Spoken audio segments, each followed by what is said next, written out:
Chapter 520. Want a picture? Chapter 520. Want a picture? It's him. It's him. Jerome Yemen pointed at Chun Zhao, who was climbing out of the pool. He's the one who killed Adaway. Roar. The grandfather let out a huge roar.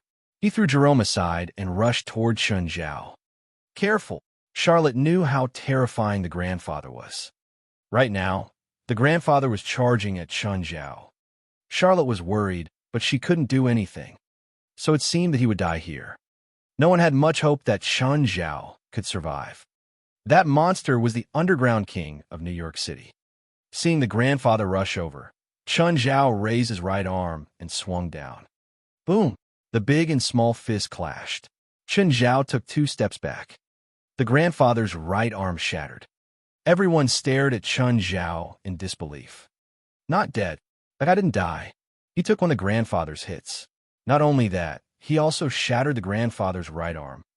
Is he a monster too? The grandfather was shocked too. He'd never met anyone who could take one of his punches. No wonder you could kill Adaway.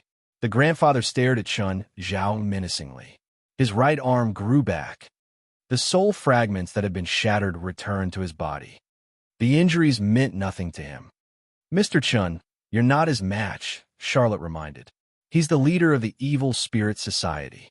I thought the Evil Spirit Society was something impressive, but you end up having this brute as the leader. Chun Zhao's words were the stalk of hay that broke the grandfather's back. Die. I'm going to kill you. No one had ever dared to say such ridiculous words to him. The grandfather raised his fist again. This punch contained all his hatred and fury. Charlotte felt that even the air had turned vicious. The mage looked at the grandfather from before. She'd never seen him like this, so angry and furious. This strength was completely above a mortal, right? Chun Zhao was face to face with the grandfather. He could feel how terrifying that fist was. He took a deep breath. His clenched fist cracked and popped. Chun Zhao stepped forward and his right arm started enlarging. Gasp! Charlotte inhaled sharply. What kind of spell is that? Chun Zhao's right arm was now as large as the grandfather's arm. It also shone with metallic light. The 2 monstrous fists crashed once again. An explosion sounded in the air. Everyone nearby covered their ears. The grandfather's right side shattered instantly. Everyone stared at Chun Zhao incredulously. He was terrifying. The mage was especially shocked.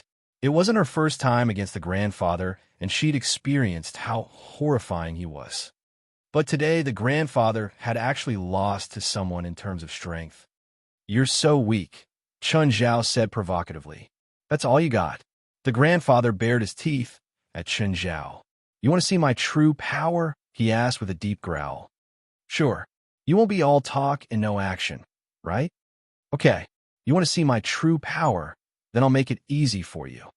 The grandfather opened his mouth at the sky. Exhale, inhale, exhale, inhale. A very obvious air current was produced in the surroundings.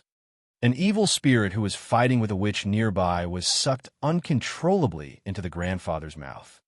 The evil spirit wailed, but his wails didn't get him the grandfather's sympathy.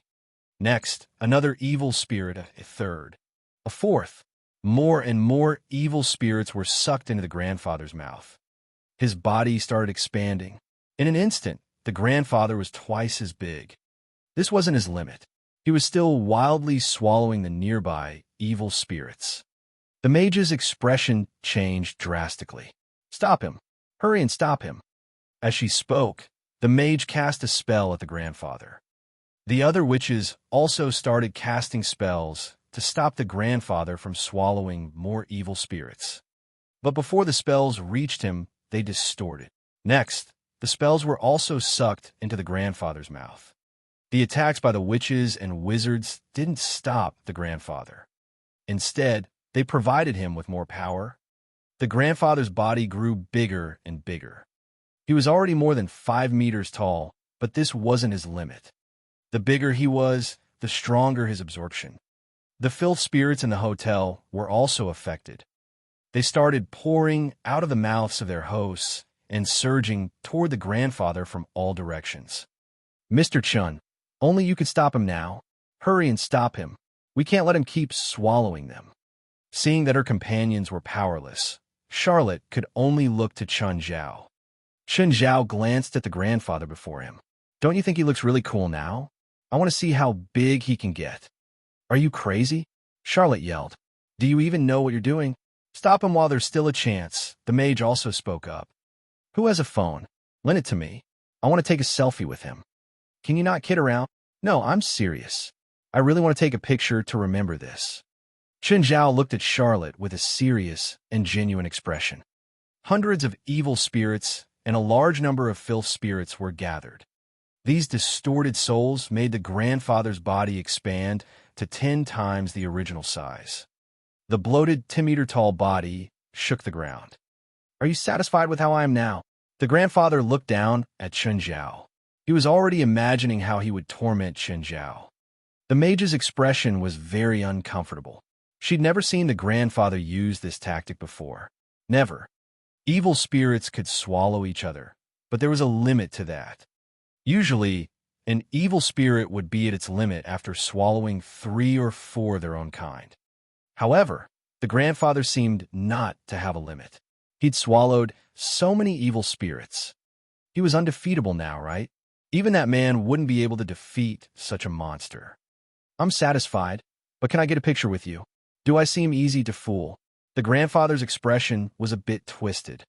Even he was uncomfortable at containing so many evil spirits at once. He didn't want to drag this out anymore. He raised his right arm. Come, use the power that you're so proud of to fight with me. I feel so ashamed now. Chun Zhao shrugged helplessly. It's useless even if you surrender now. You killed Adaway. You must die. I didn't surrender. Where did you see me surrender? So, you still want to struggle. It's really tiring looking up at you like this. Will you take a picture with me or not? Go die. Chapter 521. Say cheese. Chapter 521. Say cheese. The grandfather already stepped toward Chun Zhao.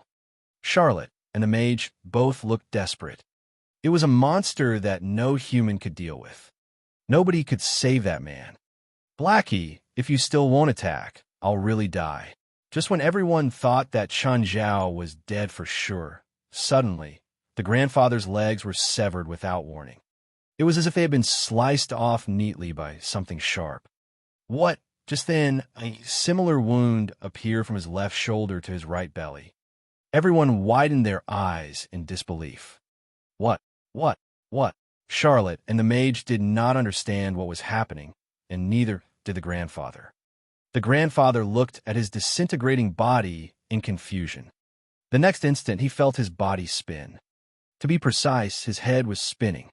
The grandfather's head dropped in front of Chun Zhao. Nevertheless, his head alone was about as tall as Chun Zhao. Say cheese. Chun Zhao took out a phone from nowhere. Snap! Everyone was speechless, while the grandfather was horrified.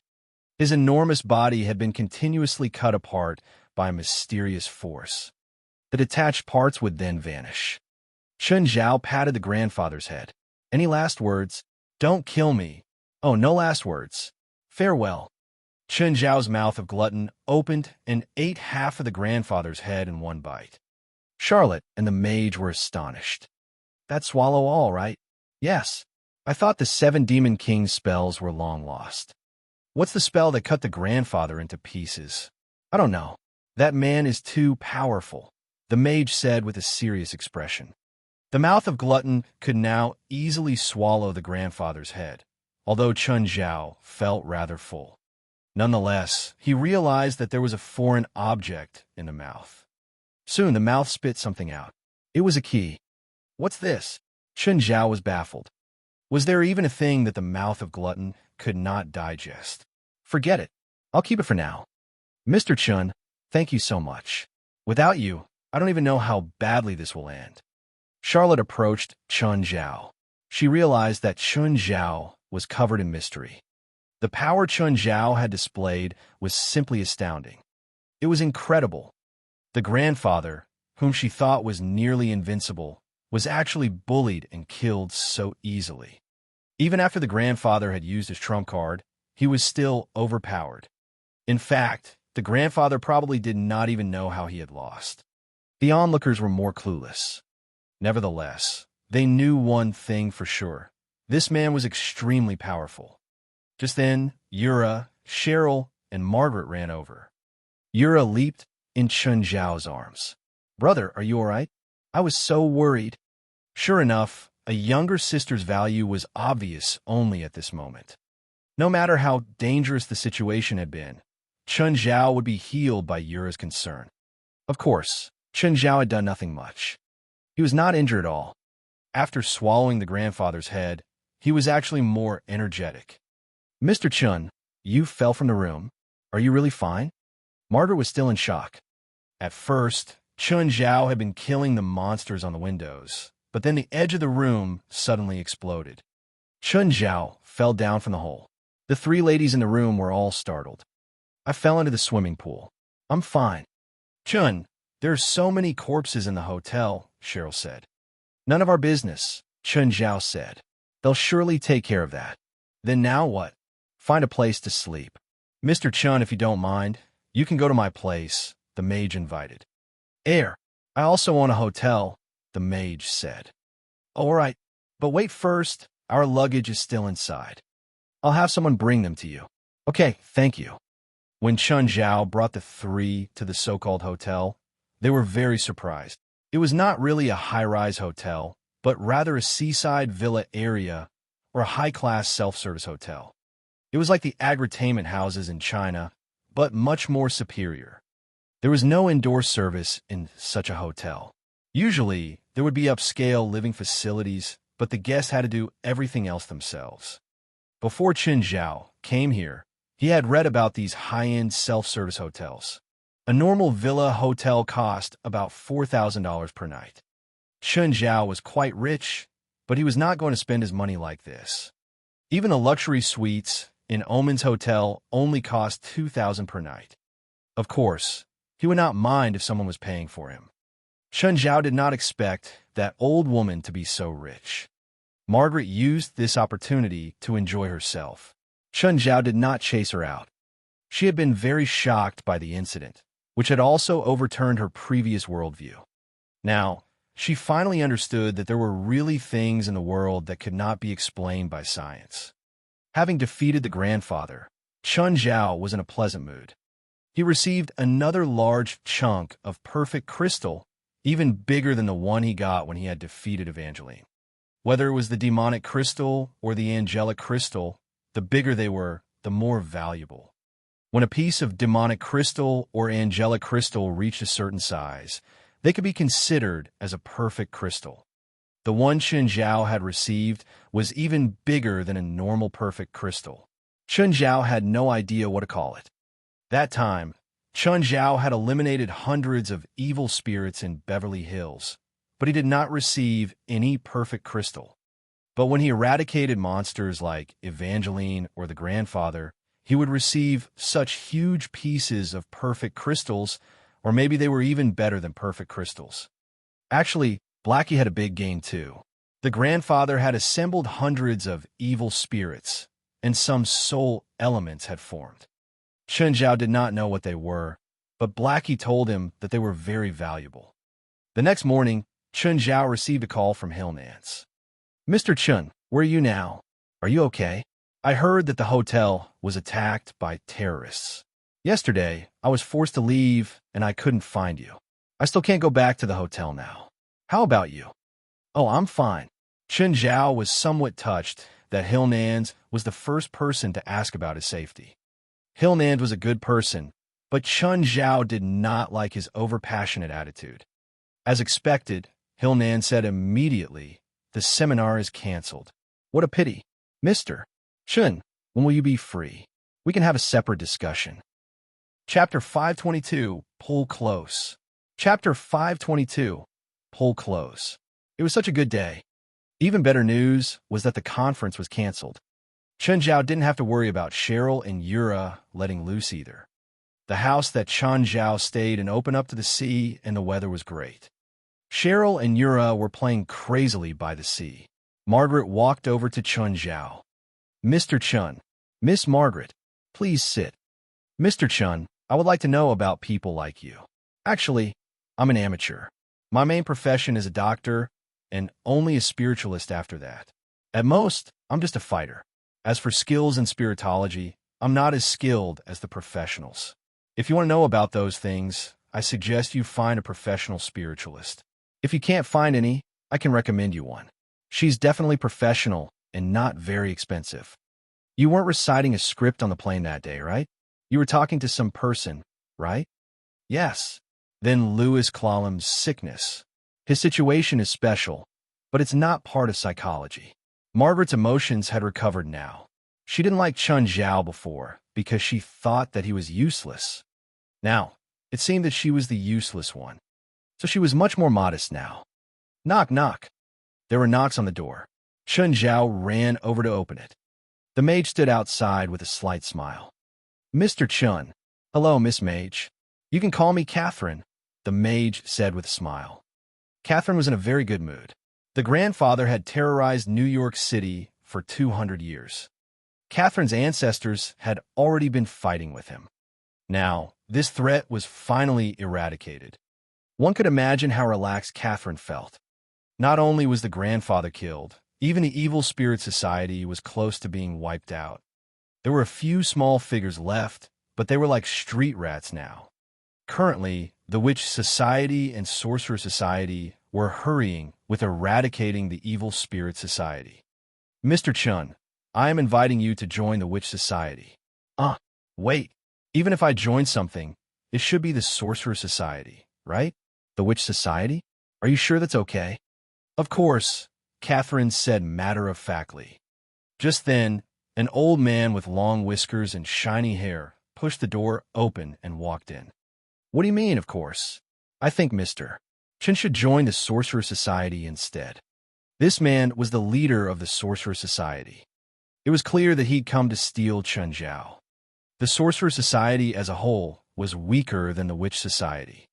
After all, each member of the latter had certain combat abilities.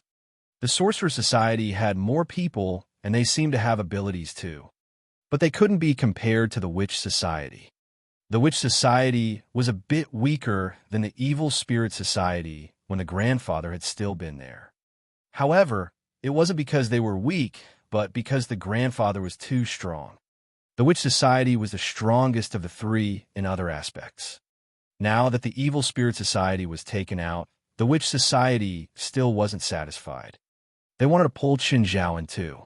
Everyone was clear about Chun Zhao's abilities. But because he was a male, it was obvious that it wasn't suitable for him to join the Witch Society.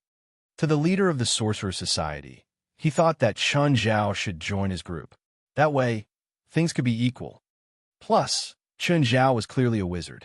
He should join the Sorcerer Society even more. The Sorcerer Society's leader was even more in need than Catherine. The Sorcerer and Witch Societies weren't enemies, but they still had conflicts of interest. For example, if they both had their eyes on some distinguished figure and wanted them to become sponsors, then the force would have to show off their abilities.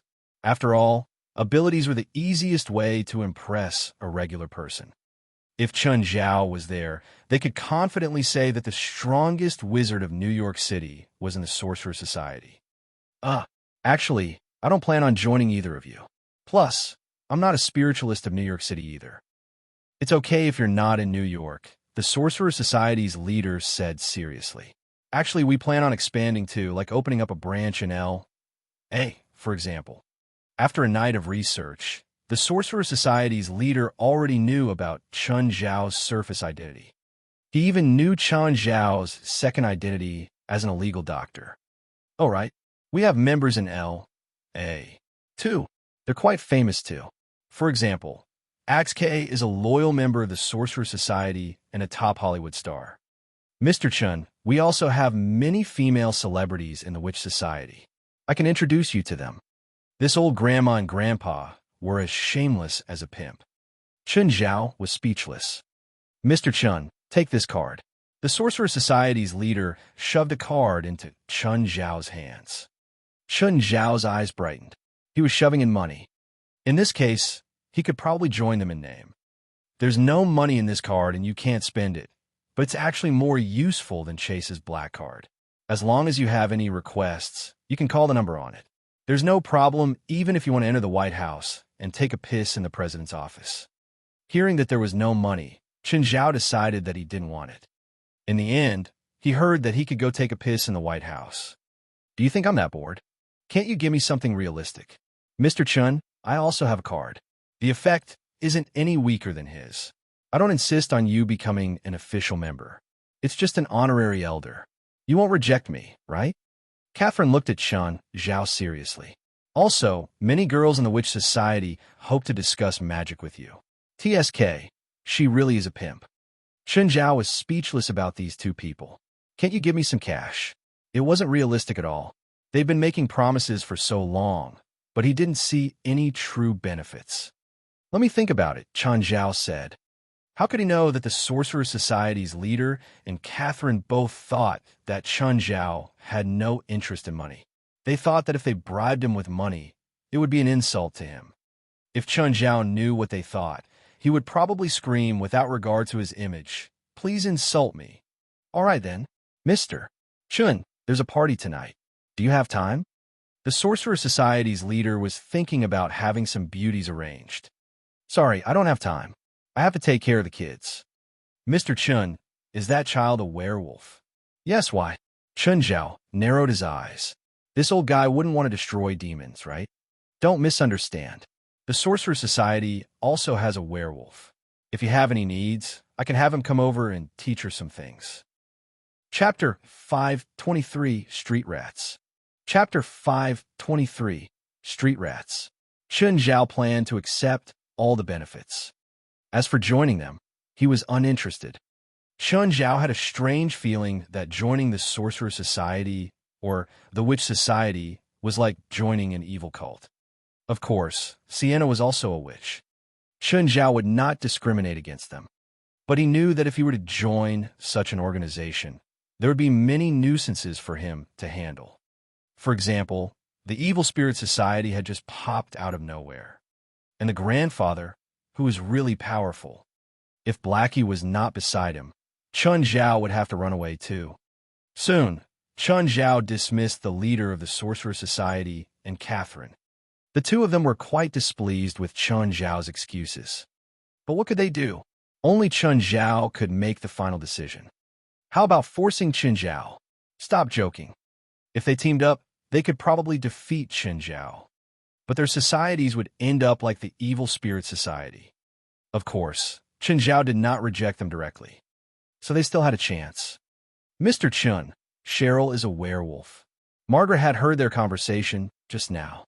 She felt that her worldview had been refreshed once again. She looked at Cheryl, who was enjoying herself on the beach, and really could not connect her to a werewolf. Yes, Chen Zhao nodded but spoke no more. Some people could accept it, but some people could not. Chen Zhao did not want to discuss too much about it, especially with a stranger. Chen Zhao and Margaret were not that close. Margaret could tell Chen Zhao's attitude from his plain reply, so she did not question. While she was curious, her worldview had already been destroyed last night. After all, she was therefore not as surprised that there was a werewolf. Moreover, Margaret was a psychologist. She was good at reading other people. Moreover, she could tell that there was some distance between her and Chen Zhao. That afternoon, she bid Chen Zhao goodbye. Chen Zhao only perfunctorily asked her if she had a place to stay. This was why talking to a smart person was really easy. If a smart person was asked by a stranger if they had eaten, they would certainly not reply, "No. Are you going to treat me?" After Margaret left, Chen Zhao took Yura and Cheryl on a wild trip through New York. "Gene, what do we do? People from the Witch Society and the Sorcerer Society are looking for us like mad dogs. They're planning to kill every last one of us." George and Jean had been rulers in the Evil Spirit Society. However, since the grandfather died, they had become homeless dogs. They had lost all glory. Even the clanless evil spirits wandering outside were ignoring them. Those spirits would even disclose their information to the Sorcerer Society and the Witch Society in exchange for rewards. Actually, the supernatural world was very much like the underworld. The Evil Spirit Society the Witch Society, and the Sorcerer Society were like 3 gangs, and they had many supernumerary staff.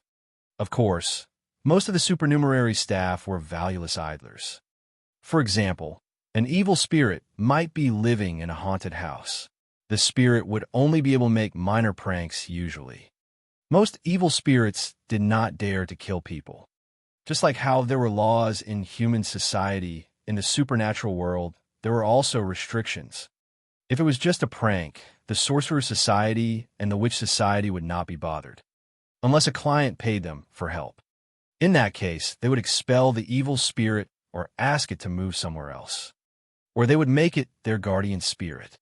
Many evil spirits were actually willing to become the guardian spirit of a spiritualist. At least, it would be better than having to move frequently or be homeless. However, if an evil spirit killed someone, it would definitely be wanted and pursued. Alternatively, it could join the evil spirit society, but it was not as good as what most spirits thought. Some happenings in the evil spirit society would even frighten evil spirits. Sometimes, evil spirits might become informants for a particular organization. For example, the Evil Spirit Society had just suddenly collapsed, which had a great impact on New York's supernatural world. Some evil spirits changed immediately and became the 2 human societies' cat's paws. At the moment, George and Jean were like street rats. They were actually ordinary evil spirits without any special powers. When the Evil Spirit Society was strong, they were able to wear borrowed plumes. That time, they were all powerful, but now they had nowhere to hide. How about we leave New York? Let's go to another city. We can build another Evil Spirit Society. We can become as grand as the grandfather. How? Float to another city? If we're still exposed after the sun comes out, we'll be evaporated. We can control a car. No, if the car runs out of gas, what do we do? Then how? Let's find a plane and hide on it, Jean suggested. Good idea. After 3 days of fun in New York, Chun Zhao and the 2 girls were finally going to return to L.A. Hill Nans, who had come with them, had already returned to L.A. the day before. Hello, I would like to purchase 3 tickets to L.A. For which date? The person asked. The sooner, the better. Preferably tomorrow. Sorry, we don't have any tickets to L.A. these 2 days. Why? It's all sold out. All right. Chun Zhao hung up, helpless. It seemed like he had to make a transit flight. It was very troublesome, but he had no choice. Just then, Chun Zhao received a call. Hi, Mr. Chun. It's Louis. Hi, Mr. Louis, what's up? I plan to go to L.A. Where are you going back? I'm taking my private plane. If you don't mind, we can go together. Private plane? Chun Zhao was stunned. I have 3 people in total. Are you sure it'll be convenient for you? Of course, Louis Clallam said. He had been waiting for this opportunity. Actually, he was behind everything when Chun Zhao failed to book the air tickets. With his background, he only had to call the airlines to make some hidden restrictions. When are you going to L.A.? I'm very free. We can go whenever you want, Louis said. Are you sure? Don't you need to reserve the flight route in advance? Although Chun Zhao was not a pilot, he knew that whether it was a private plane or a commercial plane, they had to apply for a flight route before departure. If they did not, they might receive a missile at any time. Mr. Chun, don't worry about it. I have the money. Chapter 524, Return. Chapter 524, Return. When Chun Zhao brought Yura and Cheryl to the airport, they passed through the security check easily. Then they were led directly to Louis Clallam's private jet. Mr. Chun, what do you think about my plane? Louis showed it off. If you like it, I can gift it to you. Chun Zhao's face darkened. You can give me anything, but what's the point of playing? I don't know how to fly it. It'll cost more than $200,000 to hire a pilot every year. I'll need to pay $3 million each year to keep the plane at the airport, too. Do you think I'm rich or something? This didn't include the maintenance expenses either. Like many said, you could afford to buy a car, but not to keep it. Ah, Chun Zhao chuckled wryly. I wouldn't be keeping quiet if you aren't inviting me to enjoy a private jet for free. It's not as big as my mom's plane. Yura pursed her lips. Louis Clallam almost spat out his water. And your mom is? She's the boss of Ute Pharmaceuticals. Louis Clallam was taken aback. So was her. Even though they were from different fields, they were still the same level of wealthiness. No wonder Chen Zhao didn't really care about him. He had a high status too. It seemed that he would have to think of another way to have Chen Zhao help treat him. The plane took off smoothly. It was much more comfortable than typical planes. Two sexy flight attendants walked past Chen Zhao and Louis every now and then. They were probably trying to remind them of their existence. But from her eyes, Chen Zhao guessed that they'd already done things with Louis. After flying on the plane for an hour, the pilot and co-pilot came out of the cabin. According to pilot regulations, the pilot shouldn't leave the cabin, especially both at the same time. Of course, this was a private jet. It was fine as long as Louis didn't report them. Here, let me introduce you to them. Louis was prepared to introduce the two pilots enthusiastically. Suddenly, the older pilot picked up the bottle on the table and smashed it onto Louis's head. Ah, what are you doing? Stan, what are you doing? Are you crazy? Louis yelled angrily while holding his head. The other pilot, Locke, smiled eerily. This is our plane now. If you want to live, then transfer us $1 million. Otherwise, we'll crash the plane. Chen Zhao, Yura, and Cheryl were all annoyed. They'd run into an accident on the way here too. When they returned on a private jet, they'd still run into an accident. Stan, Locke, do you know what you're doing? Louis stared coldly at the two. Even if I send you the money, do you think you'll be able to get it? Whether we can get it or not is our problem. Chen Zhao suddenly rose and kicked Stan. Stan flew back. Then Stan's body, on the ground, arched up. An evil spirit flew out of his body and pounced toward Chen Zhao. Chen Zhao grabbed the spirit's body and squeezed fiercely. He scattered the evil spirit. What's going on? Louis stared at Chen Zhao in shock. Had something just flown out of Stan's body?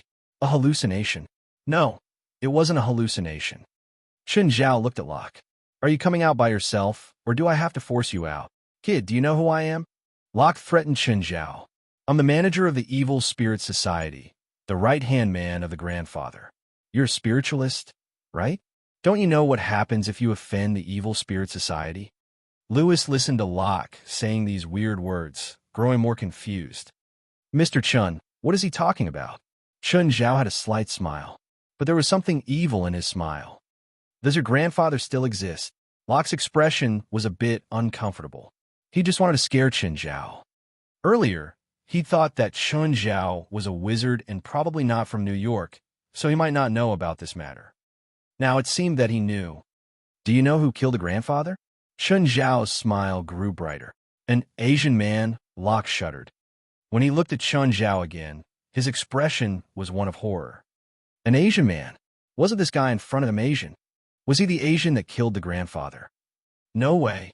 How could he be so unlucky? Sir, I'm sorry. I made a mistake. Please forgive me. Locke knelt on the ground in terror and kept bowing. What a joke.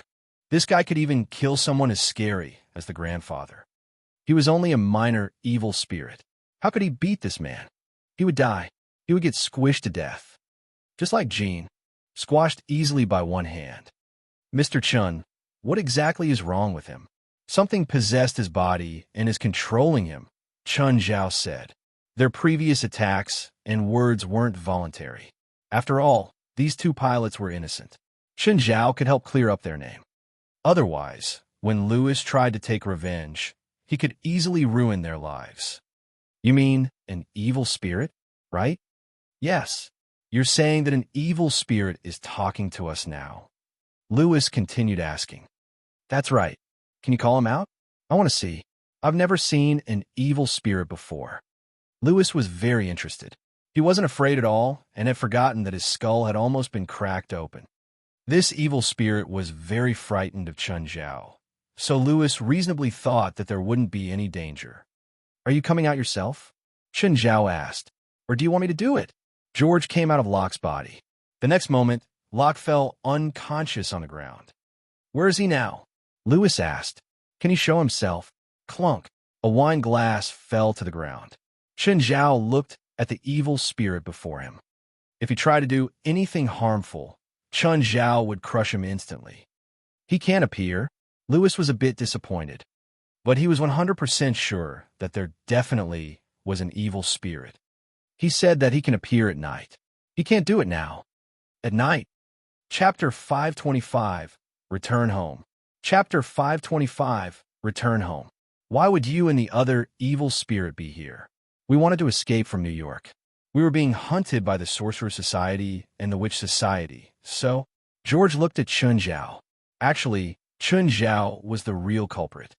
If Chun Zhao did not come here, they would not have become street rats. Of course, George was the only one left now.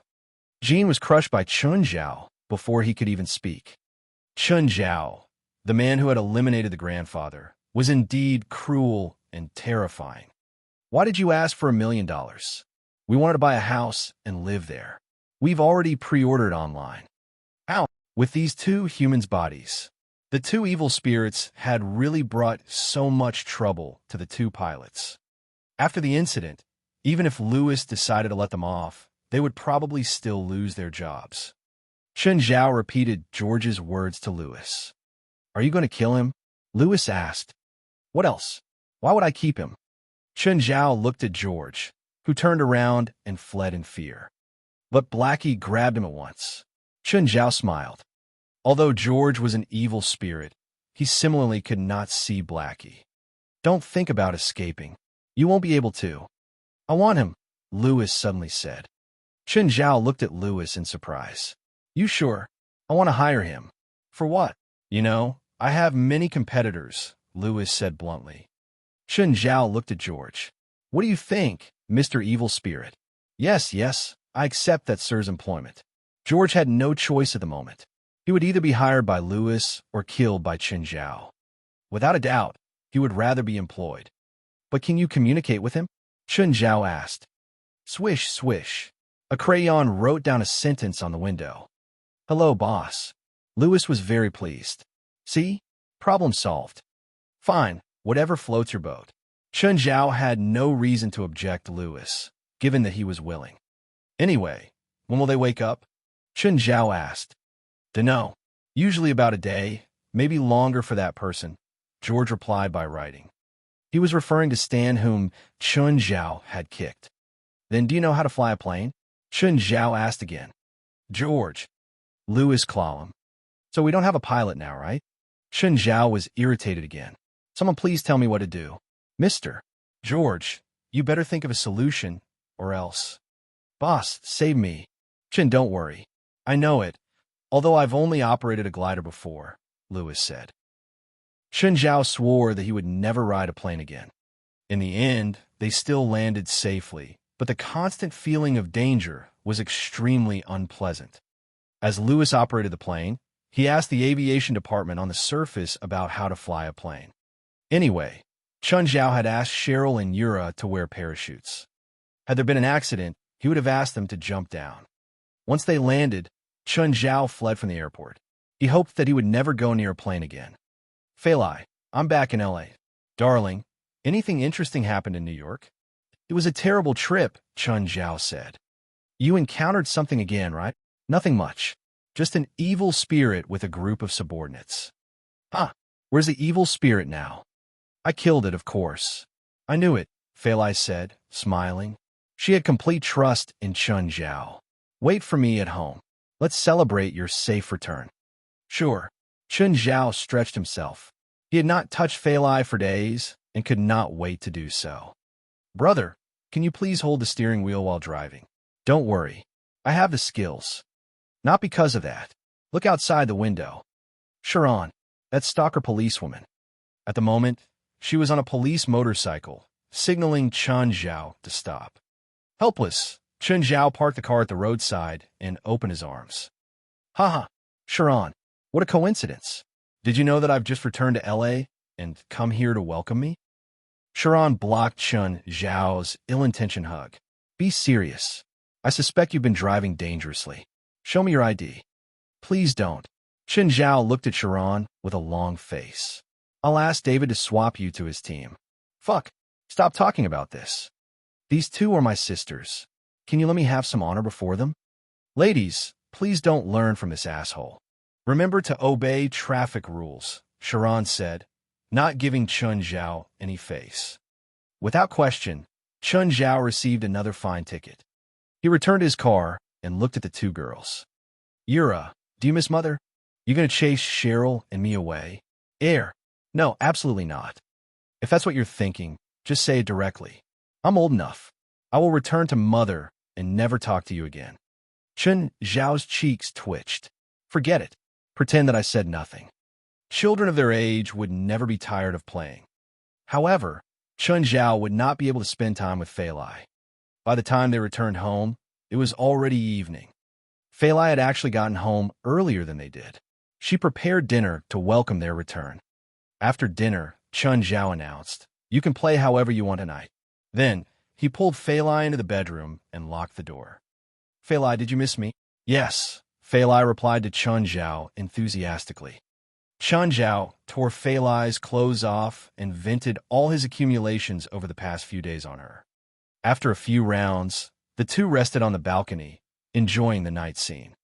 "Didn't you give me a present from New York?" I have." Chun Zhao really forgot about it. He began frantically searching for ideas. "What do I do?"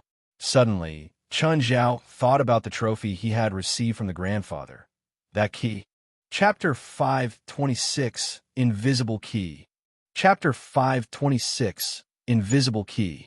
"This key is for you." "What?" Fali looked at Chun Zhao's palm. "What thing?" "A key." "Where?" Chun Zhao looked down at his hand.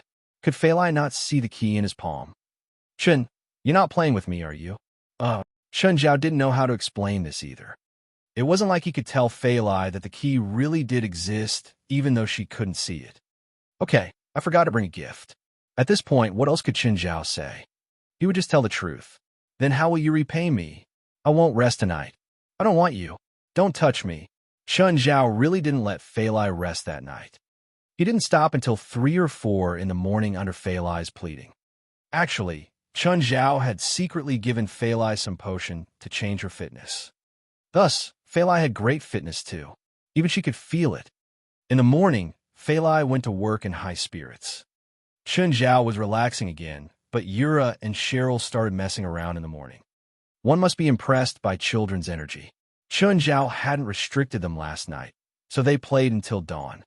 Today, they were still full of energy, like they didn't even know what exhaustion was. Chun Zhao didn't care about them. He ran to the backyard to check on the grapevines. With the inferior demon's care and Eugene's nutrients, the grapevines were growing well. The green vines were already 30 centimeters long and had started climbing up. According to Eugene, Fali only came once in the time that Chun Zhao was gone. Chun Zhao was sure that Fali had already forgotten about them. She really did have a short attention span. Suddenly, Chun Zhao felt that he stepped on something. Looking down, "Princess!" Chun Zhao's roar echoed throughout Mirror Lake. "Master, do not blame Princess," Eugene said. "Her feces contains very high nutrients." "Okay, keep calm. Keep calm." But when Chun Zhao found Princess, he still yelled at her. "Even if you're going to shit outside, don't you know to cover it up?" Princess looked pitiful, but Chun Zhao knew that she was just feigning innocence. But seeing how Princess was covering her face, Chun Zhao didn't feel like continuing to yell at her. "Human, why didn't you bring me to New York?" Samuel yelled unhappily, running over to Chun Zhao. "I want to go to New York. I want to go to New York. I want to go to New York. That is a city filled with desire. I'll definitely be able to find more followers there. You know, it's all because of you that I've slowed down my pace of conquering the world. Who let you call me human? Do you want to get hit?" "Fine, master." Chun Zhao pulled out the key. "Do you know this key?" "What?" Samuel cocked his head and looked at Chun Zhao's hand in confusion. "Where's the key?" Even a demon lord couldn't see the key. "Human, don't change the subject. When will you take me to New York?" "How many followers do you have now?" "Let me count. 1, 2, 3, 4. Wait, let me start over. 1, 2. Talk to me about your world domination plans after you count correctly." "I'm busy." A demon lord who'd never taken math class probably didn't even know about addition and subtraction.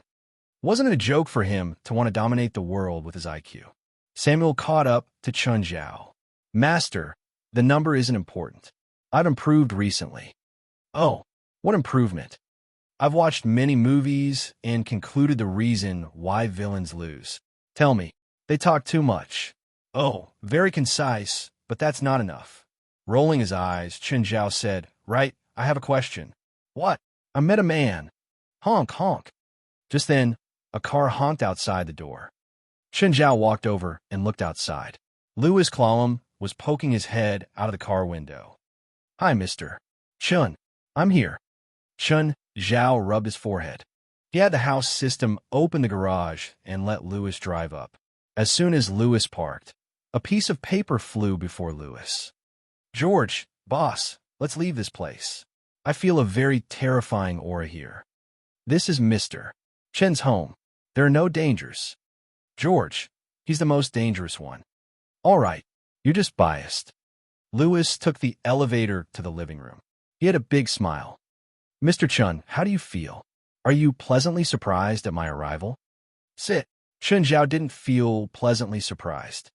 George, hello, Mr. Chun. You don't need paper to talk to me. George, sorry, I'm used to it. Meow. This guy's right arm has a very pure demon aura. Samuel looked at Louis's arm. Just then, Louis's right arm started trembling. Mr. Chun, it's starting to move again. Don't worry. It won't dare to move here, Chen Zhao said indifferently. Yes, indeed. Louis also felt terror coming from his right arm. It was extremely frightened. It seems to have a fright. Why is that? It's right to be afraid, Chen Zhao said. If it was afraid, it meant that Louis's arm had its own mind now. In other words, it was no longer just an arm. It was a demon. Chen Zhao glanced at Samuel. Can you tell what's going on? What's so strange about that? Samuel said matter-of-factly. 1,000 years ago, demons from hell appeared in the human world very often. All sorts of demons left things behind in that era. Some demon blood wouldn't mix with human blood. He's clearly a descendant of the type that wouldn't mix. It's already awoken. It should be a phobic demon. Phobic demon. Is it a strong demon? No, it's a really cowardly demon. They're really small, but when they're in danger, they would expand and use that to scare off the enemy. Then how do we get it under control? Or wipe out its consciousness? Cut the arm off, Samuel said. Easy, right? Are there any other solutions? Like some spell that can wipe out someone's consciousness? You think spells like that exist? They do in stories. Chapter 527, Hay Fever. Chapter 527, Hay Fever. Mr. Lewis, I have good news and bad news for you. Which one do you want to hear first? Good news. I've thought of a solution, Chen Zhao said with a smile. Really? Hearing Chen Zhao's words, Louis jumped up in excitement. Sit down. Don't be so excited yet. What's the bad news? Louis asked, calming down. You might have another brother, Chen Zhao said. What do you mean? Chen Zhao looked at Louis's arm. Are you still hiding? You want me to beat you up again? Louis felt fear from his right arm again. Just then, his arm began to move toward the exit wildly, as if it was trying to escape. Chen Zhao had frightened it. Suddenly, an enormous bear appeared before Louis. Run. Louis wanted to run away, but his right arm continued to pull him forward. The bear was right in front of them. Suddenly, his arm turned black and enlarged. It became a humanoid and struck at Princess. Slap! Princess slapped Louis's arm with her claw, and Louis flew back. She could feel malicious intent from the right arm. She would not allow a stranger to do whatever he wanted. Mr. Chun, help me. There's a bear. Chen Zhao stood still and stared at Louis. In his fear, Louis ran back to Chen Zhao. Chen Zhao grabbed his right arm. Do you want me to tear you off? Louis felt greater horror coming from his arm. Nevertheless, the arm finally calmed down and stopped controlling his body. Look, it's not moving anymore. Mr. Chen, what's happening? What's that bear? She's Princess, my pet.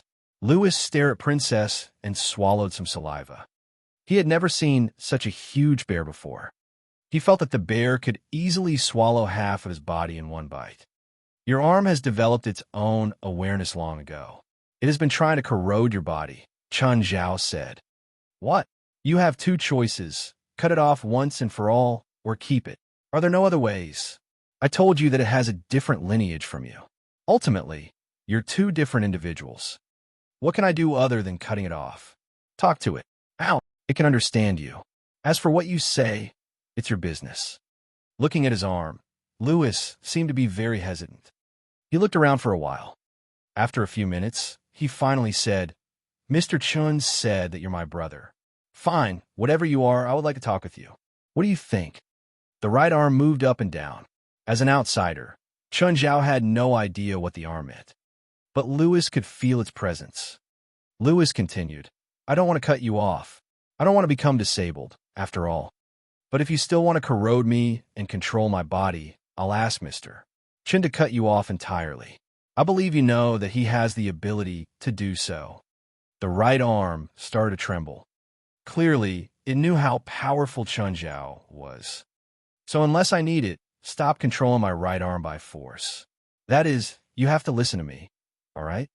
Suddenly, Lewis felt his arm's awareness. What can I get? At least you won't be killed, Lewis said. Also, even if you do manage to occupy my body, you won't be able to enjoy it. Mr. Chun will definitely find you and kill you. Chun Zhao rolled his eyes. I'm not that lame, unless you pay me. Aren't you a famous rich man? Why aren't you realistic and talking about money? Chun Zhao looked at Lewis with some contempt. He had no idea that Lewis thought there was no way money could attract Chun Zhao. Have a good conversation with it. If you still can't solve the problem, come here and I'll amputate your arm. Lewis's right arm shivered. It was clearly extremely scared of Chun Zhao. Mr. Chun, do you think I should give it a name? It's my brother, after all. Chun Zhao realized that while Lewis was an accomplished businessman, he was somewhat foolish in real life. He also seemed to be interested in supernatural things. For example, he employed the first evil spirit that he met. Now he had a non-human brother, and he wanted to give it a name. Up to you. They seem to have had a nice agreement. Chun Zhao did not want to interfere with their business. How about Little Black? Mr. Lewis, don't you think that name is too vulgar? Little Black it is. Are you even listening to me? Mr. Chun, you have so many pets. Mr. Lewis, I won't be asking you to stay for lunch. With a dark look, Chun Zhao chased Lewis out. Then, he continued to investigate the key. Like the metallic box, the key was invisible to others. Were the two related? Chun Zhao took the metallic box and placed the key before the box. Nothing happened. They seemed to be unrelated. Forget it. Chun Zhao inspected the two for a long while, but did not discover any relation. Apart from being invisible to others, the two objects had nothing in common. Achoo! Chun Zhao rubbed his nose, which felt rather itchy. It seemed like hay fever and allergy. Although Chun Zhao was significantly stronger than a normal person, he was still not immune to hay fever. Nevertheless, he did not have any serious symptoms. It was only an itchy nose and occasional sneezing. It was spring and flowers were blooming, including many wildflowers in the mountains. Chun Zhao took some allergy medicine, but the symptoms did not improve. In the evening, Fali came back, and Chun Zhao's symptoms worsened. Chun, are you ill? No, just hay fever. Are you allergic to pollen? Fali was surprised. After all, it was the first time she saw Chun Zhao ill since they met. She almost thought that Chun Zhao would never fall ill. Of course, allergy was different from diseases. Chun Zhao was also helpless. It was the first time he had hay fever. He did not even know that he was allergic. Achoo! During dinner, Chun Zhao could not control himself and sneezed to the side.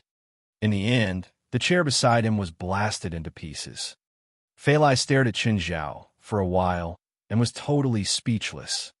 Just then, Chun Zhao received a call from Sienna. Chun, are you free? Chapter 528, Allergic to Magic. Chapter 528, Allergic to Magic. What's wrong? You gave me 3 bones from a magical creature before, right? I'm collecting ingredients now, and I'm missing a blue heart blossom. We discovered it in the mountains, but we encountered a magical creature protecting it. We can't beat it. Is Rupert with you? Of course. She has a share of the magic potion too, so she can't just stand by and watch. How come this has gone from an urban story to a fantasy? How come there are even protective beasts now? Chun Zhao squeezed his nose. Okay, I'll come over now. Fali looked at Chun Zhao. You're going out? But you don't seem well now. It's okay. It's nothing except sneezing. Chun Zhao didn't feel any other effect on his body. Drive slowly, Fali said. Yeah. Chun Zhao took 2 more allergy pills, cleaned up quickly, and started driving. But he didn't get any relief from the allergy. The medicine seemed ineffective on him. Achoo! He shattered the car window with his sneeze. The symptoms seemed to have gotten worse. Chun Zhao felt his head grow a bit heavy. This didn't feel like a normal allergic reaction. He didn't have time to think about this, though. Chun Zhao parked the car where Sienna had told him to. Her car was parked beside the road nearby. After getting out of the car, Chun Zhao called Sienna. Sienna, I'm here at you. Chun Zhao looked and saw that he'd broken his phone with his sneeze. A while later, Sienna and Rupert found Chun Zhao. Camilla was also there. Chun, you don't seem to be well today. I don't know. I think I'm allergic to pollen. Then, can you still fight? Sienna asked. That guardian beast doesn't seem easy to deal with. Chun Zhao's nose started itching again, but he just opened his mouth. The sneeze wouldn't come out. It's okay. Let me go look first. Chun Zhao rubbed his nose. Are you sure you're okay? I'm okay. Let's go. Mr. Chun, your magic seems very unstable, Camilla said. Did you eat something that contained magic recently? Chun Zhao squeezed his nose. Just the potion Sienna gave me. The magic potion is very stable, Sienna said. It's impossible to cause these symptoms. Don't blame everything on me. Rupert drank the potion too, and she's completely fine. I met a really vicious evil spirit 2 days ago and swallowed him, Chun Zhao said. What kind of evil spirit? Camilla asked. Some evil spirit called the Grandfather in New York City. Grandfather? The grandfather from the Evil Spirit Society? Camilla was in disbelief. Yeah, you know him. How can I not know him? That's the grandfather. Teacher, is the grandfather really powerful? Sienna asked curiously. Rupert pursed her lips. It's just an evil spirit. How powerful can it be? More than 100 witches have died in the grandfather's hands. When Camilla said that, Rupert and Sienna's expressions froze. How was that possible? How can an evil spirit kill so many witches? Over 200 years, the grandfather battled alone, on and off, with the largest witch organization of New York City. The Witch Society of New York is larger than all of the witches in L.A. put together. Do you understand how strong he is now? Rupert and Sienna both had incredulous expressions. An evil spirit who could fight against more than 100 witches. Just how terrifying were his abilities? I'd faced the grandfather once, Camilla said. It was 30 years ago. At that time, the grandfather led the Evil Spirit Society in an all-out war against the Witch Society. The Witch Society called for reinforcements from the entire country. 300 witches gathered in New York. Both sides declared war, and the grandfather killed at least 30 witches in that battle. Both sides seemed to have had similar losses, but in actuality, the Witch Society lost. My abilities were already pretty extraordinary at that time, but I couldn't even hold off that beast for 3 minutes. Sienna and Rupert looked at Chun Zhao again. They learned how terrifying the grandfather was from Camilla's memories. He'd killed 30 witches on the spot and made the enormous Witch Society to ask for reinforcement from the entire country. And he was killed by Chun Zhao. How did you get into a conflict with the grandfather? His son, I think his name was Adalway. He took over my hotel room, so I killed him. Then the grandfather led the Evil Spirit Society to take revenge. Rupert stared at Chun Zhao. No matter how arrogant she was, she had to admit right now that Chun Zhao was truly terrifying. That grandfather's really strong, right? Yeah, pretty strong. Chun Zhao bared the mouth of gluttony. But this mouth of mine swallowed his head. Right then, Chun Zhao felt that the mouth of gluttony needed to sneeze too. But the sneeze wouldn't come out. Mr. Chun, you're very strong, but it's clear that you're not very knowledgeable about magic.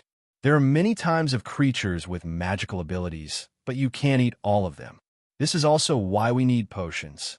Only potions can provide the user with stable magic, instead of having unstable magic waves like other sources. So right now, you're allergic to magic, Camilla said. What should I do? Will I die? No, it's just like most allergies, Camilla said. You'll have an allergic reaction for a time, but it's not fatal. Achoo. Chun Zhao sneezed again. Rupert and Sienna felt a gust of magic sweep towards them. This man must be a monster, the two thought. His sneeze was like a tornado. Chun, how about we call it off today? Sienna said. You're not well today. It's okay. I just need to sneeze. There are no other effects, Chun Zhao said. He rubbed his nose. It felt like he needed to sneeze more. Are you sure you're okay? Sienna definitely had no doubts about Chun Zhao's abilities, especially after hearing Camilla talk about Chun Zhao's glorious yet horrifying achievement. Even more, she didn't doubt whether Chun Zhao could help her defeat that guardian beast or not. She was worried about Chun Zhao's health. Just don't stand in front of me when I sneeze. Chun Zhao tried putting the mouth of gluttony away, but couldn't. It seemed that the mouth had an allergic reaction too. Chun Zhao could feel its discomfort. It seemed to need to sneeze too. Chapter 529, Which Mercenaries? Chapter 529, Which Mercenaries? How far is it? Chun Zhao asked. Sienna turned around and looked at Chun Zhao. She had never seen Chun Zhao tired. But today she did. Chun Zhao was really in a bad state, and it was obvious. He was covered in cold sweat, and his breathing had also become heavier. Almost there. It's just in front. Sienna looked at Chun Zhao, worried. Chun, I think we should go back now and come after you recover. I'm fine. We're already here. Just then, they heard footsteps before them. From the sound, there were a few people. 4 or 5. The group stopped. The few people also seemed to notice their footsteps. Huh. There are people apart from us. 1, 2, 3, and a guardian spirit. Should be local witches in L.A. 5 women walked out of the darkness. From their equipment, they seemed to be mercenaries. They had guns, grenades, and bulletproof vests. Hey, you there? You shouldn't be here. You better leave this place. Why? Who the hell are you? Intrepid, Rupert had never been scared of anyone, apart from Chun Zhao, who was right behind her. Boom! Suddenly, a bowl-sized hole appeared on the tree trunk beside Rupert. The gun in their leader's hands was smoking. Because of this, girl, if you're still stubborn, the next thing that will be blasted will be your head. You dare to attack me? Furious, Rupert whipped out her magic wand. Rupert, calm down. Sienna stopped Rupert. They're all witches. To be honest, Chun Zhao was also surprised to see witches dressed up like mercenaries. It was a strange sight. Girl, you should listen to your sister. The leader of the witches blew at her smoking gun, and the other witches laughed. You must be here for the magical guardian beast. It's ours. You may leave now. Rupert took 2 steps back. Chun, finish them all. Chun Zhao had been rubbing his nose and seemed to be in a daze. Oh, what? You can't win us, so you asked a wizard to fight us? Girl, have you mistaken something? Rupert, Chun is ill. Don't look for trouble. Look for trouble? They look for trouble first. Suddenly, Chun Zhao's eye of shadow vision opened. He immediately pulled Rupert and Sienna onto the ground. The next moment, a 5-meter-long beast rushed past where they were standing. Because of Chun Zhao's action, the enormous beast grabbed nothing but air. However, the beast did not stop and disappeared into the darkness at once. It knows how to sneak attack. Rupert rubbed off the soil on her face. The 5 strangely dressed witches also shouted, ready for combat, form an array. With their backs facing each other, the 5 witches withdrew their guns. They had various weird-looking pieces of equipment. Lying on the ground, Chun Zhao asked softly, "What's with those 5 women? Are they really witches? They look like mercenaries." "They're indeed mercenaries." "Which mercenaries?" Camilla answered. "The guns they are holding are refined magic guns. And that pair of night goggles are actually magic night goggles, which can detect hidden magical fluctuations. They look so much more professional than y'all, at least in terms of equipment," Chun Zhao remarked. "They just look more advanced. I can easily take down 10 of them," Rupert said with contempt. All of them could tell that Rupert was exaggerating. Nevertheless, they had to admit that the witch mercenaries indeed looked professional. They were acting very much like mercenaries. Target at 11 o'clock. 300 meters away. Don't shoot. It's too far. 200, 150, 150, 30. Shoot. Bam, bam. The 5 witch mercenaries fired simultaneously. Their guns were firing bullets infused with magical power. Target hit. Minor injury. Target is moving away from us. Wait. Another target at 4 o'clock. There is more than one target. Be careful. Chun Zhao, Sienna, and Rupert lay on the ground as the 5 witches fired in different directions. The 3 could not even lift their heads. Chun Zhao's condition had worsened. Sienna glanced at Chun Zhao, who had been rubbing his nose. Chen, are you all right? The gun smoke is making me choke. Their weapons have been magically refined. Even the smoke contains magical power, so it's irritating your body, Camilla said. Just then, the gunshots became more intense, and the 5, which mercenaries also looked anxious. The situation had exceeded their expectations. They had originally thought that there was only one target. However, there were more magical guardian beasts than they thought. It was significantly more. Their firepower was insufficient to deal with so many of them. There are 6 of them. You all, quickly come and help, if you don't want to die here too. Weren't you boasting just now? Rupert said aggressively. Why are you asking us to save you now? We're not asking you to save us.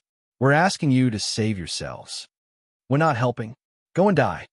Rupert shouted. If we die, so will you. I'm not scared.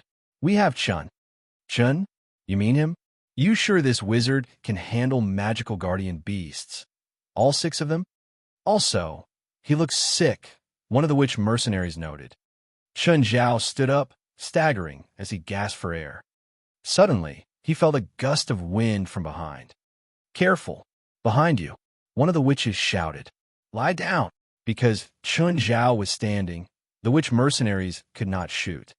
Chun Zhao turned his head and opened his mouth wide. He felt that his nose had reached its limit. Achoo! Boom! An extensive wave of magical power swept out as Chun Zhao sneezed into the guardian beast's mouth. Then, the magical guardian beast exploded without warning. A cloud of blood permeated the surrounding air. Chun Zhao's entire body was covered in blood and filth. Chapter 530. The magical guardian beast releases sword chi 2. Chapter 530. The magical guardian beast releases sword chi 2. Everyone froze, especially the 5 assassin witches.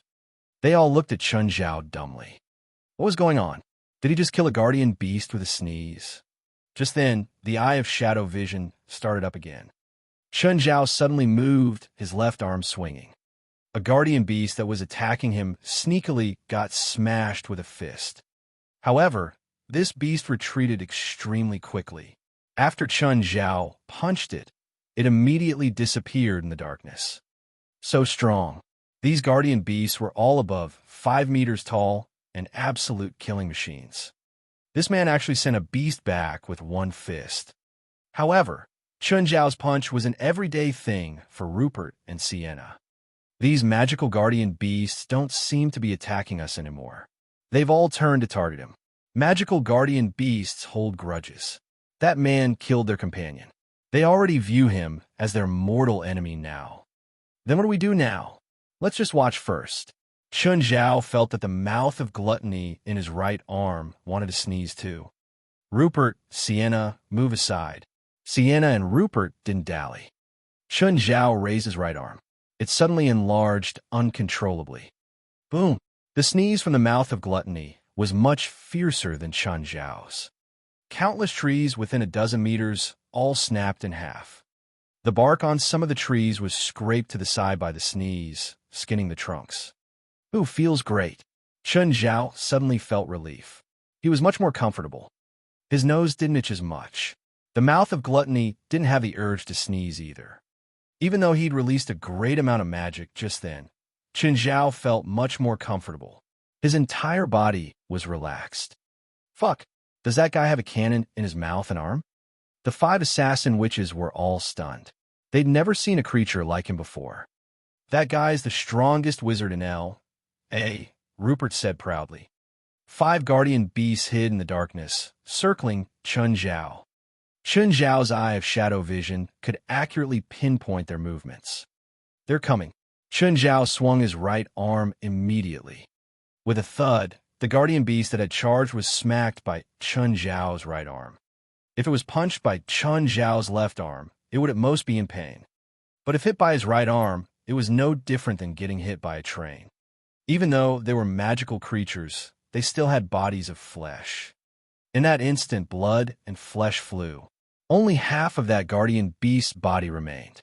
Including its head, its upper body had completely disappeared. Such terrifying strength. The 5 assassins gaped at Chun Zhao, dumbfounded. Is this what true supernatural strength is? Then what were we even training before? Damn, one of the assassin witches lowered her voice and whispered, "Thank God we didn't start any direct conflicts. If they were punched by that guy, they'd probably end up in worse state than that magical guardian beast." Just then, Camilla called, "Chun, be careful. Some guardian beasts have blood coexistence." Chun Zhao had a blank expression. He didn't know what that meant at all. But when the others heard, their expressions all changed. "Chun, if you kill one, the others will get stronger." Hearing Sienna, Chun Zhao nodded lightly. Just then, 2 more guardian beasts attacked Chun Zhao from the left and right. Their sneak attacks were useless on Chun Zhao. The eye of shadow vision could accurately catch all of their movements. Chun Zhao raised his right fist, pulled back, and punched. One guardian beast got its head smashed, but the fist continued to the other side without slowing down. Unfortunately, the force weakened. When the other beast got punched by Chun Zhao, it only spat out some blood before quickly hiding into the darkness. 3 left. Just then, another charged over. Chun Zhao raised his right arm again. He happened to grab the beast's head. Crack! He squeezed the guardian beast's head and burst it. The 5 assassin witches gaped at Chun Zhao. Compared to the guardian beasts, this guy was more like a monster. The beasts by his foot were all killed by him alone. 2. The remaining 2 guardian beasts suddenly turned extremely fast. Everyone heard the sound of the wind around them. So fast. These 2 guardian beasts are too fast. There were only 2 left, but they were much more threatening than the 6 together. Chun Zhao could still catch their figures, but they were indeed too fast to be dealt with. Even Chun Zhao had no solutions. No, he had to think of a solution. If he could release another sneeze bomb, he might have a chance. But because they were sneeze bombs, they weren't up to Chun Zhao to decide. At least, Chun Zhao couldn't sneeze at will right now. Finally, the 2 beasts attacked Chun Zhao from the front and back. Chun Zhao stepped out. He was no longer staying in place. Instead, he charged directly at the beast. All of his power was built up in his right arm. He faced the front beast directly. Boom! Chun Zhao grew dizzy from the crash, but the guardian beast also fell to the ground. Just then, the other beast jumped behind Chun Zhao and bit his right shoulder. Chun Zhao grabbed backward and did an over-the-shoulder throw. Just as he was about to add in a punch, the other beast pounced and tackled him. Chun Zhao kicked up, kicking the beast away. Casting needle thread guidance, his magic instantly turned into thousands of threads that entangled around the beast. He pulled back fiercely. Chun Zhao's magic reshaped into a palm blade on his right hand. He cut straight through the guardian beast's head. The beast outside was unharmed, but Chun Zhao had already sliced through the brain. It fell slowly to the ground. Only one guardian beast remained. Tut, tut, tut. Just then, the reinforcements of the 5 assassin witches had arrived. The last guardian beast immediately ducked into the darkness. Chun Zhao stood in place, panting heavily. Sienna and Rupert hurried over too. "Chun, how are you?" "I'm okay. These beasts aren't much different from wild animals. They only know how to wrestle." Poof! A beam of light flashed in the darkness. Then Chun Zhao saw an assassin witch's body get split open. Leah! Everyone sprawled onto the ground. Chun Zhao slapped himself. He jinxed them. Did these guardian beasts use sword chi too? Chapter 531 again. Chapter 531 again. Shun Zhao was also troubled. What exactly is blood coexistence? We were happily having a melee. Why can the last one release sword chi? That's cheating. Guess we can't play anymore. Chen, what do we do now? Let me think. Swish. Suddenly, another beam of white light shot out from the darkness. Where everyone was lying, a tree collapsed. Chen Zhao stopped the falling tree with his arm so that the rest would not be hit. There's no other way. If we wait here, we'll eventually be killed. I have to fight it directly. Don't get up. Chun, be careful. With the eye of shadow vision, Chun Zhao could see the magical guardian beast hidden in the darkness. It seemed to be preparing something in its mouth. A few seconds later, it fired a white beam from its mouth. Chun Zhao dodged to the left, and the beam barely missed him. A few more seconds later, Chun Zhao moved to the right and avoided the attack again. Wow, how did he dodge such a quick attack? The which mercenaries had all been through systematic training. They were quite strong, as though they were from the army. However, similar to goods in the same production line, they had the exact same skills. They were adept at guns and similar magic items. But this also resulted in their weakness. Their magic knowledge was very poor, unlike Rupert and Sienna, who had been learning magic themselves. Of course, only Sienna and Rupert were true witches. The witch mercenaries were more like soldiers. Alone, Chun Zhao walked deeper and deeper into the forest until he disappeared into the darkness. He had already managed to analyze the guardian beast's attacks and weaknesses. Realizing Chun Zhao's approach, the magical guardian beast immediately moved back. It was quite intelligent. It knew that Chun Zhao was extremely powerful at close range. While it had become significantly stronger than before, it was not confident in taking Chun Zhao in close combat. Chun Zhao was actually somewhat glad that it was moving. After all, it could only release white beams while stationary. If it moved, its attacks would stop. Chun Zhao suddenly accelerated and chased after the guardian beast. He was no slower than the beast, at least when they were both charging. Suddenly, the magical guardian beast stopped without warning and turned to face Chun Zhao. Chun Zhao could feel his hair stand. Danger! A beam of white light shot toward him. Chun Zhao cursed as he threw himself to the side. It had been acting. The guardian beast could release white beams even when running. The white beam flashed across Chun Zhao's shoulder and left a wound. Just then, the magical guardian beast leaped at Chun Zhao. Chun Zhao raised his arm and hit it with his fist. This time, the guardian beast only took a few steps back, unlike the last few ones which had been smashed directly. The guardian beast's body was clearly much tougher than before. Chun Zhao began to muster his magical power. Strength alone was insufficient to kill the beast. Sigh, why am I in this kind of adventure? Why can't I just live in peace? The magical guardian beast pounced at Chun Zhao again, who also jumped at it. The two rolled into a scuffle as they punched and scratched each other frantically. Chun Zhao was also in a ruthless fury. He opened the mouth of Glutton and bit the guardian beast's neck tightly. The beast struggled wildly, attempting to break free. However, Chun Zhao was determined not to let go. Die! Chun Zhao put more force into the mouth. Crack! Finally, he heard a clear crack as the mouth of Glutton sank into the guardian beast's neck. The magical guardian beast struggled on the ground, but did not manage to stand up again. By then, Chun Zhao was also too exhausted to move.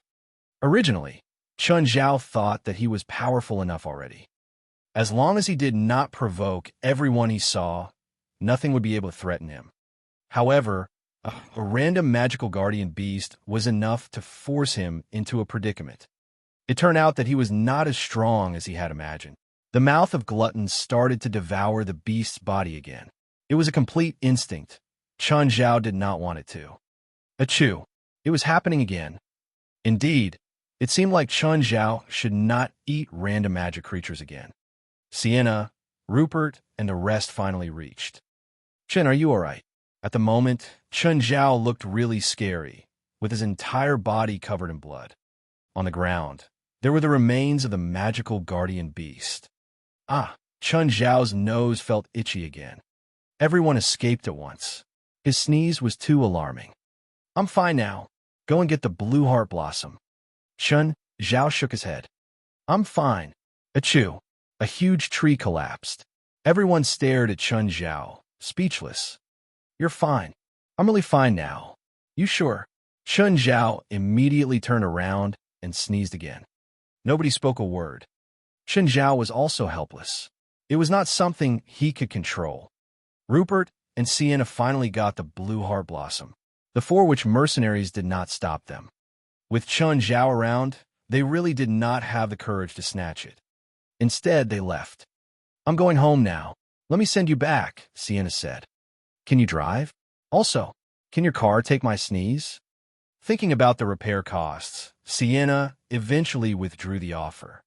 Actually, if Chun Zhao were to sneeze on her car, she could forget about the repair costs and send the car to the junkyard instead. When Chun Zhao returned home, he did not dare to enter the bedroom. He could not imagine what would happen if he sneezed at Fali. Even if he sneezed in the room, he would be heartbroken. After Chun Zhao cleaned himself, he slept on the lounger in the forecourt. The next day, Fali awakened Chun Zhao by tapping his cheeks. Chun, when did you come back last night? Why didn't you sleep in a room? I have a severe cold. I'm worried that I'll pass it to you. Fali bent down and kissed Chun Zhao. I'm not scared, but I am. Chun Zhao rubbed his nose. I won't go to work today. I'll stay with you. Fali was concerned about Chun Zhao's condition. He was ill, but he slept in the forecourt for an entire night because of her. She was very touched. Do you want to eat something? No, I don't really have an appetite. Chun Zhao shook his head. Do you want to go to the hospital? Please, I'm a doctor. Just then, Chun Zhao's handphone rang in the living room. Too lazy to get up, he asked the home AI to pick the call up. Hey Chun, there's a client. Are you up for it? I'm ill. I'm not going out, Chun Zhao said. What? You're ill? Big news. Are you in an ICU? Chapter 532, Kyla Nellifa. Chapter 532, Kyla Nellifa. Fuck, don't force me to beat you into the ICU. Fine, I won't tease you anymore. If you're not able to go out, should I have the client go to you instead? Yes. Chun Zhao nodded. Fali made a bowl of porridge for Chun Zhao and spoon-fed him. Chun Zhao didn't know whether to laugh or cry. Dear, I only have a cold. I'm not disabled. I shouldn't wait until you're disabled before I feed you. Fali looked at him with dissatisfaction. You don't like me feeding you. I like it. Let's continue. You really had to humor women. It felt warm and soothing to bask in the morning sun. Chun Zhao found a surgical mask to wear and sunbathed in the front yard. Sounds of Yura and Cheryl playing traveled to his ear. Fali was busy working in and outside the house, but Chun Zhao didn't understand. There didn't seem to have so many things to do usually. How come Fali became so busy when Chun Zhao got sick? He had no clue. Recently, Fali read an article somewhere called Standards of the Chinese Wife. She decided to change her image. For example, Fali realized that she wasn't hardworking enough. Especially after getting the inferior demons, she realized that she'd become even lazier. In the old house, she and Chun Zhao would take turns cooking. Now, they rarely ever cooked. Fali felt a sense of crisis. She was afraid that Chun Zhao would be unhappy or even annoyed at her laziness. So, she was quite happy that Chun Zhao was sick. All right, she was really happy, because she finally had a chance to show that she could be a good housewife. If Chun Zhao knew about Fali's thoughts, he would probably die laughing. What era was this? Who still cared about being a good housewife? In Chun Zhao's opinion, a couple only had to maintain their sweetness. Anyway, Chun Zhao was very satisfied with Fali's personality. As for whether she was hardworking or not, Chun Zhao was used to having people serve him now too. He didn't have the right to ask someone else to be hardworking.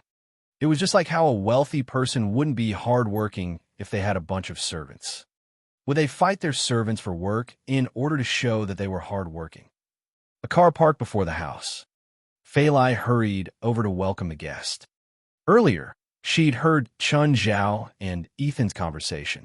She knew that there would be a client today. Two women came out of the car. The first woman had blonde hair, red lips, and big sunglasses. Her outfit was very fashionable. She wore a black low-cut suit and loose black and white striped pants with heels. This woman was very tall. Fali was already 7 meters tall, but she was still shorter than this woman. Fali recognized the woman immediately. She was Kyla Nellifa, an A-list Hollywood star. The slightly older woman with plainer clothes and thick glasses was probably her assistant or manager. "Hello, how may I help you?" Facing this powerful woman, Fali couldn't keep up her confidence. Kyla studied the house and the surrounding scenery. "I made an appointment with a doctor. Can you bring me to him?" "He's over there," Fali said, pointing at Chun Zhao in the front yard. Kyla walked over to Chun Zhao and loomed over him. Sensing something, Chun Zhao opened his eyes and looked at the woman before him. "Did I disturb you?" Kyla asked. "Sorry." Chun Zhao stood up. "You are." Chun Zhao was 8 meters tall, but he was also having trouble facing this woman in stilettos. "I'm here for the doctor." Chun Zhao had met two women with powerful auras. One was Caprice, the prison warden. She was an aggressive and harsh woman. The first time Chun Zhao met Caprice, he'd gotten scared. The other one was Fali's mother, Winip. Winip had gone through the trials of business. These two women had special auras. Today, he met another one.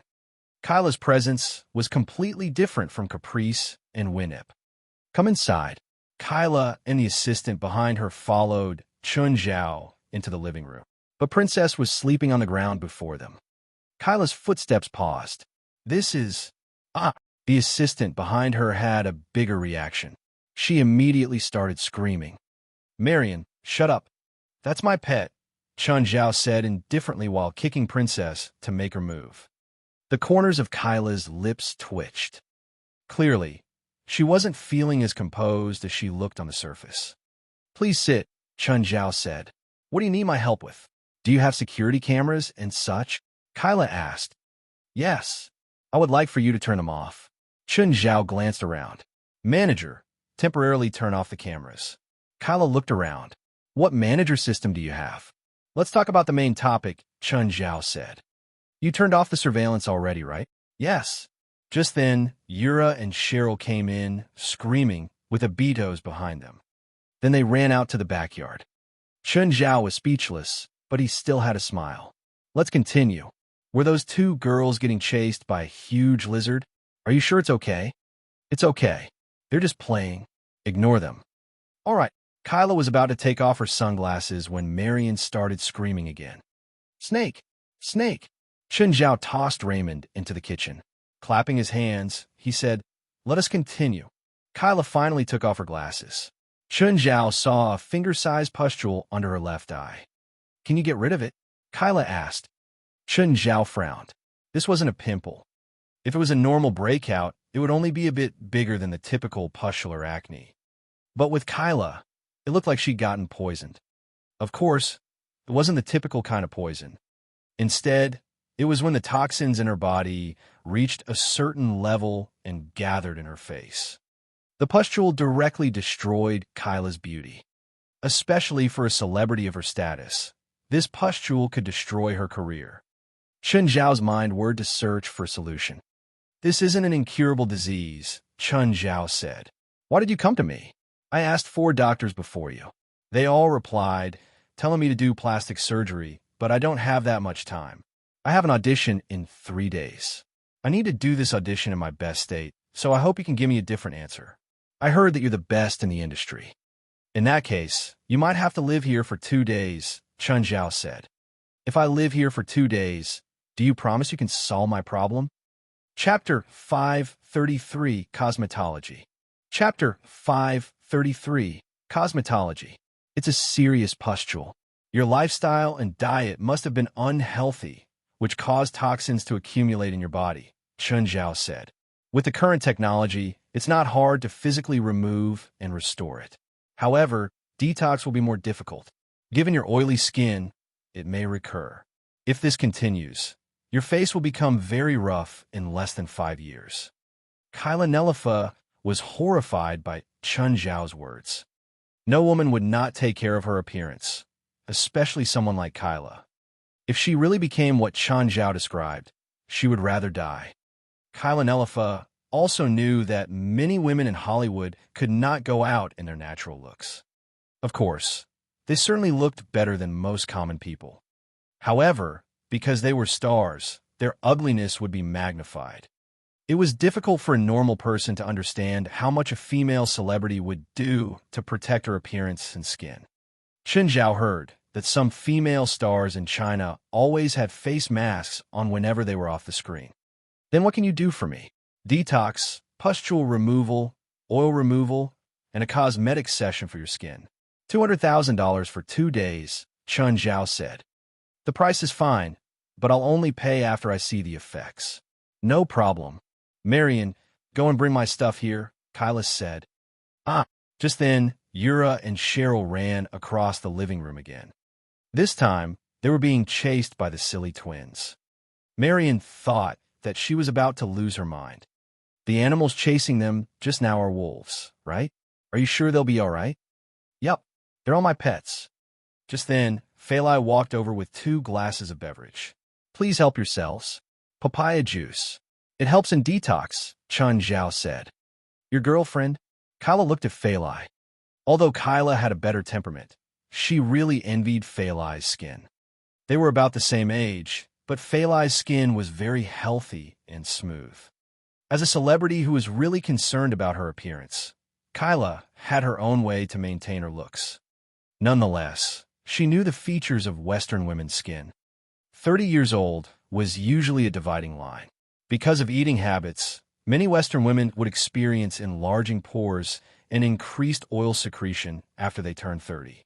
At the same time, the hair on their bodies would grow rapidly, including their faces. At the moment, Kyla was already 26. The oil secretion on her face was alarming. She had to wash her face and change her makeup every 3 hours. Hi, I'm Fali Johnson. Fali, your skin looks really amazing. Chin taught me. Sometimes he'll help me to detox. Kyla could see the sweetness in Fali's eyes when she looked at Chun Zhao. Kyla began to consider if she should also find a boyfriend who knew medicine and cosmetology. Ms. Kyla, please wash the foundation off. Let's do detox first. Must I remove it? Kyla looked at Chun Zhao hesitantly. Have you seen a person have a cosmetic session with makeup? All right. Fali brought Kyla into the restroom. When Kyla appeared before Chun Zhao again without her makeup, she had changed completely. While she was still pretty, her aggressive temperament was gone. Indeed, it seemed like most celebrities lived on makeup, regardless of which country they were from. Of course, Kyla Nellifa was not old, so her skin could still be saved. Where do we go? Just lie on the sofa, Chun Zhao said. Then, he took out all his needles and performed acupuncture on Kyla's face. Pierce South was rather upset. He had spent so much to hire a killer, but he had yet to hear anything from them. Although he had only paid the deposit, it was still $500,000. Did the killer fail too? Pierce South felt more and more scared. Was there nobody who could kill that Chinese? Since killers can't kill you, I'll find mercenaries. Pierce South knew an organization that trained witch mercenaries. He found their number and called them at once. Hi, I have a task for you. Tell me the task and bounty. Then we'll evaluate to see if we'll accept it. Pierce heard a woman's voice. It sounded simple and experienced. A Chinese wizard. He's very powerful. Bounty, 2 million. Do you have his details? Yes, I'll send it to you. Sent. Fuck. Who the fuck will accept this task? You want to kill us all? Asshole. You can save that 2 million for your own fucking coffin. Clang. The woman had already hung up in anger. Pierce South opened his mouth and could not speak for a while. What did she mean? Was that Chinese really that scary? The witch mercenary organization cursed him once they received the information. How powerful was that Chinese?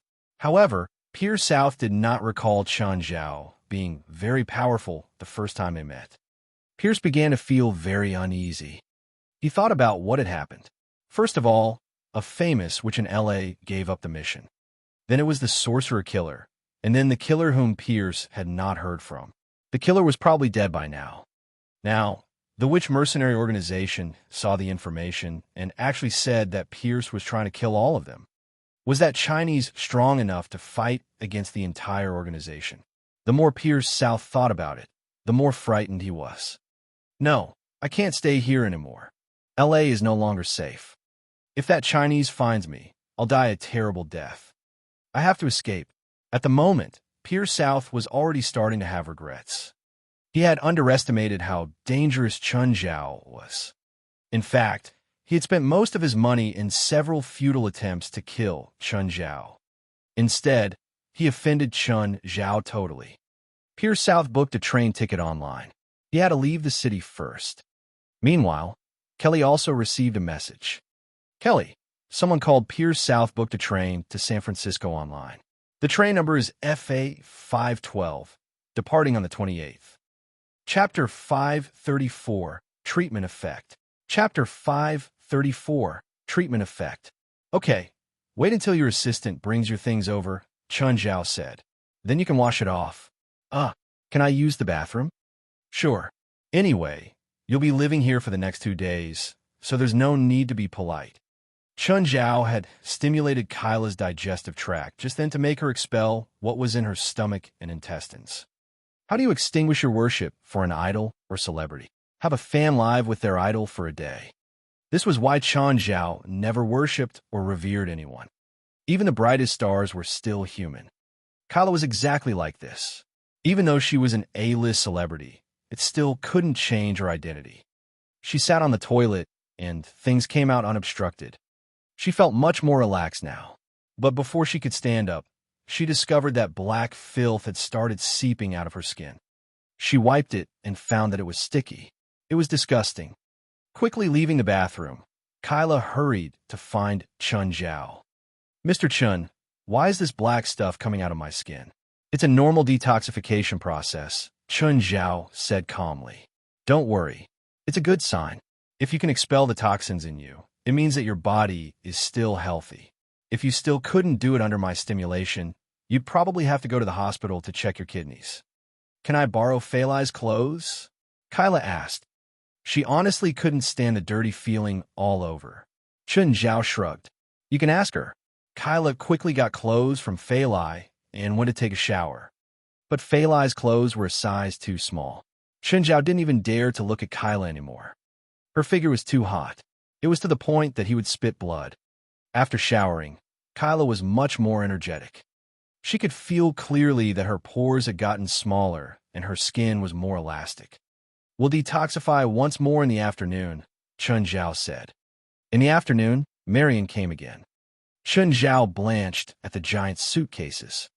Kyla, are you sure you're not moving somewhere? Kyla looked at Chun Zhao helplessly. Can you help? Just leave it. Chun Zhao had no choice but to pick up the 2 heaviest suitcases.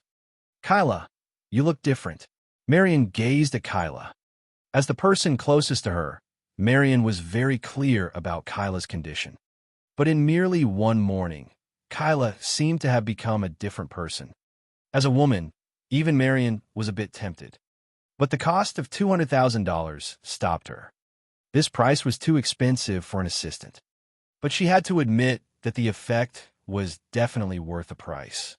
Marion hesitated. Should she take her savings from these years and borrow some fund from the bank to get herself a treatment too? Kyla looked at her body. Are you serious? Yeah, it's really obvious. Kyla, how do you feel?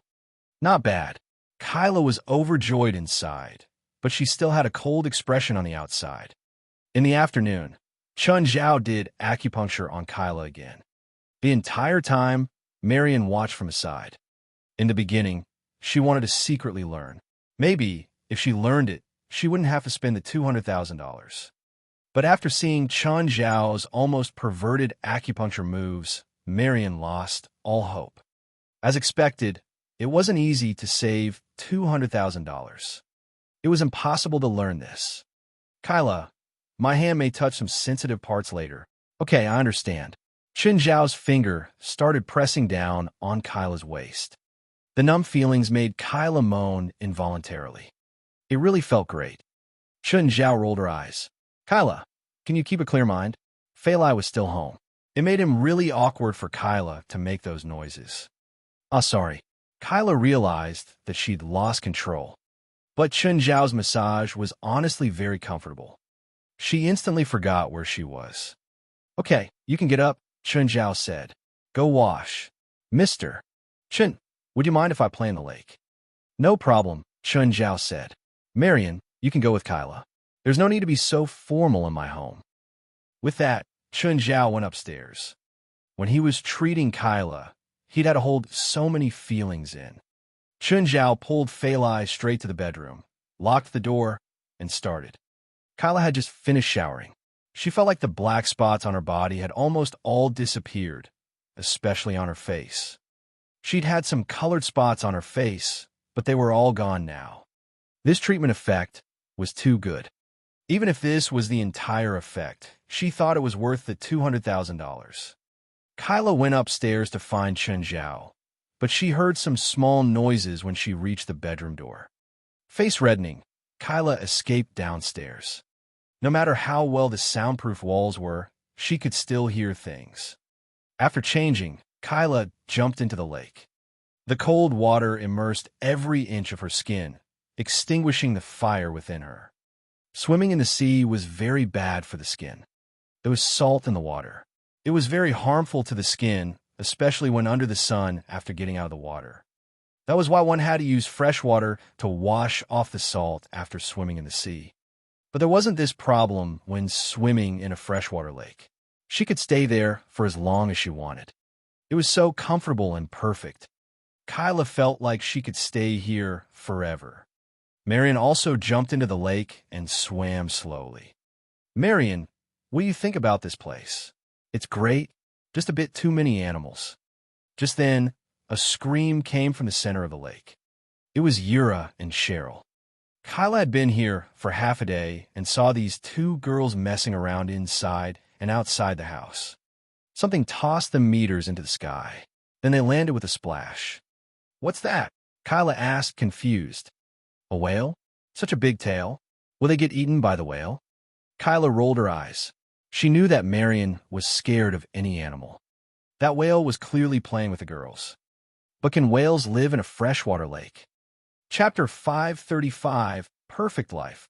Chapter 535, Perfect Life. As Kyla and Nellifa approached Yura and Cheryl, she finally saw the whale's full body. She almost screamed in shock. Yura and Cheryl were lying on the whale's back, laughing occasionally. Kyla could not help but envy them.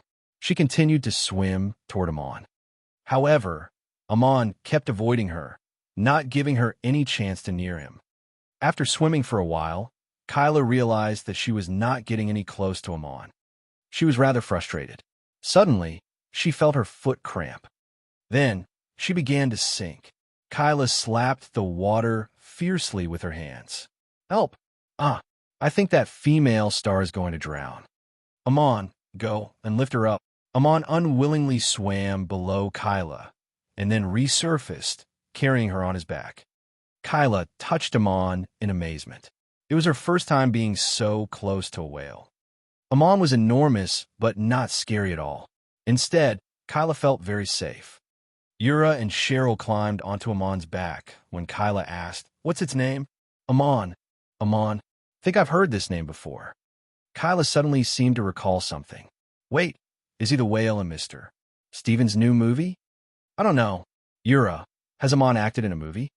Dunno. I'll ask brother later. He's huge. Kyla stood up. Does he not move? Usually not, unless brother instructs him to. Mr. Chun. Kyla thought that the place was too perfect. It was simply heaven. The house was filled with vitality and animals which coexisted in peace with their master. Unfortunately, Yura and Cheryl were much younger than Kyla, and it was not fun for her. They would only play between themselves. Kyla could not even find an opportunity to speak. She could only swim back to shore. When she returned, she saw Chun Zhao and Fali walking out, holding each other's hands. It was unfortunate that there was already a madam here. Kyla approached the two. At the moment, they were sitting on the ground, leaning against Princess. It was a lovely sight that only existed in fairy tales. Hey, Ms. Kyla, I hope you find my place all right. It's amazing. The environment is more than perfect, and the people too, Kyla said with a smile. Isn't it troublesome to have so many pets?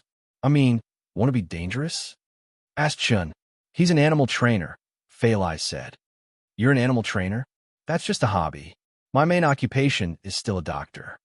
Chun Zhao did not want his professionalism to be questioned because of his hobbies. What's that smell? It's so good. Our dinner, Chun Zhao said. Weren't you? Kyla was confused. Weren't they in the bedroom just now? How did they manage to cook dinner? The two smiled, but did not answer her question. Spanish seafood paella, Spanish cold soup, manchego. Kyla realized that all the food was Spanish style. Kyla was Spanish, so she knew the popular dishes in Spain. Moreover, they tasted quite authentic. Of course, they were still slightly different from the original dishes. Nevertheless, Kyla was very satisfied with the dinner. But how did they have time to cook? They probably did not even enter the kitchen. Was there a servant in the mansion that she did not notice? Did they specially prepare these dishes because they knew that she was Spanish? In fact, she was overthinking. It was merely a coincidence that it was the Spanish dishes day. To ensure that they would not be fired or replaced, the underlings had been learning new recipes every day. Can I have more soup, please? Marion asked, somewhat embarrassed. Of course. Feel free to have whatever you want. We have more than enough, Fali said with a smile. I'll help you to get it. I'll do it myself, thank you. Ms. Kyla, would you like to have some too? Fali asked. She noticed that Kyla did not eat much. She recalled that Kyla had not eaten much for lunch as well. No, thank you. I don't usually eat a lot. Kyla indeed wanted more food. However, the first challenge celebrities had to face was to control their mouths. Don't worry. If you're worried about your shape, you can ask Chin for help. He also offers weight loss programs.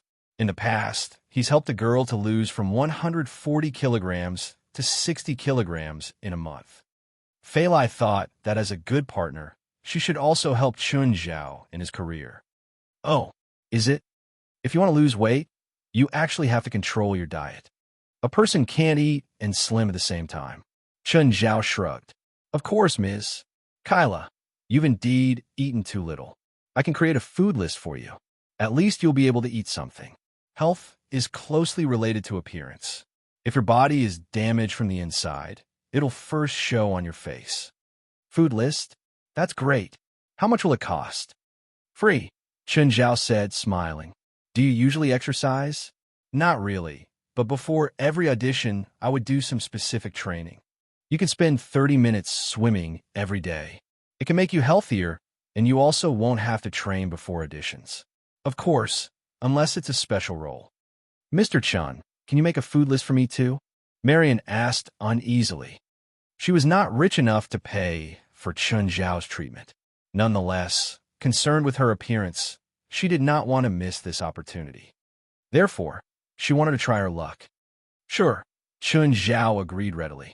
Kyla really had to admit that life here was too comfortable. Her house was not bad either, but the environment and atmosphere here were way better. Mr. Chun, do you have any intention to sell your house? Sorry, we just built it. I don't plan to sell it. Chun Zhao shook his head. Kyla was rather disappointed. With her experience, she could roughly tell that the whole mansion cost at most $2 million to build. But it was much better than her house, which cost $6 million. Chapter 536 Goblin. Chapter 536 Goblin. Kyla was picky about her bed, so she couldn't sleep at night. She lay in bed for 3 hours. Then she got up and stood by the window. She saw stars formed by fireflies in the shadows of the backyard. When a breeze blew by, whooshes sounded in the forest. Millions of fireflies started wrapping around a large tree, spiraling up like a galaxy. Kyla was already stunned by this magical scene. It was an asphyxiating scene. Kyla felt like she was living in a fairy tale castle. Just then, she discovered that some fireflies landed in the forest, and a tiny figure darted among the trees. It's so late. How come there are kids? Kyla was doubtful. No, the little figure didn't run like a kid. What is it doing? Confused, Kyla stared at the figure. It seemed to carry a small bucket and was splashing water at the grapevine. Another small figure appeared. They started chattering to each other. Then the other one started loosening the soil. Goblins? Kyla's first thought was the goblins from stories. Kyla opened the window. But the moment she opened it, the little things under the grapevine heard the noise and vanished in the forest. Looking at the disappeared goblins, Kyla was disappointed. She should have been more careful or not even open the window. That night, Kyla kept the windows open and slept well. The night breeze occasionally blew into the window. The cool current actually made Kyla more comfortable in bed. When she opened her eyes again, it was already bright out. Knock, knock. Kyla, are you awake? Marion was knocking outside. Come in. Kyla stretched. Before, when she stayed at hotels, she could never sleep. But here, she didn't feel any discomfort. Kyla, Mr. Chun and Fali have prepared breakfast. They're calling for you. Okay. Kyla, you seem... Marion stared at Kyla. Me? What's wrong? You look refreshed, Marion said. Really? Kyla thought that Marion was just kissing up to her. But when she was washing up and saw herself in the mirror, she was taken aback. She seemed to have gone back to when she was 20. Her tight and fine skin was incredible. Actually, it was mainly because she'd improved her skin. A person's age mostly showed in the skin. So, as Kyla's skin kept improving, it would naturally make her look younger. As for the pustule under her eye, it was already gone. Even if she didn't put on makeup now, Kyla was still confident in her looks. When she got to the dining room, Fali had already finished breakfast. Kyla, are you used to drinking soy milk? Of course. Kyla believed that she didn't have to worry about eating something wrong in Chen Zhao's house. Chen Zhao's skills were undeniable. His stuff must be the best. Delicious. Kyla really liked the soy milk. It was her first time drinking it. What did you buy? We made it ourselves, Fali said, smiling. Actually, they just bought the soybeans and had the inferior demons grind them. Oh, is it complicated? It's not complicated, but the process is a bit annoying. You can buy it in the supermarket too, but the machine-made soy milk won't taste as good as ours. Fali was very proud. After all, only her house had this kind of soy milk. You couldn't get it anywhere outside. After breakfast, Fali went to work. Kyla, let's continue the treatment. Do I still need to continue? Since I accepted your money, I'll work to the best level. Of course, if you think this is enough, then I don't mind either. What a joke. The first day was already so effective. How could Kyla refuse him now? She also wanted to know just how great Chen Zhao could make her skin. After the treatment, Kyla discovered that her skin released less oil and toxins. This wasn't hard to understand. After showering, Kyla felt that her skin had gotten even better. Chen Zhao's treatment was visible. The effects were obvious too. In the afternoon, Chen Zhao gave Kyla the last detoxification treatment. This time, very little toxins were released. Kyla, this ointment is for you. I made it myself. It can effectively fade scars. Chen Zhao looked at Marion beside them. Marion, here's one for you too. Huh, I have one too. Marion was surprised. Take it. Marion had average skin and some scars on her face. Chen Zhao was just doing offhanded charity.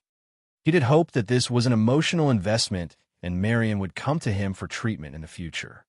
He didn't know that Marion did have this thought. He underestimated a woman's desire for beauty. Usually, he never heard Fali talk about where she was dissatisfied with herself because Chen Zhao always treated her proactively. When Fali got hurt or scratched at work, Chen Zhao would give her treatment immediately. Others didn't get this kind of treatment. Marion saw that Kyla's treatment was so effective and made her want it too. Of course, her bank card suppressed her urge. This is the meal plan I created for you. Kyla, this is yours. And this is yours, Marion. Thank you. Marion was quite happy. After all, this was free. And it was an expert beautician who made the meal plan.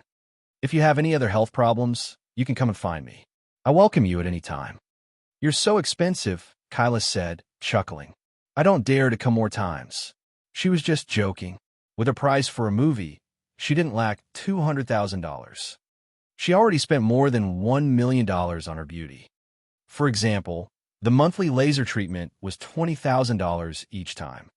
The laser also had certain risks, but for a girl who loved looking pretty, any risk was worth it before something actually happened. But now, Kyla wasn't willing to take those risks anymore. After all, she had a better option now. Chapter 537, Accident in the Studio. Chapter 537, Accident in the Studio. Although Kyla and Nellifa would like to continue staying at Chen Zhao's place, it was clearly impossible. They were only acquaintances, or more like a doctor and his patient. Moreover, Chen Zhao and Fali had their own life. Lastly, as a celebrity, her schedule was completely filled. Kyla only stayed for 2 days. It was really a memorable experience. Kyla stared at the shrinking mansion in the rear mirror in silence. It was as if she was bidding farewell to a fairy tale. After all, she still had to return to reality. Ms. Kyla, actually you could have stayed for another day. Have you forgotten about the audition this afternoon? Kyla had to adjust her emotions and get ready for the audition later. Of course, Kyla had been to hundreds of auditions, from being unknown to very popular. But even now, she still had to give it her best. No big production would choose their female lead carelessly. Even a top celebrity could not guarantee that she would receive the role. Firstly, there would be competition between various agencies and investors. And then the actor's appearance, popularity, pay, and acting skills. A top-tier actress might not be an Oscar award winner, but at least she needed to have some acting skills. If Kyla only had appearance, like her plan a few years ago, she would never become a top-tier actress. Acting skills sound mysterious, but they are actually real. When you act with a supporting actor, you would always be the center of attention. When you act with the male lead, you would not be ignored. Even in an ensemble cast, the audience would also notice you. Of course, not every movie gives its actors an opportunity to perform. In movies like Transformers, the leads are really more like supporting roles. The real leads are the robots created by CGI. Normally, top-tier actors would not take those roles, unless the pay was really high. The audition this time was in the Hollywood studios, where many movie companies had gathered. People looking for opportunities roamed here every day. They would even stop passing cars and attempt to sell their scripts. However, the success rate was clearly almost zero. When Kyla reached the studio, there was already a long queue of young actresses. Most of them had agencies, while the rest were here to try their luck. Of course, Kyla did not have to queue like these girls. Moreover, they were auditioning for different roles. These girls were probably only aiming for a role with a minute of screen time, like a receptionist or a waitress in a restaurant. Kyla was very lucky, or rather she had a powerful background. She did not have to work from the bottom. Her very first role was a secondary female lead. Kyla entered another audition area directly. There were significantly fewer people here. The actresses waiting at the entrance were all somewhat popular. Kyla here, a lady who was about the same age as Kyla, waved at her. It was Kyla's cousin, and she was similarly from a rich family. In Hollywood, only women like them, who were relatives and not direct competitors, could become real friends. If they were like the background-less girls outside competing for the same role, they would become enemies at once, even if they had been best friends. "Hey, Fanny." The two gave each other a warm hug. Kyla asked, "Are you here for the female lead too?" "No, please, I'm not even on the C list. My agency has arranged a role for me. It's only a brief shot," Fanny Lee said, looking at Kyla in envy. "When will I become as popular as you?" "Soon. You'll soon be like me." "Kyla, what lotion have you been using? Your skin looks amazing." Fanny felt Kyla's arm. It felt more like a teenage girl's. Kyla's skin was so smooth that the pores could not even be seen. Fanny almost thought she was touching a piece of silk. She could not feel any roughness. In fact, it was not just Kyla's arm, but also her face. With her light makeup, she was filled with youth. Fanny was really jealous of Kyla's skin as she kept touching her hand. Eventually, Fanny could not help but feel Kyla's face. "God, did you go for a facelift?" No, even a facelift can't be this good. I know a... Suddenly, a woman walked in from outside. She looked over 30. After she entered, she scanned the crowd, searching for someone. Finally, her eyes locked onto Fanny. You bitch! The woman approached Fanny with a glass of liquid in her hand. Fanny panicked upon seeing the woman and turned to run. But the woman was already next to her. She poured the liquid at Fanny. No! Fanny blocked the liquid with her hand. The next moment, she felt a sharp pain in her palm. Ah! Fanny covered her hand and crashed to the ground in agony. The woman was about to act further when Kyla, who had recovered from the surprise, knocked her over. By then, the guard at the side also reacted. He quickly charged over and subdued the woman. Kyla immediately poured the mineral water she had onto Fanny's hand. Fanny, how is it? My hand. My hand. Marion, call the ambulance. Fanny was in deep pain, suffering a large burn on her hand. It was clear what the woman had poured on her. Luckily, the liquid did not get onto her face. Soon, the ambulance finally arrived and brought Fanny to the hospital. Nevertheless, because of the accident, the audition had to be paused. Ms. Kyla, your arm. Marion noticed the obvious burn, which was about the size of a baby's palm, on Kyla's arm. Kyla was in pain too. She had actually noticed it earlier. The liquid might have splashed onto her arm when the woman poured it. Let's apply Mr. Chin's ointment and go to the hospital. Marion applied the ointment on Kyla's arm. Immediately, she felt a wave of coolness. Wow, it's much better now. Chapter 538, The Pursuit is Here. Chapter 538, The Pursuit is Here. Kyla and Marion were about to go to the hospital when the phone rang. Kyla, your phone. She took the phone. Hello. A moment later, her expression changed. Go back. Kyla, we're almost at the hospital. There's a new role, but your arm is burned. It's okay, Kyla said. I'm already hurt anyway. She touched the wound. The pain had subsided a lot. It seemed that the ointment was quite effective. Kyla, how about we ask Mr. Chun? Maybe he has a solution. It's useless. This is a serious burn. I'll need a skin graft, at the very least. The arm injury wasn't large, but it had been high-concentration sulfuric acid. The surface skin was already damaged and even wrinkled. She would probably need to rely on skin grafts to heal it. Later, Kyla went to audition at the site. She didn't get a result yet. After the busy day, Kyla was exhausted. Kyla, should we go to the hospital now? Whatever. I'm tired, she replied, fatigued. Let's not go now. She pulled up her sleeve, but discovered that there was a layer of dead skin where her injury was. Huh? She let out a surprised sound. Marion looked at Kyla's arm. That's strange. Is that what a burn looks like? Kyla pulled off the dead skin. The injured skin was red and clearly different from the nearby skin. It hurt a bit, but it wasn't as intense as in the afternoon. No, it looks like it's healing. Kyla's face was filled with confusion. She remembered that her mother had had similar experiences. Once, cooking oil had splashed on her arm. It left behind a permanent scar.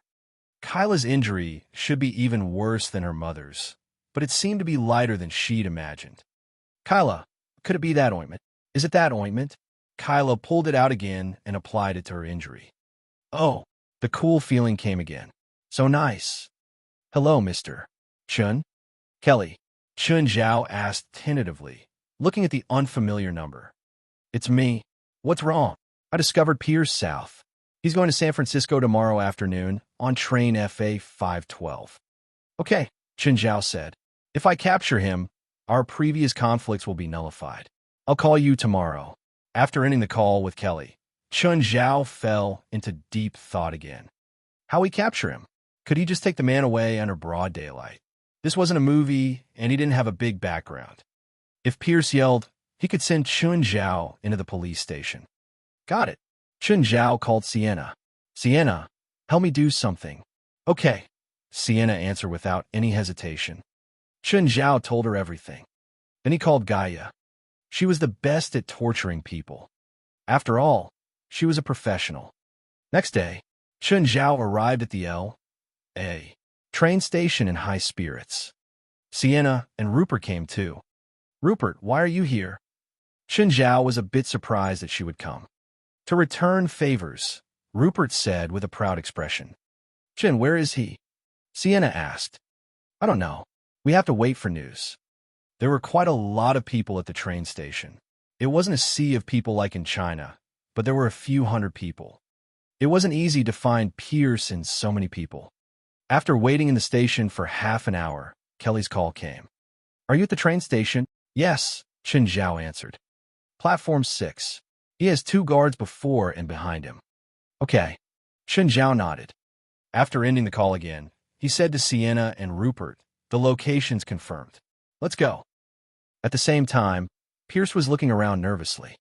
He hadn't been able to sleep easily ever since he destroyed the relationship with Chen Zhao. The man gave him too much stress. So many continuous clashes had all ended in failure. He didn't have any more money to hire people and kill Chen Zhao. He could only leave the city now.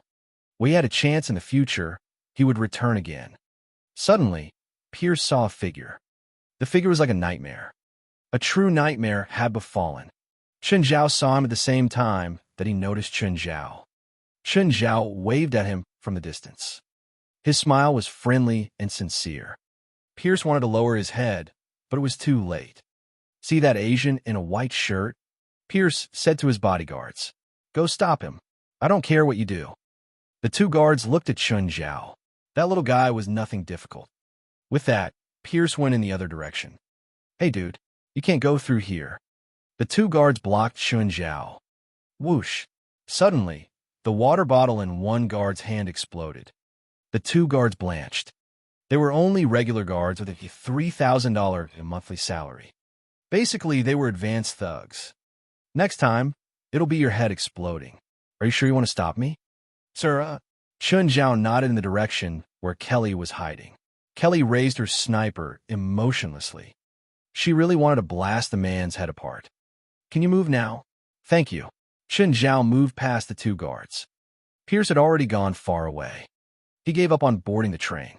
He was afraid that if he did and Chen Zhao followed him, he really would have nowhere to hide. While running, he called the police. I need protection. I'm getting chased. Right now. Silence. A voice sounded behind him. Pierce's expression froze. He found that he couldn't produce any sound. There was an unfamiliar woman behind him. Pierce immediately started running. He wanted to scream for help, but he couldn't make any sound. He charged out of the train station and into a taxi that happened to stop beside him. Sir, where are you going?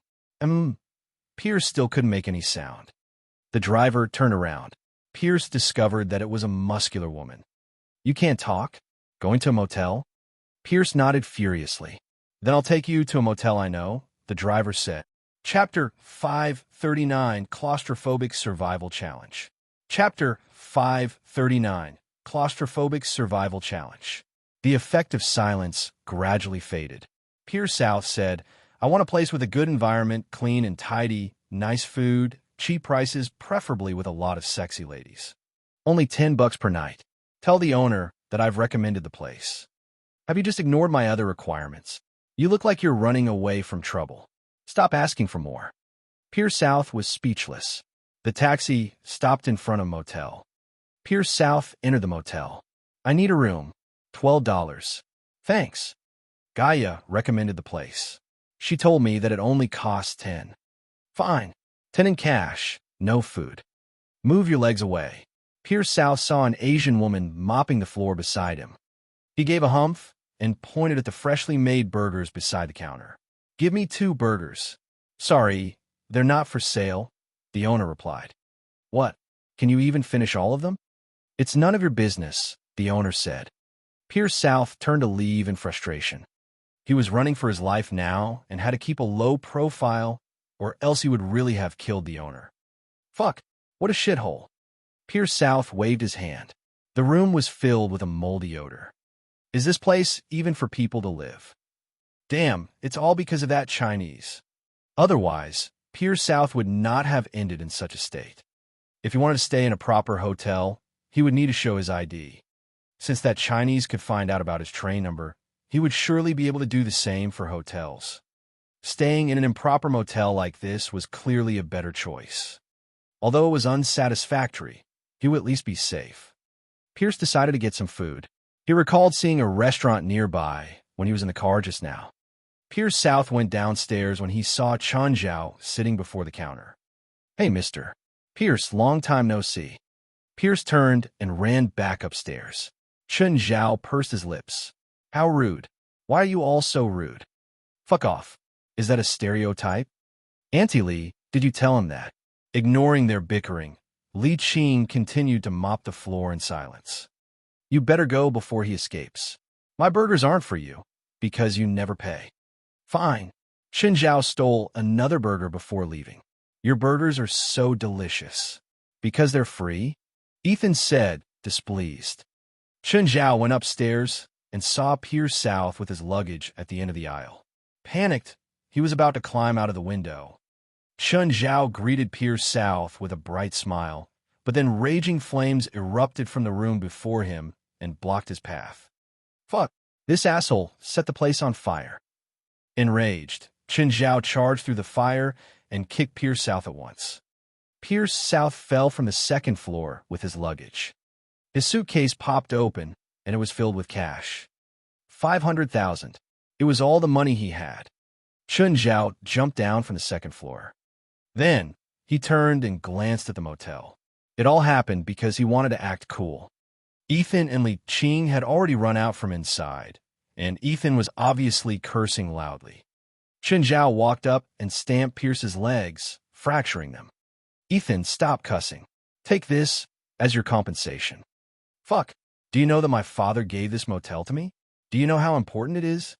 I think there's about 500,000 in here." 500,000? Ethan's eyes widened. "Huh, nice fire. Out with the old, in with the new." Chun Zhao did not stay any longer. He had to bring Pierce South away before the fire truck arrived. Thus, he bid goodbye to Ethan and Li Qing. At the moment, Pierce South had yet to recover from his fall. He was in the trunk of the car. All he could do was to keep struggling, hoping that someone would hear him. Unfortunately, they were in the suburbs. After some time, Chun Zhao finally dragged Pierce South down the car. Pierce scanned his surroundings in fear. He had no idea where they were. It was all trees. "What do you want?" "Mister Chun, I was wrong. I apologize. Please let me off." "Nah, I've already forgotten about that." "Then where are you bringing me to?" Chun Zhao had been grabbing one of his legs and dragging him on the ground. "As long as you can complete something, I promise I will never find you again." "All right, what is it?" "I promise you that I'll do it." Pierce cried and shouted, "Please let me go. I've been doing an experiment called the Claustrophobic Survival Challenge. I've done it a few times already, but nobody can complete it. I need you to participate in and complete the experiment for me." "What's the Claustrophobic Survival Challenge?" "You'll find out very soon," Chun Zhao said with a smile. Soon, Pierce South heard some voice in front. He saw that heavily built female driver. "Damn, I should have known that they know each other." "Chun, is this deep enough?" Gaia asked with a shovel. Chun Zhao turned around and glanced at Pierce South. "More or less." "Mister Pierce, get into that box." What do you want?" "Get inside." "Didn't you want me to help you in the Claustrophobic Survival Challenge?" "I'll help you." "This is the one," Chun Zhao said calmly. "Wait, you want to bury me alive?" No. It's called the Claustrophobic Survival Challenge. I'll give you anything you want." "What can you offer me?" Chun Zhao asked, squatting in front of Pierce South. You should be out of money, right?" Chun Zhao asked. Pierce South could feel horror growing inside him. Suddenly, he had an idea. "I can translate that nautical dairy for you. I can help you find the treasures." Gaia looked at Chun Zhao. Before this, she did not know about the treasures.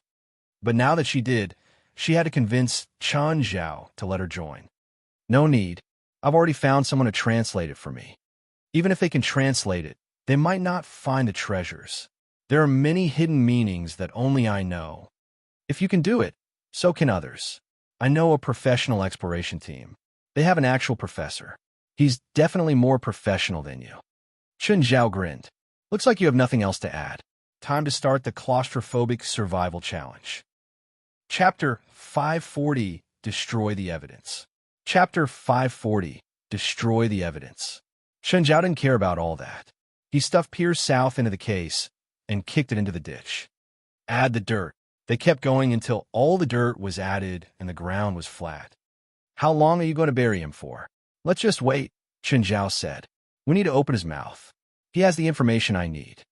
You mean the treasure he mentioned? Are you interested? Shenzhou looked at Gaia. Of course. If I really go find that treasure, you'll get a portion. And then? What are you going to do with him? Well, I don't plan on forgiving him, Shenzhou said matter-of-factly. This bastard keeps hiring people to kill me. Shenzhou and Gaia weren't rookies anymore, so they didn't feel many emotions from this. If it was when Shenzhou had first arrived in America, he might be a bit timid. Now he had countless deaths in his hands. The two brought the grill from the car and started a barbecue. They also got a few bottles of beer and chatted. Oh, how's that kid you adopted last time? Not bad. At first, I wasn't used to having him call me Mom. Mom? I thought you'd treat him like a little brother. I want to experience what being a mom feels like. Is the kid healthy? Do you need me to give him a checkup? I'll bring him over when I'm free. Shenzhou and Gaia drank quite a lot, but they were both good drinkers. How long has it been? Should be enough time now, Gaia said. We should dig him out. If we keep going, there won't be enough oxygen in the box. The two worked together to dig the box out. But when they opened it, he's dead. Dead. Shenzhou checked and was quite annoyed. What the fuck?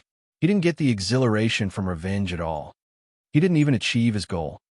Didn't you say there's enough oxygen? Shenzhou complained. He died from fright, Gaia said. Look, there aren't any scratches on the walls. If he died from suffocation, he would have scratched at the box before dying. Dying from fright under that extremely hopeless state is pretty reasonable too. Okay. Shenzhou was disappointed. About that treasure, I have another plan. The diary's in my hands. Anyway, Shenzhou said. What do we do with this body? Burn it and then bury it. The two used half an hour to destroy all evidence. They didn't leave until they were sure no traces were left. Marion answered Kyla's call sleepily. Marion, are you sleeping? Kyla, what's wrong? Come over now. Oh, bring Mr. Chin's ointment too. Marion was awake now. Just treat it as me buying it from you. Kyla's tone was undeniable. Don't you want to do surgery at Mr. Chen's? I'll give you $100,000. Huh? Kyla, are you sure? Yes, but if you want to get ointment from Mr. Chen again, you have to give it to me. Kyla, don't you have a bottle too? I discovered another use for it, Kyla said. What use? Don't you just rub it onto your injury? It's not like you can eat it. Just bring it over first. Marion wasn't willing to part with the ointment, but if she could sell it for $100,000, then she was very willing. After all, she only had $100,000 in savings. If she received another $100,000, then she would have enough to get beauty treatment from Shenzhou. She hurried over to Kyla's house. Kyla impatiently welcomed Marion in. Did you bring the ointment? Yes. Marion handed it to Kyla. Where's yours? I finished it, Kyla said. Finished. Kyla pulled her sleeve up. There was still a faint scar. That fast? Marion looked at it with shock. It's because of the ointment. That's right. The actual way to use it is to apply it every hour. If you go past an hour, the effect will disappear. If you keep applying it, the wound will recover really quickly. I discovered it yesterday and have been applying it constantly. As if discovering a new world, Kyla continued excitedly. This is practically the most perfect ointment I've ever seen. It's just that there's too little. It's not enough at all. Kyla, you shouldn't need an entire bottle anymore, right? It's not me. It's Fanny. Are her injuries really bad? Very bad. It'll be complicated if she gets a skin graft too, because practically her entire palm is damaged. The surgery would be very difficult. Then this bottle won't be enough, right? After all, a small burn used up an entire bottle. Fanny's injury was probably more than 10 times worse than Kyla. Kyla nodded. I'll just see if it's effective first. Fanny, come over. Kyla, I don't want to. Fanny's tone was very depressed. When she'd received the report from the hospital, she'd felt hopeless. Her hand was practically destroyed, just like her acting career. With her burn degree, she could still use her hand, but she couldn't show it to anyone. It was possible to do a skin graft, but it wouldn't fix her completely. Her palm would be like a puzzle, one piece here, one piece there. As for the burns on her fingers, they were even worse. After the painkillers wore off, the pain kept attacking her as well. She hadn't been able to sleep since the day she was injured. Hurry over. I can help you. If you want to recommend some doctor, you can stop. I've already asked the best plastic surgeons. It's impossible to recover. Just trust me this once. I'm not recommending any doctors either. I have medicine. I'm not going. If you're not coming, then I'll go over to you. With that, Kyla hung up. Fanny knew that Kyla meant well, but she was drowning in pain and sadness. A while later, Kyla had arrived. She kept ringing on the bell. Fanny didn't want to open the door, but Kyla was just too annoying.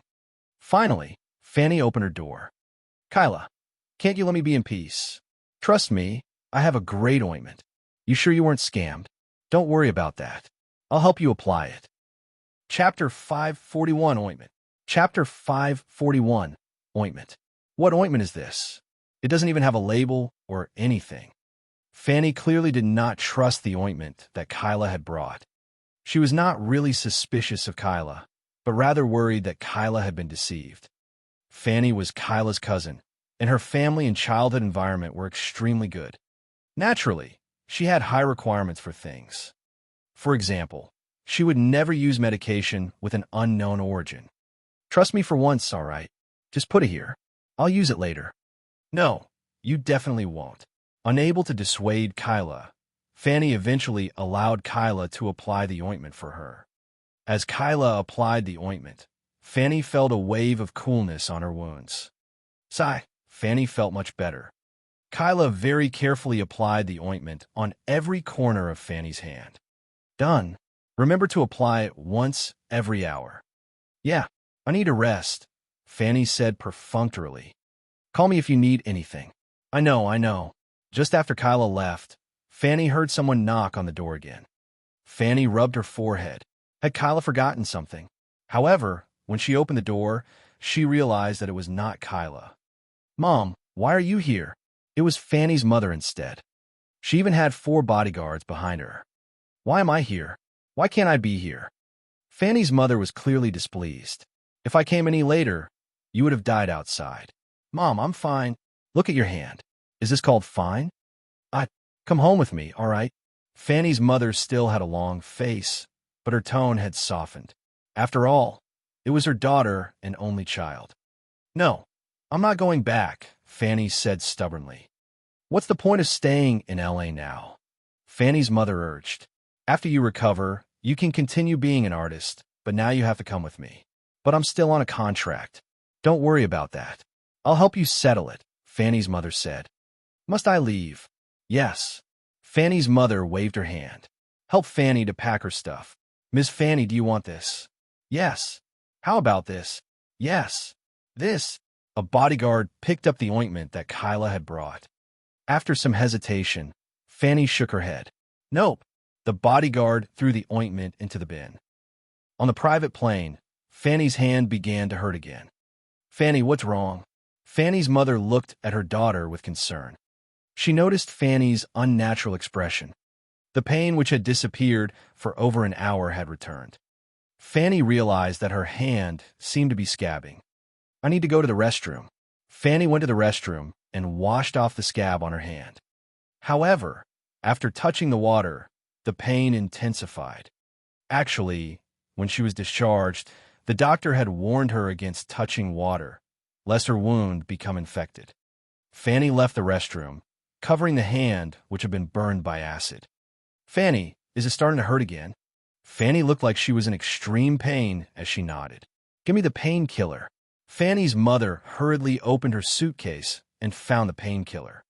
After Fanny took a few pills, her mother asked, "How is it?" Fanny originally thought that the painkiller would take a while to come into effect. However, after a while, the pain still did not subside and continued to trigger her nerves. Cold sweat was seeping out from Fanny's forehead. Suddenly, Fanny thought of the ointment that Kyla had given her. Where's the ointment? What ointment? Fanny remembered that one of the bodyguards had thrown the ointment in the bin. Mom, I need to go back. What? The plane is about to take off. I left the ointment in my apartment. What ointment? I'll buy you another one when we get home. No, I need that one. The one I had earlier. The pain had almost driven her insane. She regretted being so rash. Whether the ointment was effective or not, it was at least an excellent painkiller. Fanny insisted on returning and getting the ointment. Her mother had no choice but to postpone the flight. After returning to the apartment in a rush, Fanny began to search the bin frantically. Where's the ointment? Miss, I threw the trash in the bin downstairs just now, the bodyguard said with an awkward face. Fanny, what ointment is it? Let's buy another one. Kyla gave it to me. After I applied it, the pain was gone. Kyla? I'll call her and ask her about it. No, Fanny looked really troubled. If Kyla found out that Fanny had thrown away the ointment that she had specially delivered, she would certainly be mad. I'll search in the bin downstairs. Ms. Fanny, I think a garbage truck came right after we left, the bodyguard said. Fanny was stunned. When Fanny's mother saw her expression, she took her phone. Hey, Kyla, it's Dolan. Hi, Aunt Dolan. Did you give Fanny some kind of ointment? I accidentally broke it just now. Do you still have more? Fanny really needs it now. Huh? I don't have any left. Can you tell me what brand it is? I'll go and get one myself. It's not a standard ointment. One of my doctor friends made it himself. Can you please give me his contact? I'll call him. Aunt Dolan, are you in LA now? Yes, I'm at Fanny's apartment. My friend is rather special, so I can't give you his number directly. How about I ask him for you? Sure. Dolan was not unreasonable. She knew that some people had special circumstances. Hello, Mr. Chun? Yes. Ms. Kyla? How can I help you? I would like to ask if you're selling that ointment. Have you used all of it? Yes. I would like to buy one more. 200,000 for a jar. Do you want it? Gaia almost drove the car into a tree. Chen Zhao glanced at Gaia and moved his lips silently. Drive properly. Kyla gasped. 200,000. It seemed like buying Marion's one with $100,000 was really worth it. That's expensive. Given that you've used it, I think you know how good the ointment is. Indeed, it was the best ointment she had ever seen. Chapter 542. The Effect of $200,000. Chapter 542. The Effect of $200,000. I want 2 bottles. Sorry, Chen Zhao said. I gave you and Marion each 1 bottle. Now, I only have 1. It was practically impossible to produce the ointment in the human world. He could only get some ingredients when he went to hell. This was why Chen Zhao didn't produce that many. After all, there were other ointments. He couldn't use it all to produce 1 type. How long will it take to produce 1 bottle? At most 2 or 3 per month, Chen Zhao replied after calculating. Unless he went to hell, he would have no way to get the ingredients. That little, but Kyla didn't doubt this. If he could mass-produce this kind of ointment, Chen Zhao would probably be the world's richest man. Are you at home now? I'm in a hurry. I'll go over to get it. I'm not home, Chen Zhao said. Here, tell me where you are. I'll bring it over. Okay. Kyla recited her address. Gaia, turn around. Go to Beverly Hills. Chen Zhao hurriedly sent the ointment to Kyla's hands and received a check in return. Looking at the check in Chen Zhao's hands, Gaia said meaningfully, I'm starting to regret not choosing medical school. Professor Carlo, we've pretty much gathered everyone. We should be able to enter again, right? Carlo nodded. Ever since that last mountain expedition, he'd gathered a new group, but he still wanted Chen Zhao. He knew that there was no way, though. What could he do if Chen Zhao was unwilling? He couldn't even force the man. Last time he tried a trick, he even lost a man. Carlo had placed great value on Murphy. After all, that special bloodline was very important to his team. What about our equipment? Carlo asked. We had a weapons expert from L.A. Help us modify them, Tyler said. Did you try it? Yes. It's much stronger, but can it kill the male crypt demons? Carlo asked. I tested the new weapon on that male crypt demon body. It's unable to damage the outer bone, but it can still cause damages if it hits muscle. Carlo thought for a moment. The male crypt demons didn't actually have that much outer bone matter. They were quite scattered too. As long as they had the modified weapons, they could be fatal for the male crypt demons. Plus, they had a lot of people. He believed that they wouldn't escape pathetically like last time. Then, let's get ready today and leave tomorrow, Carlo said. Okay, I'll bring the newbies to relax today. Don't go crazy. We're leaving tomorrow. Okay. Fanny, this is the ointment. Kyla brought the ointment to Fanny again. Don't lose it again. I know. Fanny was quite embarrassed. Kyla had gone through the trouble to bring her medicine, but she hadn't treasured it. Where's Aunt Dolan? She went to the hotel, Fanny answered. Oh, apply the ointment once every hour. I know. After sending Kyla off, Fanny impatiently applied the ointment on her palm.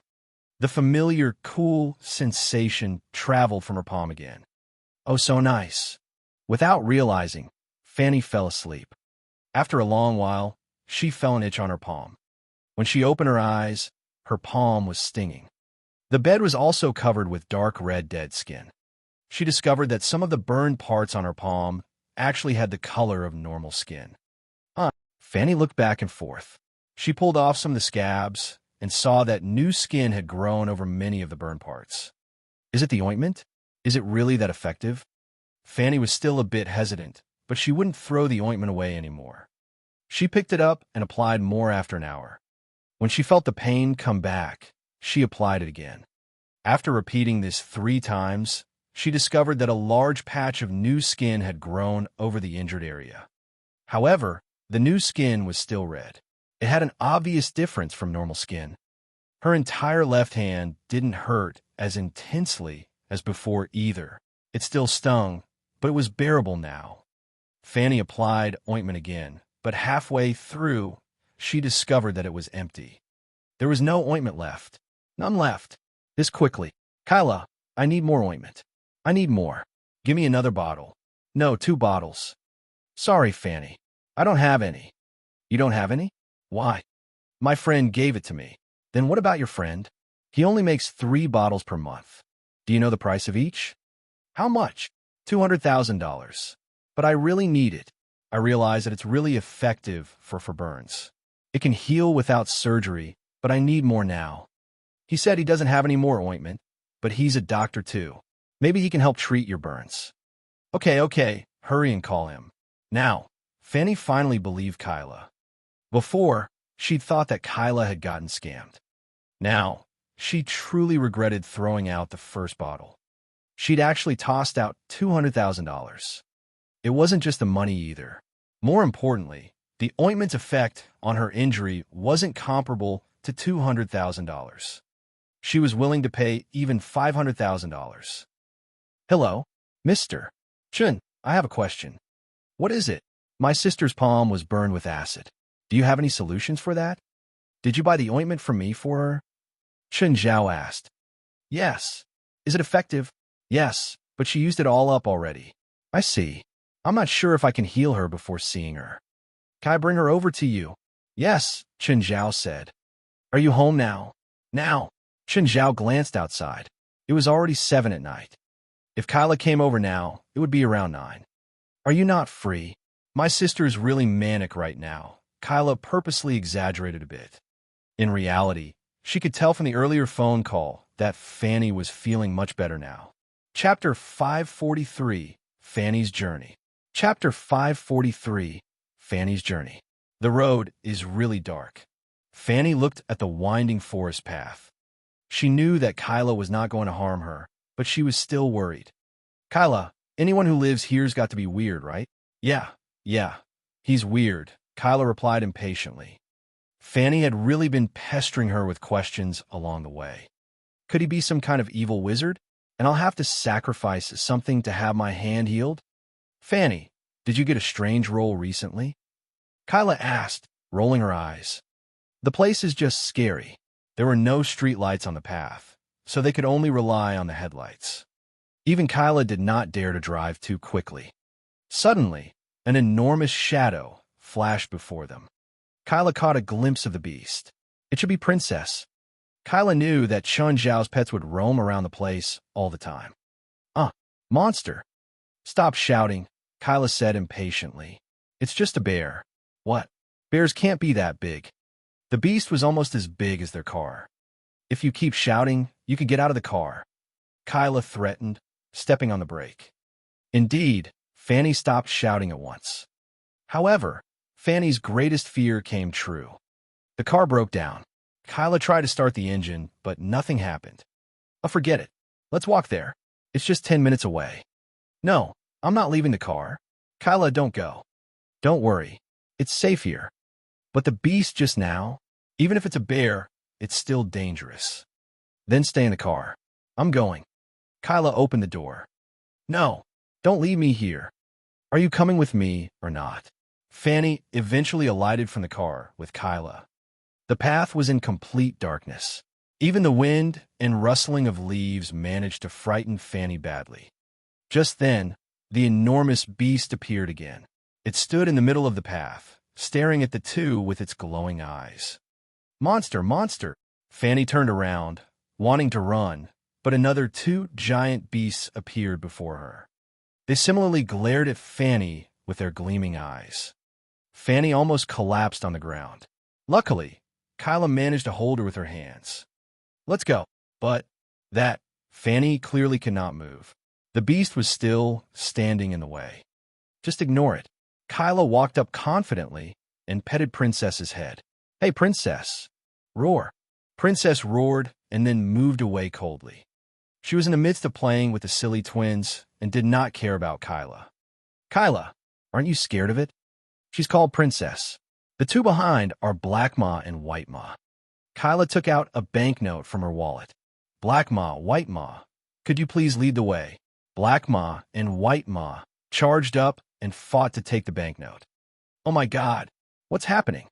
Could wolves be bribed with money? Perhaps I should bring my wallet when I go to the wild too, Fanny thought. All right, stop fighting. I'll give you one each.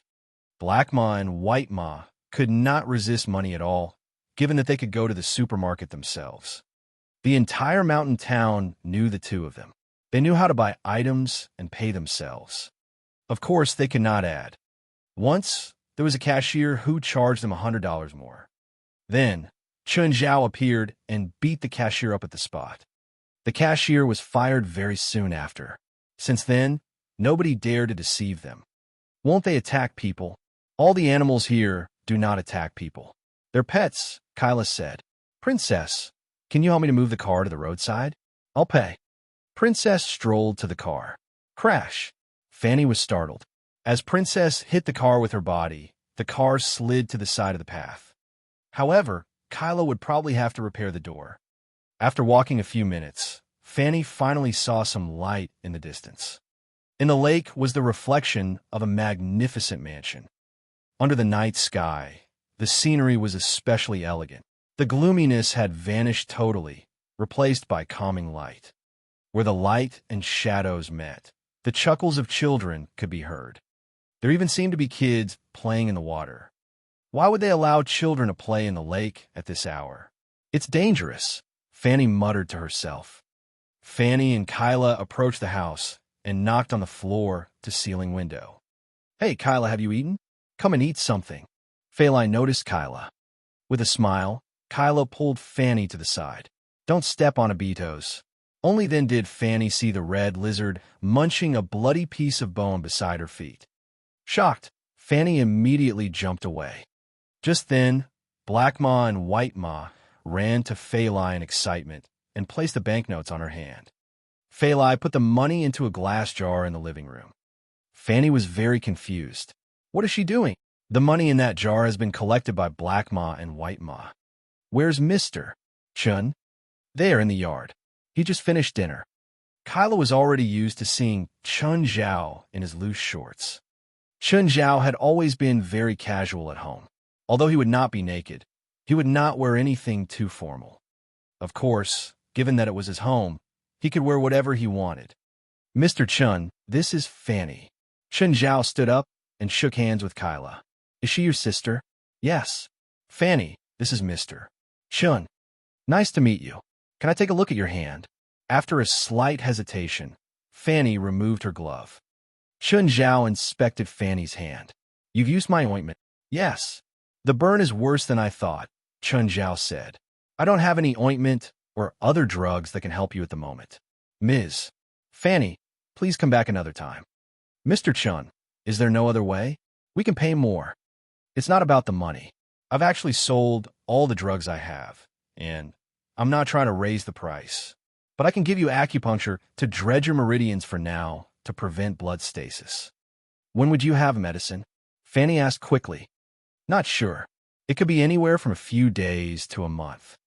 Is someone going to deliver the medicine to you? Kyla thought that Chun Zhao might have special, possibly illegal connections. No, I have to go into the mountains and get the ingredients myself, Chun Zhao said. Chapter 544, I know a therapist. Chapter 544, I know a therapist. When are you leaving? When are you coming back? Fanny asked impatiently. It doesn't go that fast, Chun Zhao said. Fanny, if you need acupuncture now, I can help you do that first. Fanny, since Mr. Chun said that, you don't need to worry. I just want to know the exact time. Mr. Chun, can we stay the night? Sure. Be my guest. After accepting Chun Zhao's acupuncture, Fanny felt the stinging pain in her palm lessen. It didn't feel like she was getting stabbed by needles anymore. However, it could only relieve her pain temporarily. At night, she woke up from the pain again. She went downstairs to find water and suddenly heard a whoosh. When she turned around, she saw a huge creature fly across the front yard. The creature was huge. Its back was already taller than one floor, so Fanny couldn't clearly see what it was at all. Plus, it was too fast. It disappeared in the blink of the eye. Fanny was a bit confused. She actually didn't feel any fear. Instead, she walked out of the room and went to the yard. Fanny looked around. There didn't seem to be anything in the lake on her left. There was a waterfall in the distance. She stared at it. There seemed to be light in the waterfall. Fanny walked over, almost on autopilot. The waterfall wasn't big, but the stones under it were a bit slippery. Fanny stood up with difficulty. She saw that there was more than one light spot in the dark cave inside the waterfall. There seemed to be something staring at her in the darkness. Now, Fanny wasn't sure if this was a dream or reality. Perhaps it was a dream. Hello. A snake head darted out of the cave. Huge. Huge. One pair of light spots were from this head. There were other spots of light deep inside the cave, too. There was a sharp horn on the snake's head. The skin was slightly red and a red tongue darted out. It approached Fanny. Fanny was completely treating this as a dream now. She reached out her right hand, slowly approaching the snake. The snake's tongue licked Fanny's palm and slowly opened its mouth. This scene should be terrifying, but Fanny felt no fear. Perhaps it was due to it being a dream. She didn't feel any evil intentions from the snake. The snake started inhaling. Something seemed to get sucked out of Fanny's palm. It was a green vapor. It felt comfortable, like when she applied the ointment, the cool feeling. After a few inhales, the snake licked Fanny's palm again. Suddenly, she heard a voice sound in her ears. Sleep. Go to sleep.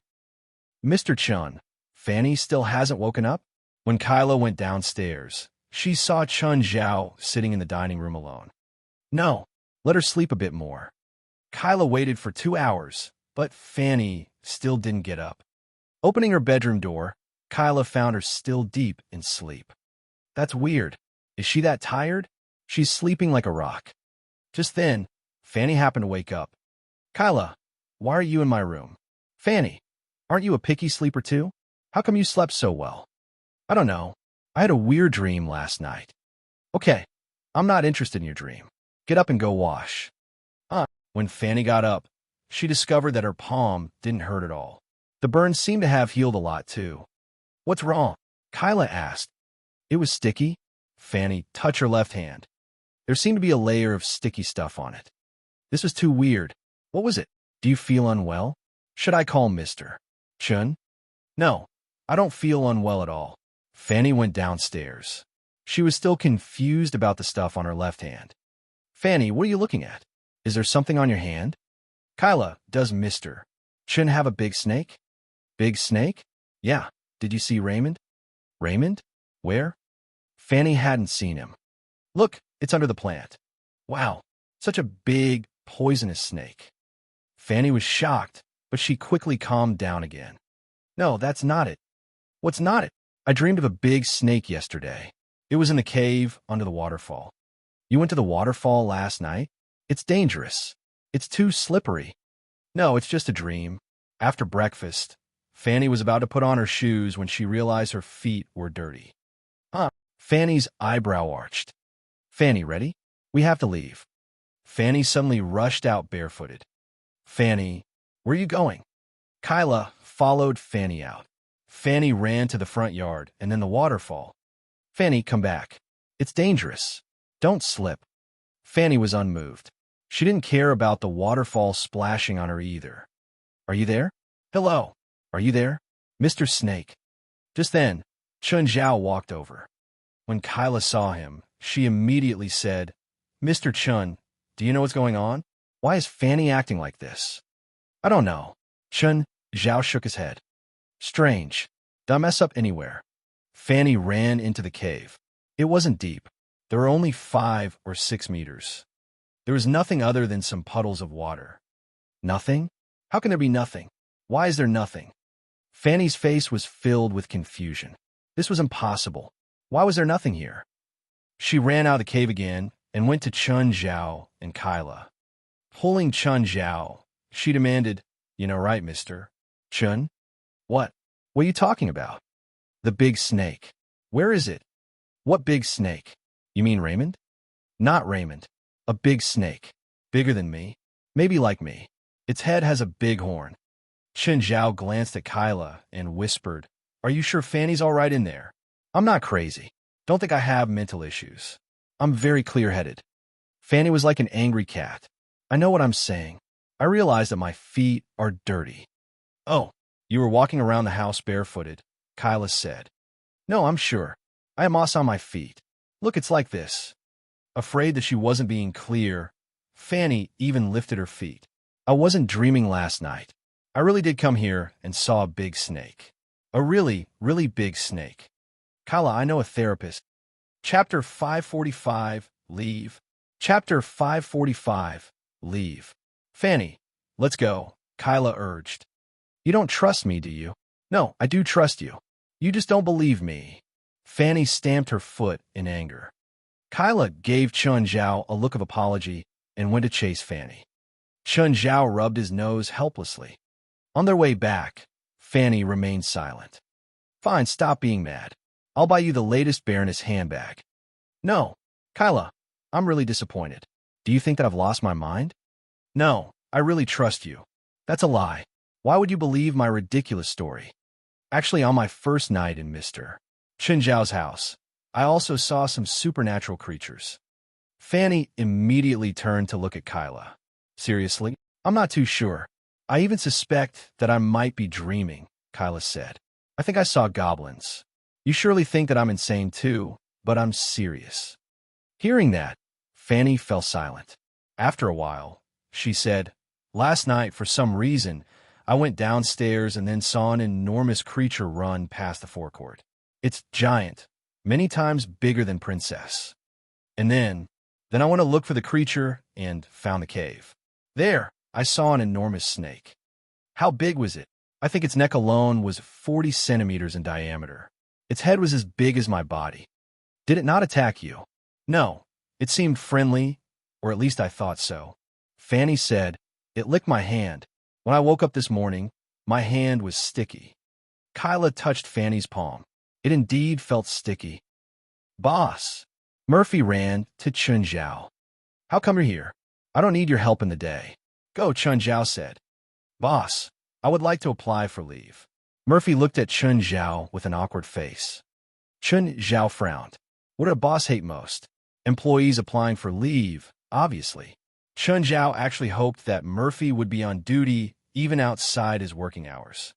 Chun Zhao was merely being polite just now. Reason? Murphy lowered his head. He opened his mouth a few times but did not say anything. Why? Is it something you can't tell me? No. Actually, it's Professor Carlo. Murphy was still very scared, No, fearful of Chun Zhao. Perhaps the others did not know how terrifying Chun Zhao was, but he did. Even the two legendary creatures hidden in the basement could frighten him. Not long ago, dozens of people had vanished in this very mansion. Murphy knew every detail.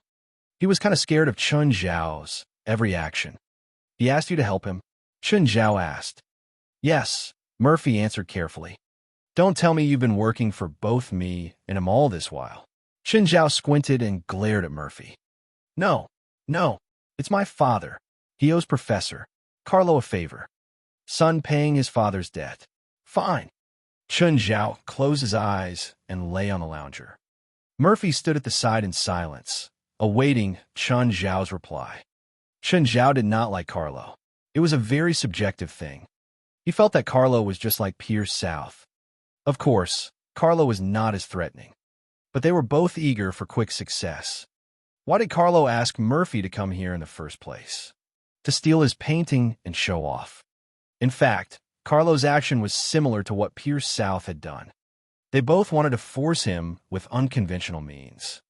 Of course, Chun Zhao would not allow them to do whatever they wanted. He was not a friend of Carlo. Why must he help Carlo? Because they had met once. Because they had both survived that night. Chun Zhao had survived with Tyler, not Carlo. That night, Carlo did not once stop to help him. Moreover, even if it was Tyler, Chun Zhao would not agree to all his requests. In some sense, he owed Tyler a favor, but it was not that much. Chun Zhao obviously would not agree if Tyler were to invite him to die together. How dangerous was that mountain? Even Chun Zhao was unsure. Two crypt demons almost wiped out the entire adventure team. Deeper into the mountain, there would surely be more crypt demons.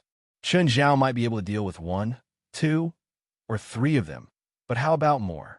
Chun Zhao did not think that he was invincible, unless someone he knew was in danger. If it was Fali, he would go.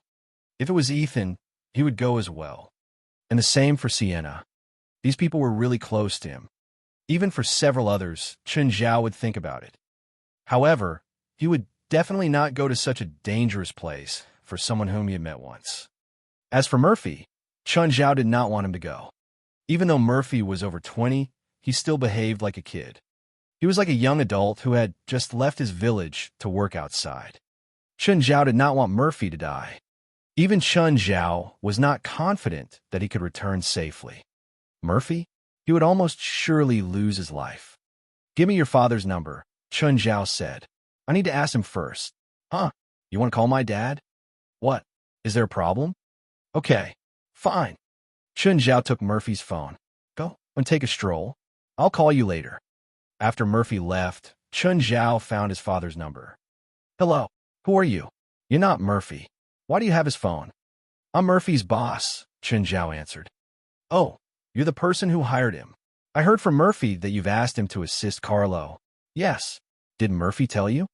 Do you really hate your son? Why? I love him. The place Carlo is about to go. Do you know how dangerous it is? That day I was there. I met his team on the edge of the zone to be explored. Then, we encountered 2 monsters, which was enough for his team to flee in panic. It's just 2 monsters. If they go deeper, they'll meet more monsters. According to my understanding, there's no way Murphy will survive that. But Carlo said that he'll protect Murphy. Huh? Why would Carlo bring Murphy along? To fight for him, not to be in the way. Why would he take care of Murphy? Let him hide behind the entire team? Also, if there's really a danger that could eliminate the team, how would he protect Murphy? He won't even be able to protect himself. Chapter 546, Boxing Competition. Chapter 546, Boxing Competition. Chun Zhao thought that he'd convinced Murphy's father. But after 3 seconds of silence, Murphy's father said, sorry. Despite what you said, Murphy still has to go. Fuck. Crack. Murphy ran over at the sound and saw that his phone had been shattered. Boss, you have to pay for my phone. Take it. Chun Zhao tossed him a $100 bill. He studied Murphy for a while and asked, where's your mom? Are you unhappy from the talk with my dad? It actually wasn't that bad, Chun Zhao said nonchalantly. Murphy looked at the pieces of his phone on the ground. This was the result of something that wasn't that bad. So what would he do if it was bad? It's always been my mom who contacted me, Murphy said. I don't have her contact info. Chun Zhao rubbed his forehead. Then, where does your dad live? Murphy stopped talking. It felt like Chun Zhao wanted to kill his dad. Judging from his tone, Chun Zhao really wanted to kill his dad. Do you have to go? Murphy lowered his head. After a pause, he said, I have to listen to my dad. Come back alive, Chun Zhao said. Boss, is that an order? Chun Zhao kicked Murphy's thigh. On the rare occasion that he was acting sentimental, this guy just had to ruin the atmosphere. I went once and almost died, Chun Zhao said. I hope you're luckier than me. Murphy gulped. If Chun Zhao had almost died, then it must truly be dangerous. All Chun Zhao could do was to remind Murphy and tell him how far it was. Other than that, he couldn't do anything else. Go in there with him. No way. Professor Carlo. Mr. Chun, you actually called me. How unusual. So did you think it through? You want to join my expedition team? My team is full now, but if it's you, then I'd love to add you in. Think it through. Only those who haven't thought it through would want to join your team. Chun Zhao rolled his eyes. Come here and take Murphy away. I'm a bit busy, Carlo said politely. Can Murphy come alone? He didn't want to face Chun Zhao. He felt that there was something wrong with Chun Zhao's tone.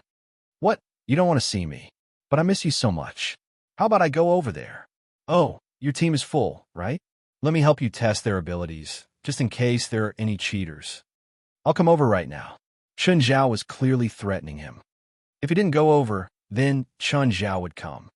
The team that he put together with such difficulty might get torn apart with Chun Zhao's bare hands.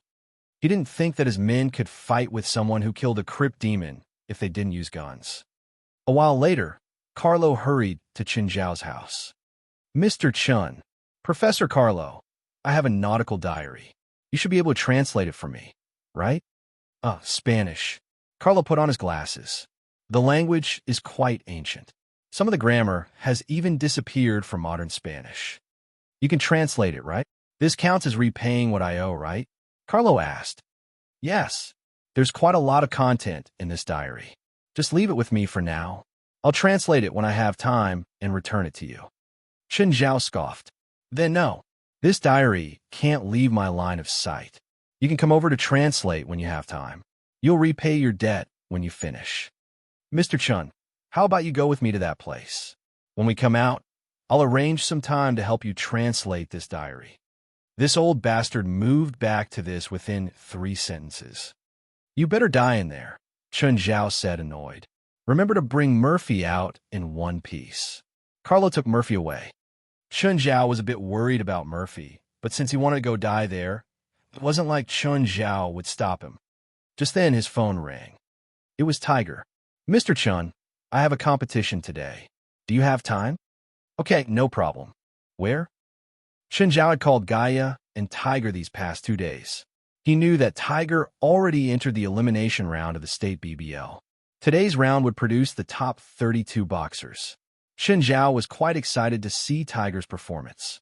He called Fali, wanted her to go together and cheer Tiger on. Boxing was a very enthusiastic sport in America. Even though BBL was a second-tier competition, it still couldn't stop the audience's enthusiasm. When Chun Zhao and Fali arrived, the thousands of seats were already filled. Tiger now had a professional coaching team. It had been established by Gaia personally. Just then, the MC got on stage. Welcome to the state BBL elimination competition. Today is the first round. Now, let's welcome our contestants. George Rodney from Pennsylvania is the champion of his state. He'd participated in 98 professional competitions, KO'd his opponent 19 times, and reached 190 kilograms for his heaviest weight lifted. Welcome. George Rodney entered the ring with a cape. He jogged around the ring under the audience's cheers. Now, let's welcome George's opponent. Tiger Joller is currently studying at UCLA, but he's an infamous genius. He received his professional license last year and KO'd his opponent 3 times in a row in this year's BBL qualifying. He's also the champion of his state. Can he KO his opponent again this time? Let's watch and see. Welcome. Tiger wasn't fast. He sauntered through the opponent's passage. Gaia and the team followed behind him. Chun, that kid can win, right? Fali knew that Tiger was Chun Zhao's student, so she naturally supported him. She wasn't interested in boxing, but supporting her man and his student was natural. If he loses, I'm going to throw him into the lake for 3 days and 3 nights. Now the match begins. The MC retreated and the referee entered. Amidst the whistle, the referee's hand fell down. The match officially began. Tiger reached out a fist, wanting to bump fists with George. This was a show of a friendly fight on the boxing ring. It was also good sportsmanship and respect for the opponent. But George ignored Tiger. His fist hooked up at Tiger's suddenly. Tiger leaned back, dodging the punch. He didn't expect George to be so sly. Of course, this wasn't illegal, because the match had already begun. Sneak attacks were allowed. It went against sportsmanship, but it didn't break the rules. Jeers came from the audience. They also thought that this was a shameful move. Kid, pretty lucky, huh? Come and try to punch me, if you can get me, of course. Chapter 547 KO. Chapter 547 KO. Chun Zhao frowned. Tiger's opponent was really an asshole. Fali was similarly displeased. She stood up at once and shouted, Tiger, beat the shit out of him. Stunned, Chun Zhao looked at Fali. He had never seen her being so forceful. Tiger seemed to have noticed the voice from the front seats. Turning his head slightly, he glanced in Chun Zhao and Fali's direction. Just then, George Rodney attacked again. Thud. Tiger was hit and took 2 steps back. Kid, were you looking? George Rodney smirked. Tiger shook his head. The punch was too weak. Compared to Chun Zhao and Gaia, it was more like a scratch. Just then, George Rodney initiated a chain of attacks. Left uppercut, right uppercut, uppercut. It seemed like Tiger was unable to fight back at all. Tiger only maintained his defense, blocking all the attacks. Chun, Tiger's only being hit. Fali seemed worried. Don't worry. He knows what he's doing. The first round ended very soon. The referee separated the two by force. Tiger returned to the side of the ring. Gaia and some other staff walked up to change his mouthguard and feed him water. How is it? Gaia asked. SO. His strength is mediocre. Won't be able to threaten me with quick punches. Good. Do what you have to. Chun and Fali are in the audience. Don't keep them waiting. Got it. I'll end it this round, Tiger said. In the opposite corner, George Rodney was also talking to his coach. He was drinking in big mouthfuls. In the first round, he had been attacking continuously, which was exhausting. George, make it quick. It's too tiring to attack like that, his coach said. I know. Stop repeating that. Can't you see that he couldn't even fight back? KO him ASAP. Yup. Ding. The second round began. Tiger and George returned to their spots, facing each other. George resumed his steady attack. In his opinion, Tiger was no match for him at all. However, unlike the first round, Tiger did not just defend. He suddenly raised his fist and punched out like a bolt of lightning. It was quick, accurate, and powerful. His fist landed hard on George's face, after which he withdrew his hand and stepped back. George froze on the spot. Then he slowly collapsed on his side. Rah-rah. The audience cheered loudly. Tiger, Tiger, Tiger. What's the most exciting thing you can see in a boxing match? KO. Everyone had been waiting for a KO. At the moment, Tiger's punch was being replayed continuously on the big screen. 401 kilometers. God, that's a fast punch. I didn't even see how he attacked. Me too. I saw Tiger move back, and then George stopped moving. Should have bet on him. Damn, I've lost 200, but I think I'm in love with him. Nice one. Tiger, I love you. The referee had already started the count for George, who was on the floor. Unfortunately, after the count of 10, George still did not get up. He was actually unconscious, but nobody knew how injured he was. Nevertheless, it was a boxing match. Even if he died, nobody would remember him. Nobody would sympathize with the losers. They would only cheer for the victors. Tiger enjoyed the cheers of the crowd, but he only looked at Chun Zhao. Mr. Chun, did you see that? I did it. I'll bring you the championship belt. Chun Zhao and Fali also stood up to applaud for Tiger. After the match, Tiger still had to undergo a urine test. Chun Zhao did not wait for him. He and Fali drove back home. Just then, he received a call from Dell.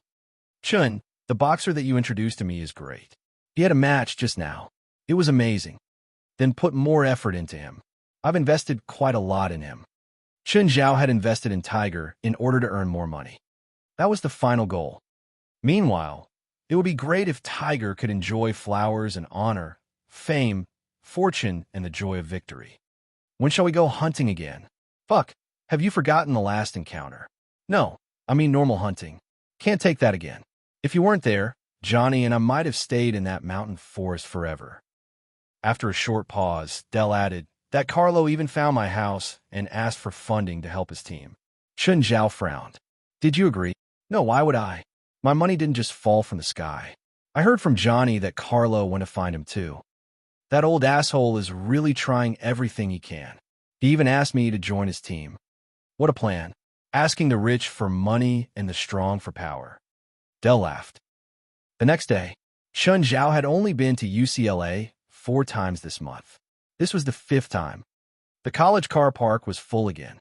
Chun Zhao could only park the RV on the roadside. Ron had told him that she had not seen Princess in a long while. Chun Zhao had specially brought Princess and the rest here. Most people in the college were already used to seeing the group of pets. They also knew who their master was. Of course, most of them would still choose to avoid the gang. It was Simba and Nala's first time here, so they seemed to be particularly curious about their surroundings. With Briar and Bramble, they formed a 4-man gang. At home, there was no mischief they would not commit. Outside, they were similarly fearless. Meow. I came, I saw, I conquered. Standing on Princess's back, Samuel meowed loudly. Princess, bring them and visit right. Black Ma, White Ma, look after the little guys. Don't let them go missing. Chun Zhao headed straight to the boxing club. Princess and the rest were already familiar with the place. Even without Chun Zhao, they could find Wright's office. Nonetheless, when they entered the office building, they still managed to cause an uproar. Even if they did nothing, as long as they stood in the corridor, nobody would dare to near them. At the moment, there were 5 young men and women in Wright's office. They had just finished their applications to become lecturers at UCLA. Bang, bang. Suddenly, they heard someone knock on the door. The 5 lecturers were somewhat confused. Who would knock on Wright's door like this? Open the door, Wright said. The moment they did so, they were startled by the huge mouth outside. Chapter 548, Two-Person World. Chapter 548, Two-Person World. Mr. Chun. Mr. Chun. Who is that? Why does everyone in the boxing club respect him so much? Is he a coach? He's the mascot of our club. He's the strongest. Isn't Tiger the strongest of our club? Tiger is his student, but he looks normal and kind of small. As soon as Chun Zhao arrived at the club, the members latched onto him to practice. Of course, it wasn't the members training Chun Zhao, but Chun Zhao training them. Okay, Chun Zhao had quite a history with the club. So, after changing into the gear, Chun Zhao came. Hey, what kind of force do you want? Chun Zhao asked. Mr. Chun, I want to try what Tiger usually takes. Are you sure? Then maybe a bit softer? The person across from him wasn't really sure either. Actually, they wanted to train with Chun Zhao, but they didn't know how strong he could be. They just wanted to experience Tiger's training process. Sure, then I'll start. Don't push yourself too much, Chun Zhao reminded. A lot of people gathered around the ring, but some newbie whispered, that Asian really likes to brag. He's about the same size as Goblin, but he told Goblin to watch out. The surrounding people looked at the newbie strangely and stopped talking. Boom! A muffled thud came from the ring. Chun Zhao's punch had already come. Goblin's body floated up and flew back. He flew more than 30 inches before he stopped himself. He could barely stay steady. His arms were numb. Thankfully, this punch hit the pad. Even behind the cushion, he could still feel how terrifying the punch was. How strong was a punch that could send a 9-meter-tall guy flying? Seeing that Goblin wasn't hurt, Chun Zhao was about to attack again. Mr. Chun, Goblin cried out. Stop, enough. I'll get hurt if you keep going. That's it. Chun Zhao only punched once on the ring, and it ended. It didn't feel enough at all. At least let him sweat a bit. I'll do it. Mister. Chen, I want to try too. Everyone wanted to try getting sent flying by a professional boxer. A dozen people came in a row. Each one wanted to see what it felt like to get blasted by Chun Zhao. This trend didn't stop until Tiger came. All right, you guys. Tiger called. Stop giving Mr. Chen trouble. After Tiger changed his clothes and got the gear, he went up to the ring. He could clearly feel his improvement after getting trained by Chun Zhao and Gaia. While punching, Chun Zhao asked, Tiger, how was yesterday's fight? Not bad. The opponent was kind of weak. The opponents will only get stronger. Don't drag things out in the next round. KO him directly if you can. Try to preserve your energy. If you're on the defensive for an entire round like yesterday, you'll get hurt. Okay, got it. How's the strength now? Want me to go harder? Yeah, add some more. Tiger nodded. It was the most terrifying day for the 5 new lecturers, because Wright wanted them to help take care of Princess and the others. The smaller ones were all right, but Princess, the silly twins, and Abitos were large carnivores. They were also gigantic. Before Wright left, she also said that if they weren't eaten today, they would be hired officially. They didn't even know if Wright was joking or being serious. They didn't receive salvation until the pet's owner came in the evening. When Chun Zhao got home, he saw a few cars parked in front of the house. He entered and found that his mom had come. Yura was sitting on the side with an upset expression. Fali stood on the side, giving Chun Zhao's mom tea. Mom, how come you're here? I'm bringing Yura back. To be honest, Chun Zhao's mom was very surprised to see that Yura had actually gotten tan. She didn't have the sluggishness from before. Her entire being had become spirited. Chun Zhao's mom didn't know how Chun Zhao did it. When she'd arrived, Yura was playing the lake with Cheryl. Chun Zhao's mom might not even be able to swim that distance, but Yura could play easily in the center of the lake. Yura had changed completely, becoming spirited and healthy. This made her wonder if Yura's sickness had been cured. Oh, Chun Zhao answered. Mom, I still want to play. No, I feel kind of uncomfortable, Yura said, pouting. Only brother can heal me. You've already played here for more than 10 days. I'm not playing, Yura refuted. I'm staying here so brother can help treat me. Stop adding trouble for your brother, her mom said. You can come and play when you have time. Do I have to go back to that glass box? Her mom's heart clenched. That glass box was like a prison to Yura. No, you don't need it anymore. Chun Zhao, I'm bringing Yura back now. Mom, don't you want to stay for dinner? No, or else Yura might find another excuse to stay. It's actually not a problem for her to stay. His mom chuckled. Chun Zhao treated Yura greatly, but they weren't a family in the end. The thing between Chun Zhao and his mom would never disappear. After Yura left, Cheryl lost her friend, so Sienna and Chris brought her home too. The house quieted down suddenly. To be honest, after the 2 kids messed around for a dozen days, Chun Zhao wasn't really used to the sudden peace. Fali felt a bit regretful because she didn't have the chance to show her good housewife side. But at night, Chun Zhao and Fali weren't restricted to the bedroom anymore. They could enjoy shamelessly in every corner of the house. They didn't have to worry about the kids outside their room seeing. When they got tired, they could lay on the ground and rest for a few minutes before starting again. This was the life that made them happy. The 2 battled from the inside to outside the house. Then they started playing in the pool. Chun, I want a drink. Okay, I'll go get it. Chun Zhao ran into the kitchen naked. When he brought out a few cans of beer, it suddenly disappeared from his arms. He froze. Where's the beer? Where did it go? Did he accidentally put it into his spatial ring? But there didn't seem to be anything in the ring. Chun Zhao looked everywhere, but there was nothing. Chun, how come you're taking so long? Okay, I'm coming. Chapter 549, Goddess Nuwa's Understanding. Chapter 549, Goddess Nuwa's Understanding. Chun Zhao took out a few more cans of beer. This time, nothing bizarre happened. However, Chun Zhao could not forget about it.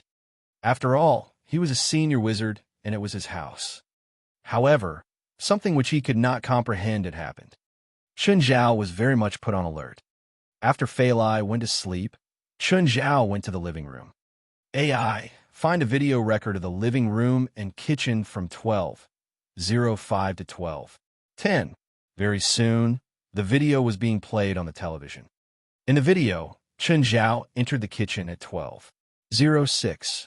Then, he walked out with the beer. The entire process only took more than 20 seconds. Chun Zhao stared at the screen. Suddenly, something flashed in the video. Then, the beer disappeared. What was it? Chun Zhao frowned. What exactly had happened? There was nothing in the video, but the strange thing really did happen. Chun Zhao looked completely lost, just like him in the video. He stood up and walked to the location of the peculiar occurrence. Looking around, he searched for anything that might be suspicious. Eventually, Chun Zhao's eyes locked onto the brush painting hung on the wall. He stared at the painting. It was an ordinary landscape painting with mountains and water. In the painting, the mountains towered into the clouds. It seemed rather unique. Since Chun Zhao received the painting, he had never discovered anything special about it. Was it because of the painting? Chun Zhao was unsure. However, in his immediate surroundings, the painting was the most suspicious item. Moreover, the painting had an unusual background. In Treed Pimpin's great collection, most items were extremely valuable. Even the nautical dairy, which was initially thought to be worthless, was proved useful. All in all, Chun Zhao was very suspicious about the painting's origin. Suddenly, Chun Zhao seemed to notice something among the mountains and fog. Chun Zhao continued to stare at it. It moved. The thing moved. It was not a mountain. The next moment, Chun Zhao felt the entire world spin. Then, he realized that he was at the foot of a mountain covered in clouds. Fuck, it's actually the painting. He was in the painting. He was in the painting right now. Although Chun Zhao had never inspected the painting carefully, he could more or less recognize the scenery. Suddenly, the fog began to dissipate. Chun Zhao saw something as big as a mountain, a gargantuan beast. It was an enormous tortoise with a dozen mountain peaks on its back. The tortoise moved its head before Chun Zhao. Its neck was thin and long. No, it was actually a turtle. It was a super turtle. However, it only seemed to have 3 legs. Chun Zhao felt like something was stuck in his throat. He could not even shout. Chun Zhao did not know how powerful it was, but it was 20 or 30 times larger than Beelzebub Zophie's true form. It was like the difference between princess and briar and bramble. Anyway, it was simply very, extremely big. Chun Zhao thought that he was basically a monster among humans. But a punch from his right arm was at most 5 tons. It was surely insignificant to the super beast before him. Who are you? Chun Zhao asked in Chinese. It was probably a Chinese turtle. I'm your fucking dad, the turtle replied in English. Chun Zhao was speechless. You're a Western monster? Monster? Your entire family are monsters. Looking at my size, you should at least call me Divine Beast, right? How did you learn English? What do you think? I've been drifting in the West for 100 years, hung on the wall every now and then. Everyone around me spoke English. Even a fool would have learned the language. Air. You can hear people outside speak? What? How would I learn it if I can't hear them? Fine. Chun Zhao was speechless. The turtle was a senior international student. May I ask, who are you? Notice my 3 legs? What does that remind you of? The giant turtle stared at Chun Zhao in anticipation. 3-legged turtle. The turtle seemed upset. I'm the great turtle. Let me read the classic of mountains and seas when I get back. The 3-legged turtle was even more disappointed. Don't you recall anything? Like Goddess Nuwa? Oh, I know. Got it. Chun Zhao clapped his hands. Ha! I knew it. People still remember me. The 3-legged turtle was delighted. Your Goddess Nuwa's mount. Fuck. The 3-legged turtle's English was very fluent, even better than Chun Zhao's. Are you not? I'm the Sky Mender, the 3-legged turtle roared. Goddess Nuwa cut off one of my legs to support the sky. Oh, shouldn't you be more excited? I'm so excited. That's too fake. Why are you hiding in the painting? As a reward for my contribution, Goddess Nuwa said that she would fulfill a wish of mine. I said I would like to live forever. And then she sealed me in this river map. Did Goddess Nuwa misunderstand the meaning of live forever? Chen Zhao could clearly see the turtle's mouth twitch. I think so. This reminded Chen Zhao of a popular joke. Someone picked up the magic lamp, and the genie promised him a wish. He said he would like to know how to swim. Then the genie turned the person into a fish. Initially, Chen Zhao thought the turtle's wish was great, but looking at the outcome, Goddess Nuwa surely did not put in much effort. Time flow in the river map is thousands of times slower than the outside. So to be honest, Goddess Nuwa did fulfill my wish. I'm basically going to live forever here. How optimistic is that? Chen Zhao sighed. Of course. If I'm not that optimistic, I would have lost my mind long ago. Never mind. I should stop talking about Goddess Nuwa before I get any retributions. Then why did you summon me in? Not me. You came here yourself. What? I came in here myself? Why do I not know that? This is the river map. Apart from Goddess Nuwa, nobody can enter or leave. How do I get out now? Dunno. Stop lying to me. I really don't know. If I do, I would have gone out long ago, the old turtle said. Chen Zhao was upset. What's this? Someone help? Do you have alcohol with you? Oh, did you take the beer just now? Chen Zhao shivered. Yes, I can take things from outside, but I can't bring any people inside, the old turtle said. Can you move the TV in your living room? I can't see it from here. Or maybe hang the river map in a different direction. Chapter 550, In and Out. Chapter 550, In and Out. Don't you have any internal alchemy pills? The kind that can take me straight to heaven? Yes. You want some? Yes, if you're willing to give me some. Then take it. Old Turtle opened his mouth, and a stone ball the size of a basketball fell before Chen Zhao. This is my internal alchemy. Eat it, and you can go to heaven. Chen Zhao reached out and patted it. It was harder than stone. You're kidding, right? No, I'm serious. That's my internal alchemy. You just took it out to make a sport of me, because you know I can't chew it, right? I have so much of this. There's no point in making a sport out of you. You have a lot. Duh. I've been in the human world for thousands of years. I just cultivate when I'm bored. What's so strange about cultivating such a large internal alchemy over thousands of years? Chen Zhao opened the mouth of gluttony and tried biting the internal alchemy. Then, pain came from the mouth. Fuck, broke my teeth. Okay, Chen Zhao didn't have the luck to enjoy this thing. Do you have any collections and stuff? Give me an adventure. Yeah. Old Turtle said. Really? Here. Old Turtle opened its mouth. A pile of scrap metal tumbled out. Chen Zhao looked through all the metal. There was a bronze sword, an iron sword, a knight sword, a samurai sword. Anyway, there were a bunch of things, but most of them were covered with rust. There was one well-preserved bronze sword, though. The pattern was pretty, too. The image on the blade, the detailed pattern. Is this the Xinyuan sword? You're overthinking. This was from years ago when the painting hung in some king's palace. I stole it from the king's room. But it's the most well-preserved, so it should be the best, right? I just kept it because I think it's pretty. Fuck, I want divine weapons. Why did you give me all this shit? They could survive my saliva. That means they're not bad quality. Even if they're not divine weapons, they're still treasures. You can use them to chop people up. What era is this? Using this to chop people up. You want me to die faster? Even a submachine gun is more realistic. Chen Zhao was completely disappointed. This old turtle wasn't reliable or sane. Chen Zhao held a samurai sword with his left hand and the bronze sword in the right. Huff, huff, ha ha. He lost interest after a few chops. Then he lay on the ground and rolled around. He couldn't go out. How do I get out? I'm not going to be stuck in here with an old turtle for a few thousand years, right? Are there any monsters other than you in here? Get some out for me to chop up. I'm so bored. There were before.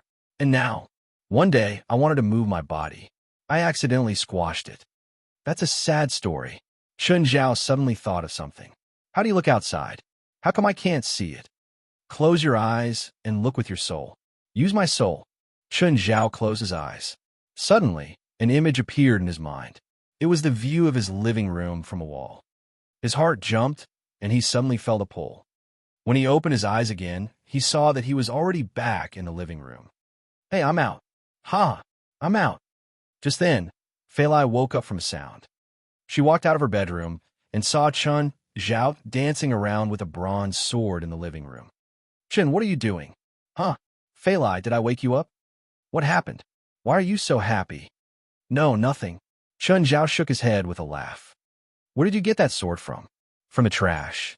Chun Zhao put it inside his spatial ring and looked back at the river map. Was this the famous river map? By now, the content had returned to the painting of clouds and mountains. But it felt so nice to be able to come out. At least, he wouldn't be stuck in it for eternity like Old Turtle. He could still sleep with Fali in his arms. Next day, after Fali left, Chun Zhao went into the river map again. It was very easy to enter. There was no difficulty at all. "Old Turtle, do you want me to bring some things for you?" Chun Zhao asked. Old Turtle had been stuck here for thousands, no, millions of years. It was more than enough. "Game console," Old Tortoise said without hesitation. "Game console? Are you sure you can play it? You're huge." But then Old Turtle shook. The misty mountains vanished. The tortoise turned into human form. He was a white-haired elder with whiskers that hung to his feet. "I've cultivated for millennia. If I can't even transform, then I would have wasted all those years. But there's no electricity. Can't you get an energy generator?" "Get a kinetic energy generator," Old Turtle said. "Don't get the gas-powered ones. You know about that stuff too." "Shut up. I've lived for millions of years." "Okay." Chun Zhao would change the topic. This Old Turtle probably knew more than him. Talking about these things in front of him was looking for embarrassment. "Also, give me a home theater set. Give me all of the movies you can find. And wine. The more the better." Old Turtle wasn't acting like a stranger at all. After finishing his requests, he added, "Don't say that I don't care for you. Take my internal alchemy out. You can't eat it, but it's still filled with spiritual qi. It can fill your surroundings with spiritual qi." Chun Zhao looked at the huge pill. He could bring it out easily by putting it in his spatial ring. But where would he put it? He could throw in the lake. All right, he'd throw it in Mirror Lake. After going out, Chun Zhao planned on getting Old Turtle his entertainment equipment. Before he could leave, a woman approached his house. She was a tall woman in tight-fitting clothes and wavy hair.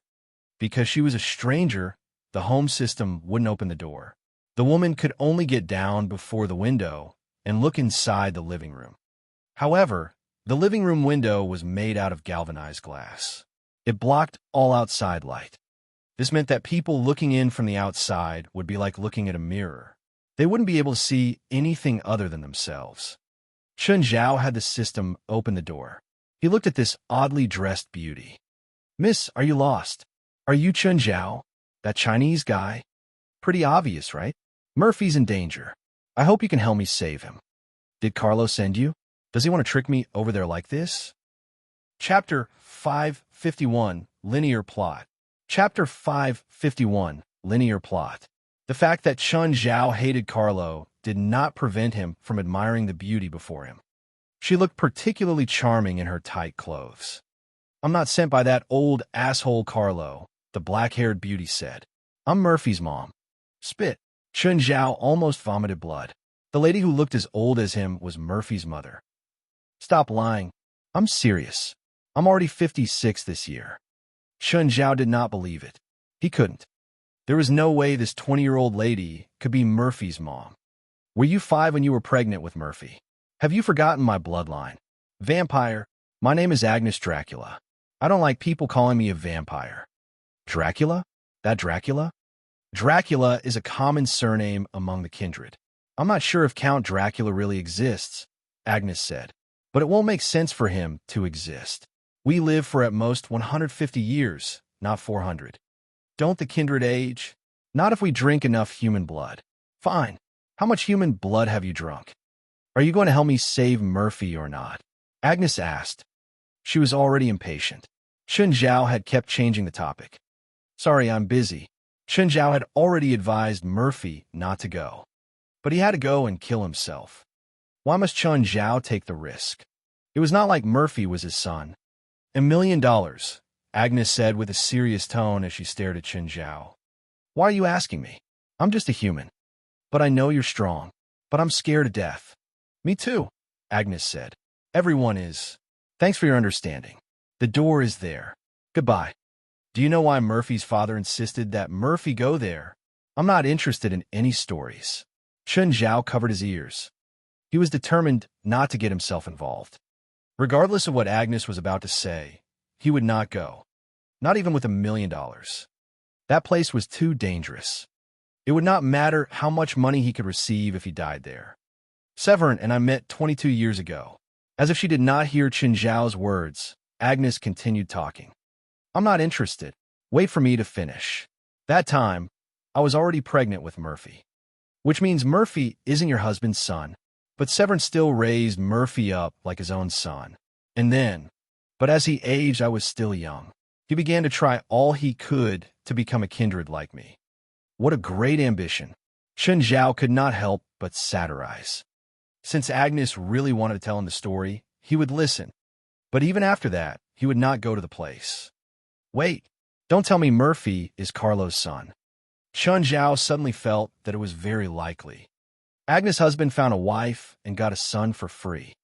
He appeared to be obedient and responsible, but he was actually distorted inside. Then he deliberately sent Murphy to Carlo, so that Carlo could kill Murphy. This seemed to be the right plot. Anyway, this was what would happen in films. Stop overthinking. Murphy is unrelated to Carlo. I'm unrelated to Carlo too. Agnes added, I was only in Carlo's team for a period of time in the past. Unfortunate. What? Chen Zhao found it unfortunate that the plot did not unfold according to his imagination. There was no love and hatred. The plot seemed too linear and uninteresting. Any American series with such a plotline would surely be dead after 3 episodes. Anyway, it turns out that the ancient ruin Carlo is about to explore is actually very much related to the kindred. Carlo said that the ruin contains the elixir of life. Don't tell me it's a potion that converts a person into a vampire. Correct.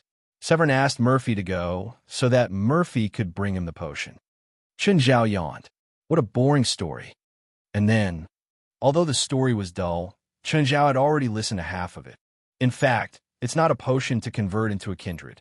According to records in our family, it's a potion to convert into a crypt demon. Family records? Carlo said that it's a ruin from the prehistoric era. You really have a long history. The kindred has existed for way longer than you think, Agnes said lightly. According to the records, the kindred had a short civilization. Because we had longer lives than humans, and we never turned old, humans viewed us as gods and wanted to become one of us. Indeed, we also developed a potion that could turn normal humans into the kindred. This continued for 300 years, and then disaster struck. The potion was somehow replaced, and the chosen humans didn't become the kindred, but instead crypt demons. The civilization and the empire collapsed. So, the kindred had been developing the American continents before humans discovered them. At least that's what my family records say. And then, I still can't find a reason to go to the ruin. But if you tell me that the entire human race is in danger, I might actually consider it. After all, my ambition is to rescue all humans and become the savior. If you help me rescue Murphy, I can help you to kill someone, anyone, Agnes said. How about the person in the White House? Then you can kill me instead, Agnes said, rolling her eyes. Actually, you're quite powerful too, right? Why don't you go by yourself? Of course I'm going, but I'm not confident about going alone, Agnes said. If it's just 1 or 2 crypt demons, I can help, but you said yourself that there could be many of them in the ancient ruin. If we go, we'll probably become their food. I can provide you with weapons, Agnes said. What weapons? In the vehicle outside. Weapons that I've modified myself, Agnes said. Chen Zhao walked to Agnes' car and opened the trunk. The arms inside were enough to start a war. Chen Zhao still did not want to go. Why must he take the risk? Just then, Agnes took down a pendant chain from her neck. A key was hanging on the chain. She gave the chain to Chen Zhao. If you help me, the Dracula family owes you a favor. Chen Zhao grabbed the key. Another key that looked the same. Was it the same key as the one from the grandfather? After taking the key, Chun Zhao hesitated for a while. Did the keys have the same function? Or did they represent something? Chapter 552, Fali, Eat Dinner Without Me. Chapter 552, Fali, Eat Dinner Without Me. You took a memento from my family, so our agreement is established, right? Agnes watched as Chun Zhao put the key away. Take it back. Chun Zhao put the key in Agnes' hands. Agnes looked at her empty hands. Are you making fun of me? Chun Zhao was taken aback. He picked the key back up from Agnes' hands. You can't see it. See what? Agnes looked at Chun Zhao's weird actions. Does your family have those rules? Like if I offend your family, all of you will try to kill me. I don't mind setting a rule like that for you.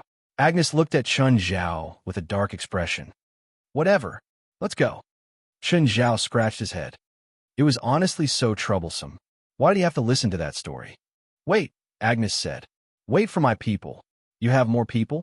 That's better. I thought it was just the two of us. Just then, a great gale of wind whooshed by. A military helicopter landed before them. Four guys came out. Are they your guys? Chun Zhao asked. Let's go. After Chun Zhao got onto the helicopter, Agnes had someone put all sorts of things onto him. Can you tell me what this parachute is? Chun Zhao asked. You've gone parachuting before, right? Chun Zhao thought before. Yes. Last time, he climbed the CL building and jumped down from around 300 meters. Then, we're good. You're saying that we need to use a parachute later? It's the fastest way to get in. Can I back out now? Hey, I'll protect you. A big guy patted Chun Zhao's shoulder. Agnes glanced at Chun Zhao and then at her underling. He doesn't need your protection. Just take care of yourself. You powerful? The big guy asked. Not bad. I can beat up 10 of you. Let's have a fight after this mission ends. Big guy liked fighting just like Chun Zhao. He might not be taking Chun Zhao seriously either. Actually, the other three had similar expressions. They didn't understand why Agnes specifically came to find this Asian. At least, they didn't find anything necessary about him. Hey, Fali, I might not be home on time for dinner tonight. Oh, are you busy? It's really loud over there. Yeah. Everyone looked at Chun Zhao with a speechless expression. The helicopter reached the destination. They were 3,000 meters up in the sky. Over there, Agnes pointed down.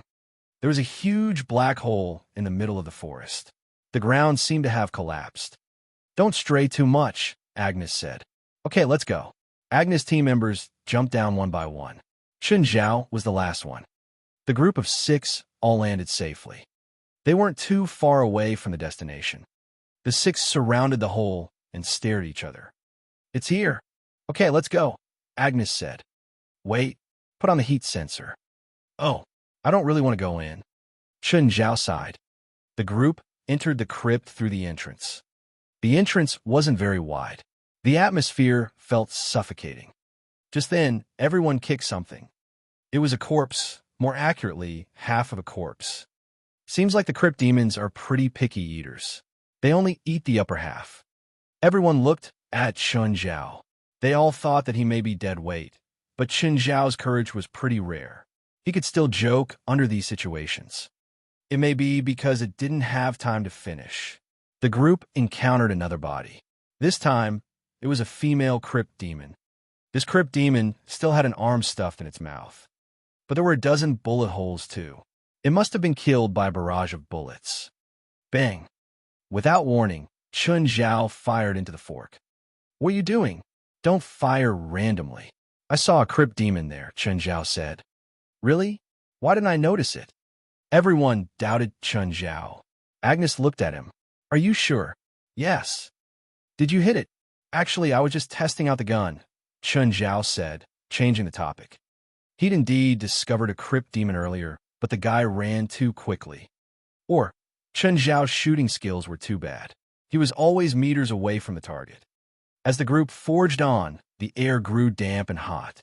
Fork at the upper left, crypt demon, male, covered 35% with a shell. It discovered us. Bang, bang, bang. Did we hit it? No, the crypt demon hid behind a rock. It's too fast. The group had guns with strong penetrative abilities. But first, they had to hit their target. If they couldn't hit anything, even the best weapons would be useless. Agnes, are you sure Murphy is still alive? Yes, I can feel that he's still alive, Agnes said. But he's in great danger now. Let's hurry up. The group continued on. Each person had around 15 to 20 kilograms of equipment. Under this weight in the damp and hot environment, it was a great test for their fitness. Ed, we're already 320 meters underground. Everyone looked at Agnes. Continue, Agnes said. Just then, a man-made structure appeared ahead of them. The ground connected with a tiled tunnel. They entered an underground chamber. Just then, more bodies appeared before them. These bodies had been torn apart long ago. The corpses were piled together, and it was disgusting. Agnes wiped her mouth. Her expression turned more worried. Which side? Should be this way, Agnes said, pointing. 2 crypt demons behind us. Male, 50% outer shell. Bang, bang, bang. Hurry, hurry. Don't try fighting. The crypt demons might be surrounding us right now. We can't get surrounded. The group picked up their pace. As they got deeper, more corpses appeared. Finally, a huge abyss appeared before them. There was a 4-sided pyramid in the abyss. Built up from the bottom of the abyss, it was probably more than 100 meters tall. Murphy is inside that pyramid, Agnes said. Chapter 553, Reunion. Chapter 553, Reunion. They were at the edge of a chasm. To get down, they had to walk along the rock walls. However, just as they moved, a male crypt demon charged out from behind. Bam, bam. Everyone had an amazing reaction speed. The crypt demon was shot very quickly and fell down the abyss. There was no way it could survive a fall from such a height. Move, Agnes urged again. The group began to run, but they did not dare to run too fast. After all, the downward winding path was not wide. It was only about 1 meter wide. Some places were not even 1 meter. Should they be less careful, they would actually lose their footings and fall into the abyss. Suddenly, however, the first person was grabbed and pulled up by a crypt demon hiding on the wall. Save me. Ollie. Bam, bam. In a gunfire, the crypt demon and Ollie were both shot. They had no other way of saving him. The only thing they could do was shoot. Ollie and the crypt demon fell down the abyss together. Finally, after 10 minutes of running, they arrived at the bottom of the pit. They found the entrance to the pyramid. The group bolted in. Then, they discovered traces of a corpse being dragged on the ground. The traces looked very fresh. It's Ollie. His body must have been dragged in. They did not see Ali's corpse just now. Move. Stop thinking about this. Left. Chun Zhao suddenly lifted his gun. Bam. But the crypt demon coming from the left was too fast. It ran on the ground, jumped onto the ceiling, and dodged sideways. Chun Zhao did not even hit it with a single bullet. Agnes pressed Chun Zhao's gun down. Stop wasting bullets. Then, she raised her arm, holding a modified pistol. She was the only one without a thermal sensor. Bam! Agnes' arm lifted slightly, while the crypt demon fell on the ground. Its head had been penetrated by the bullet. Chun Zhao rubbed his nose, feeling very awkward. To be honest, he was unbelievably bad at shooting. Boss, is he the helper we need? Gwyn said, displeased. Stop talking. Keep moving, Agnes said coldly. The paths inside the pyramid were more complicated than the crypt itself. They extended in all directions. This gave crypt demons the chance to hide. Boom! Agnes threw out a well-timed grenade that hit a crypt demon running toward them from behind. While male crypt demons had tough bodies, they could not withstand the power of a grenade. Behind us. Careful. Suddenly, 3 male crypt demons shot toward them in the passage behind them. Bam, bam. One of them was shot and collapsed, but the other 2 were still running. Bam, bam, bam. Agnes fired 3 times in a row. The second crypt demon fell down 3 meters away from them. However, the last crypt demon already leaped at them. Shit. No, move away. Only Chun Zhao stood still. When the crypt demon was already before him, he lifted his arm and pointed the gun at its head. Bam, bam. Its blood splashed onto Chun Zhao's body. Fuck, I knew I couldn't miss at this distance. Chen Zhao kicked the crypt demon's corpse away. Everyone stared at him as if he was insane. He actually dared to let the monster go so close to him. What a ridiculous madman. Nevertheless, Chen Zhao was not totally useless. At least he was brave. Damn, I'm out of bullets. Rory, give me a clip. Here you go. Use it wisely. As they went deeper, their ammunition was being depleted fast. Only Ali had died. To them, the casualty was acceptable. However, as they ran low on ammo, the real danger was approaching. Go in front. It's close. Agnes' hair was somewhat messy. Her carefully made curly hair was now wet with sweat. Mom here. Suddenly, they heard Murphy's voice. The group saw some people in the stone room in the front. In addition, Ali's corpse was also by the door. Quick go. Boss, 3 male crypt demons behind. More than 80% exoskeleton. Everyone gasped in shock. 80% exoskeleton meant that their bullets had to hit the remaining 20% to be effective. Bam, bam. The bullets shot into the darkness and created some sparks. Their bullets were almost completely ineffective. They don't seem like they're going to attack us. Everyone stared at the 3 male crypt demons, alerted. They realized that the 3 crypt demons only blocked the path, but did not charge toward them directly. Then, they backed into the room Murphy was in. Carlo and the rest were still alive. Counting, there were 8 or 9 people left. Mom, did you come to save me? Murphy hugged Agnes in excitement. Then he looked at Chun Zhao. Mr. Chun, you're here too. Thank you. Where's Tyler? Chun Zhao did not see Tyler in the group. Carlo and the rest seemed very dispirited. Seeing their expressions, Chun Zhao sighed. It looked like Tyler did not survive. Mr. Chun, it's great that you're here, Carlo said.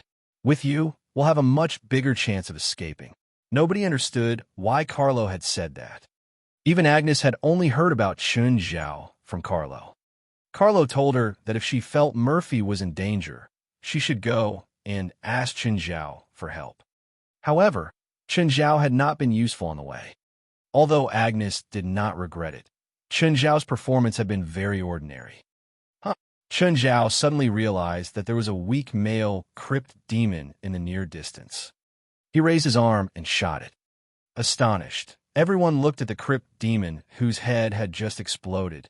Carlo and his team members opened their mouths and stared at Chun Zhao in disbelief. Fuck, do you know what you've done? Asshole, you've just killed all of us. Everyone in Carlo's team cursed Chun Zhao wildly. Did I do anything wrong? Chun Zhao was confused. It's over. We're doomed. That's our last resort. Agnes and her teammates were confused too. Chun Zhao had only shot a crypt demon. Why were Carlo and the rest so desperate? Wasn't it just a crypt demon? They had killed at least 10 crypt demons on their way here. Sigh. Mr. Chun. Carlo also did not know what to say. What? Just tell me what's wrong, Chun Zhao said, frowning. Chapter 554, Public Enemy. Chapter 554, Public Enemy. Mr. Chun, Carlo said, do you remember the female crypt demon we killed in the forest before? Yeah, why? Crypt demons have a matriarchy. Only one female is born in each group. And then, once something happens to the only queen, then one male in the group would turn into a female. For example, this crypt demon was the one chosen to turn into a female and become the queen. It's so weak because the transformation hadn't finished yet. Its outer shell had just fallen off, and we happen to come in and kidnap it. The male crypt demons outside are scared that we'll hurt their new queen. That's why they stopped attacking us. Instead, they leave bodies outside, wanting us to feed the bodies to it so it can finish the process. Chun Zhao rubbed his nose. Okay, it seemed that he'd really messed up, but he didn't know. So now what? Soon, the scent of death from this crypt demon will take over the entire pyramid, Carlo said. Next, they'll be completely furious and attack us crazily. We're dead. How many crypt demons are there? Chun Zhao asked. I don't know, Carlo said. I estimated no less than 100, maybe even more. Did you find what you're looking for? Agnes asked. No, we were stuck here after coming in. Murphy shook his head. So, you're saying that so many people died and you didn't find anything? Chen Zhao looked at Carlo's group. Mr. Chun, you're here now. Perhaps we can go deeper with your help. Don't even think about it. Chen Zhao rolled his eyes. Leave when you can. Leave? How? There are crypt demons everywhere out there. Agnes looked around. Maybe we can set up a trap here. What trap? Gwyn, take out your dynamite packs, Agnes said. We'll make a remote bomb at the entrance. Gwyn and the others moved quickly. They had a lot of tools and material with them, too. Within a few minutes, they'd made 2 remote bombs. Spread out and drag the bodies over, Agnes ordered. Put them by the door. Put the bombs under them. Everyone followed Agnes' commands and started moving. Don't set off the bombs if 1 or 2 crypt demons come. Wait until enough are gathered before setting them off. Everyone spread around the room. Thankfully, the room was big enough. It was the size of 3 or 4 basketball courts and had many stone benches. This was possibly where the higher-ups of the vampires had meetings. ING, ING, ING. Just then, small cries traveled from the outside. They were densely packed and made everyone feel numb. Finally, a crypt demon peeked in. Bang! Agnes fired and blasted apart the demon's head. After a short silence, 2 more crypt demons rushed over. This time, everyone's guns were pointed at the entrance. So when the 2 crypt demons charged over, they were covered in a dozen holes instantly. Don't fire randomly. Try to preserve your ammo. There are more demons behind them. Just as Agnes finished, 4 more crypt demons charged over. Bang, bang, bang. Everyone fired, even though Agnes had just reminded to save their bullets. But they couldn't save up in these situations. As soon as they saw the crypt demons, they fired instinctively. The next moment, even more crypt demons rushed over. Ed, should we press it? No, continue firing. Agnes was able to stay calm. Then 7 or 8 demons ran over. They couldn't fire them all immediately. One reached Chun Zhao. He pulled the trigger without panicking. Boom. Mr. Chun, they seem to have you as their target, Agnes said. Probably because you have the other crypt demon's blood.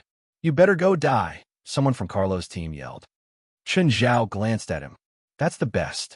If you think I endangered you all, you don't have to save me. I'll just leave alone. Chun Zhao didn't care. Earlier, he'd felt a bit apologetic, but the feeling was gone now. Good, go die. Hurry and leave. Maybe you can lead the crypt demons away too. Enough, Agnes said. Stop arguing. Now is not the time for internal fights. No matter what, Chun Zhao was a fighting force. In these situations, they could only survive by being united, even though they didn't have much of a chance. After a short break, the crypt demons attacked again. This time, a dozen demons charged in. There were even more behind them. Now, Agnes yelled, press. Kaboom. The bomb under the bodies was deactivated instantly. A dozen crypt demons were overturned instantly, swallowed by the flames.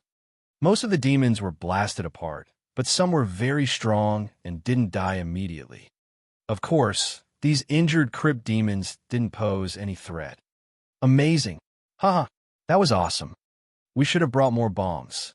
Seeing the dozen crypt demons get destroyed, both Agnes and Carlo's team had their morale boosted. Just then, a huge crypt demon sauntered over, stepping on its brethren's bodies. Bang, bang, bang, bang. But the bullets only produce sparks when they hit the crypt demon. Oh no, this one has 95% outer shell. Only the chin isn't covered. Our bullets are useless. Any grenades? Not anymore. Everyone's guns stopped. They looked at the crypt demon nervously. This one was at least twice the size of other male crypt demons. It looked at Chen Zhao. Chen Zhao also looked back at it. Its target is that Asian. As long as it's not us.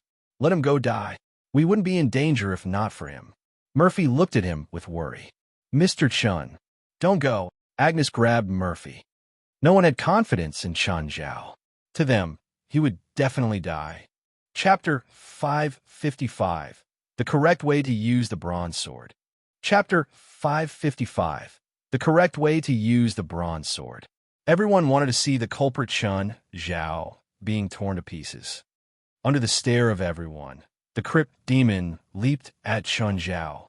Chun Zhao lifted his right arm and stuck it into the crypt demon's mouth. Everyone thought that Chun Zhao's arm would be bitten off in the next second. However, unexpectedly, the crypt demon began to struggle in pain. It could not even close its mouth, not to mention take a bite. Chun Zhao pulled his arm back, and the crypt demon fell to the ground. A lot of blood oozed out from its mouth. Everyone was stunned and astonished. What happened? Why wasn't Chun Zhao's arm bitten off? Why was the crypt demon dead instead? Just now, Chun Zhao had used needle thread guidance to turn his magical power into a sharp blade. He essentially cut the crypt demon's throat from the inside. Agnes' face was filled with disbelief. How did the Asian do it? Fanny moved toward Chun Zhao subconsciously. She knew that Chun Zhao was powerful. So since the beginning, she had never joined the team to attack Chun Zhao. She had been watching the situation in silence. Like what she had expected, Chun Zhao displayed his power again. He was the only one who could kill a crypt demon in close combat. Chun Zhao stretched his shoulders and walked toward the exit. It's indeed much easier to use my fists. Guns are useless. Chun Zhao threw the gun away. He even removed his bulletproof vest. The vest was only hindering his movement. Agnes frowned. Mr. Chun, it's too dangerous. Come back. Suddenly, a crypt demon sprang at Chun Zhao from the darkness. Chun Zhao immediately grabbed the crypt demon's head and chin. Crack! The crypt demon's chin was destroyed by Chun Zhao at once. Everyone gasped. Agnes could not help but look at Carlo. He must have known it earlier. It was no wonder he had told her to ask Chun Zhao for help when needed. Since they entered the place, Chun Zhao's performance had been very mediocre. Agnes initially thought that she had found the wrong person. Now, it seemed like she had given the equipment to the wrong person. The equipment was actually a burden to Chun Zhao. Another crypt demon charged toward Chun Zhao. Chun Zhao lifted his arm, and everyone heard a clear crack. It was the sound of bones cracking. Then, the crypt demon collapsed on the ground. The exoskeleton on its head had been completely broken. Everyone gasped. The exoskeleton could not even be penetrated with modified weapons. But it was actually destroyed by Chun Zhao's arm. Was his right arm a metal prosthetic? Chun Zhao rubbed his fist. It was still painful to use his hands. Suddenly, Chun Zhao remembered the bronze sword in his spatial ring. Huh? Where did he get that sword? Has he been hiding the sword on him? When Agnes saw a sword appear on Chun Zhao's hand, she was utterly confused. She remembered clearly that Chun Zhao did not bring a sword. After all, on the helicopter, she was the one who had helped Chun Zhao to put on his equipment. If Chun Zhao had such a sword, there was no way she would have missed it. Just then, another large crypt demon appeared at the door. Boss, that crypt demon has 99% exoskeleton. Agnes gasped in shock. Could Chun Zhao deal with such a monster? After all, the more exoskeleton a crypt demon had, the larger its size would be. Moreover, its exoskeleton would be thicker. Suddenly, Chun Zhao jumped into the air, waving the bronze sword in his right hand. Then, he struck the sword hard down on the crypt demon's head. Ding! There were some sparks of light. The crypt demon's head lowered, but it did not take any damage. Fuck! Chun Zhao cursed. He originally thought that the bronze sword should at least cut iron like mud. In the end, it was only a blunt weapon. Looks like he can't deal with that crypt demon either, Agnes thought. Thoughts raced across Chun Zhao's mind. The crypt demon's exoskeleton was way too thick. Even his right fist might not be able to smash it. It seemed like he had to activate the mouth of Glutton. Chun Zhao called on his magical power. However, it did not activate the mouth, but rather the bronze sword. The bronze sword started to vibrate and produce a soft buzz. Huh? Chun Zhao realized that after the bronze sword received the magical power, it was covered in a very thin layer of chi. Could this be the correct way to use the bronze sword? Maybe I should try it. Chun Zhao stepped forward. The large crypt demon pounced at him. Chun Zhao waved the sword at the monster. When the bronze sword touched the crypt demon, it sliced into its head as if it was a piece of tofu. Howl! The crypt demon's forelimbs lost their strength. Its head crashed onto the ground, and its hind legs jerked a few times before stopping. This was really the correct way to use the bronze sword. The old turtle should have given him a manual. Everyone stared at Chun Zhao in bewilderment. Chun Zhao had just killed such a monster with a sword. Nevertheless, more crypt demons had gathered outside by then. There were so many of them that even Chun Zhao had a headache. Instead of attacking, they simply stared at Chun Zhao. Of course, they did not have eyes, but that did not stop them from staring at him. Carlo looked at Chun Zhao, his eyes glowing with fanaticism. Chun Zhao was a natural explorer. If Chun Zhao could join his team, it would be perfect. They would be able to overcome all difficulties. Eventually, Chun Zhao ran into the crypt demon troop himself.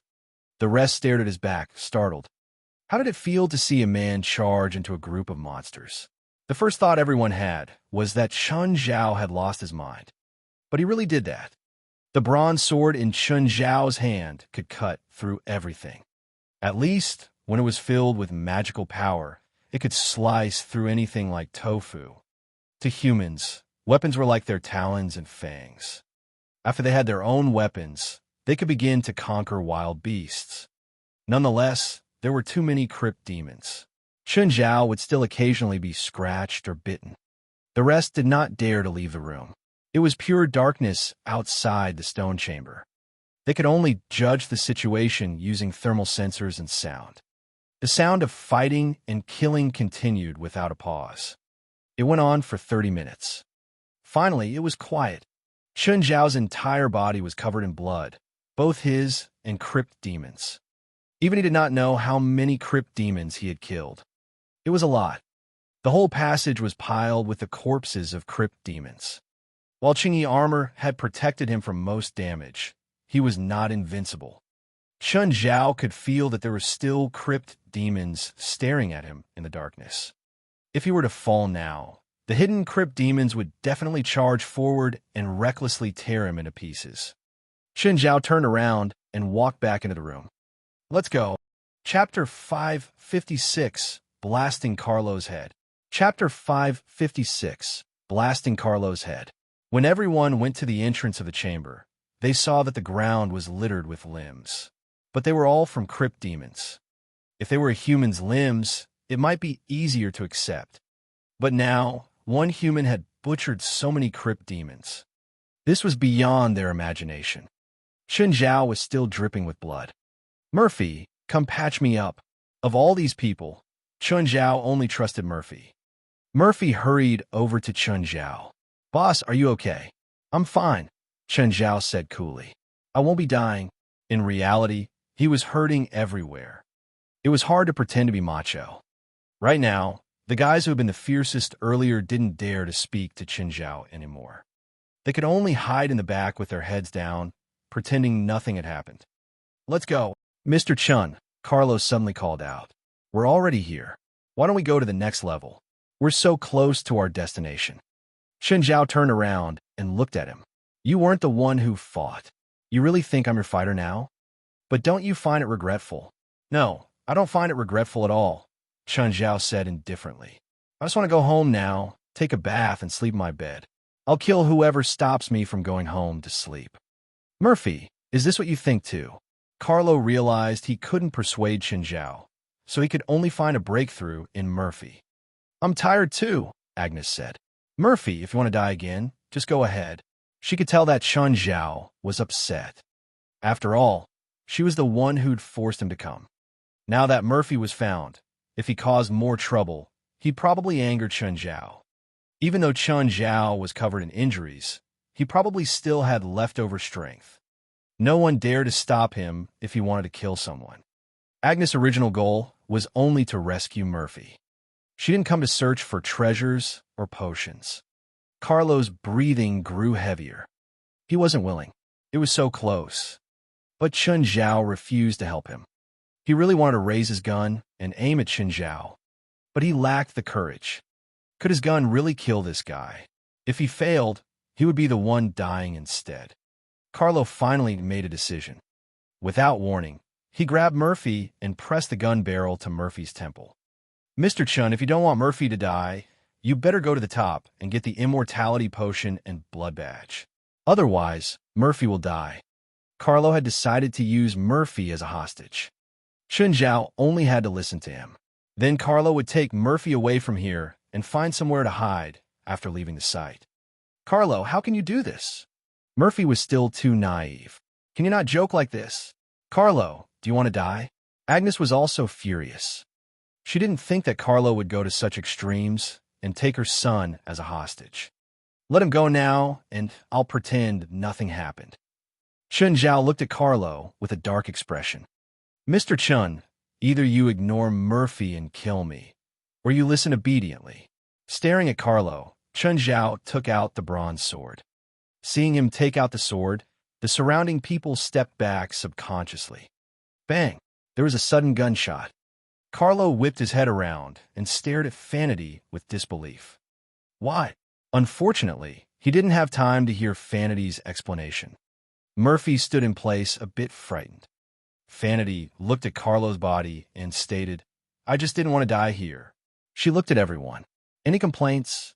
What complaints? You already killed the man. If anyone complained now, they would become the enemy of that Asian monster. Seems like everyone has unified thoughts. Mr. Chun, let's leave this place. Chen Zhao put his sword away. No one knew where he hid the sword. Now they could only use the lights on their helmets to illuminate the surroundings. Thankfully, no crypt demons would attack them now. These crypt demons aren't wild beasts with low intelligence, Agnes said. They seem to have a group mindset. What was group mindset? Humans were a species with a group mindset. It meant that they instinctively gave in to logic and used logic to make decisions. In other words, they weren't complete beasts. Chen Zhao could feel them, use their special senses to watch them leave. Perhaps they were memorizing Chen Zhao to find him for revenge later. But Chen Zhao was honestly tired today. He didn't want to keep wasting time here. Perhaps he should find a time to kill all the crypt demons here. Okay, that was still a bit difficult. The crypt demons that he'd killed were only a small portion. If all of them came, even Chen Zhao would have to surrender. Sigh, he had to do less of these unbeneficial things. If he'd known, he would not have agreed to the $1 million payment. Was it too late to turn back now? All he got was a key that he didn't know what he could do with. And the promise with the Dracula family that seemed useless too. Could he make them give him $1 billion with a promise? After leaving, he realized the air outside had become fresher. Mr. Chun, I apologize to you for Professor Carlo's actions. Fanny looked at him with sincerity. Chen Zhao didn't like beating around the bush. He was more willing to talk to logical and smart people like Fanny, instead of crazy people like Carlo, who only thought of expeditions. Do you have any plans for the future? Continue the expeditions, of course, Fanny said. Tyler was dead. She'd also killed Carlo with her own hands. This didn't mean that her pursuit had ended. Then goodbye. Chen Zhao waved. Agnes called the helicopter over. They disappeared from the air and soon were close to Mirror Lake. Don't land near the house. Land outside the forest, further away. Chen Zhao didn't want Fali to see him covered in wounds. Boss, let me help you back. I'm not dead yet. I don't need help. Chen Zhao snuck back home and dove into the river map. What was the best place to heal? Obviously, it was inside the river map. There was a 1,000-time difference in time. He could spend 1,000 hours in the map, and only 1 hour would pass outside.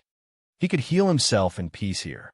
Chapter 557, Old Turtle Entertaining Himself. Chapter 557, Old Turtle Entertaining Himself. The old turtle turned into his old man form. He looked at the very injured Chen Zhao. Don't tell me you went to experience the meat grinder. Why would you think that someone would willingly experience that? Chen Zhao rolled his eyes. The old turtle's hobby was a bit too unusual. Did you bring the items that I wanted? Nope. As soon as I left the river map, I was forced onto a helicopter by someone. I've seen helicopters on TV. I really want to try it myself. Don't ask me to get a helicopter for you, because I can't. How about a remote control helicopter? The old turtle had been too lonely. Fine, I'll go to the supermarket soon. I really want to go to the supermarket. Would you like me to open a supermarket for you? Sure. Fuck off. Even if Chun Zhao really opened a supermarket in here, would the old turtle be able to shop and be the cashier all by himself? Chun Zhao applied some ointment on himself and lay on the ground. He was really tired, too tired. He needed to sleep now. After who knows how long, Chun Zhao heard the sound of fighting. When he opened his eyes, he saw two old turtles, one black and one white, fighting with each other. They punched and kicked each other wildly. It was an intense battle. Why were there two old turtles? Was he alone for too long? So his negative emotions materialized. And then they attacked each other. Chun Zhao imagined all sorts of things in his mind. Stop, stop, the mortal is awake. Then, the two old turtles combined into one. What was that? Oh, when I'm bored, I'll fight myself. It's called cloning. This old guy can't be more silly. To spend his time, he even thought of such a thing. Can I learn it? Nope, humans can't learn it. Chun Zhao was very disappointed. If he could learn this technique, it would be amazing. Do you have any kind of divine techniques for me? Nope, all my abilities came from birth. Chun Zhao was upset. You've cultivated this for like millions of years. Can't you be a bit better? Like inventing some super powerful cultivation methods. What useless old man. What's the use of an old man who only knows how to fight with himself? How many clones can you create? As many as I want.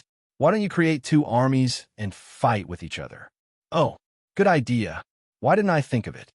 In an instant, the old turtle split into 100,000, divided into the white team and the black team.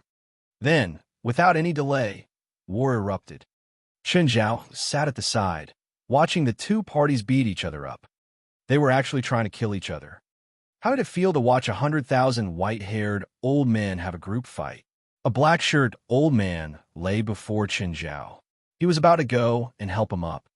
However, a white-shirted old man came and crash-landed on him. Chun Zhao pulled one of the clones out. Old turtle, apart from cloning, do you know anything else? Like disguise? Turn into someone else? Yes, why? Why don't you turn into Scarlet from the Avengers? It's more interesting to see 100,000 Scarlets fight. I can't use cloning during disguise. I can't use disguise during cloning. After a few hours, all the 100,000 clones died. Puff, what a satisfying fight. Old turtle, turn into Scarlet. Okay, done. Never mind. Change back. What? Don't you like it? Or do I not look like her? Your face does, Chun Zhao sighed. If you don't want to change your body, that's fine. At least remove the beard. Do you know you've just destroyed my perfect impression of her? Nevertheless, as Chun Zhao recovered from his injuries, the old turtle did kill a lot of boredom for him.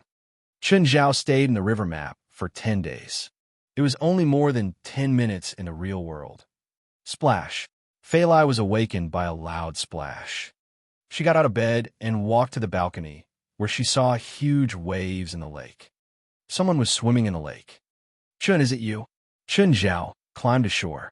He had just placed the old turtle's internal alchemy in the lake. However, because of its weight, some of it had sunk into the mud.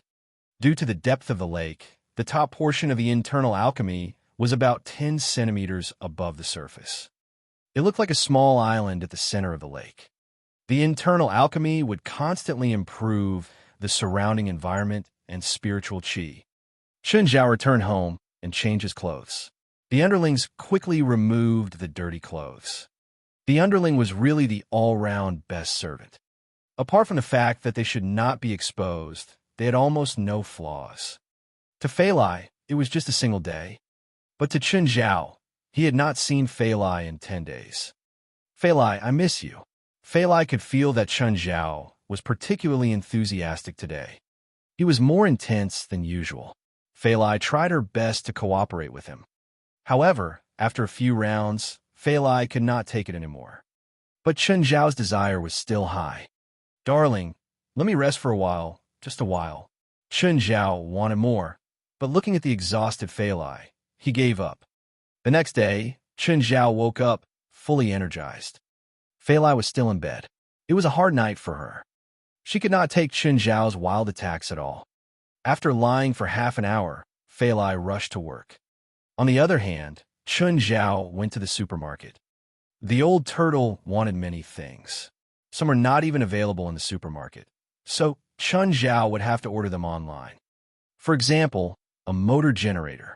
Although he only wanted a small one, it was definitely unavailable in the supermarket. Because Chen Zhao bought many items, the supermarket offered free delivery. All the staff knew where Chen Zhao lived. They also knew that he was basically the richest person in Mountain Town. The female staff in the supermarket kept making eyes at him. When Chen Zhao left the supermarket, he received a call from Sienna. "Chen, are you free now?"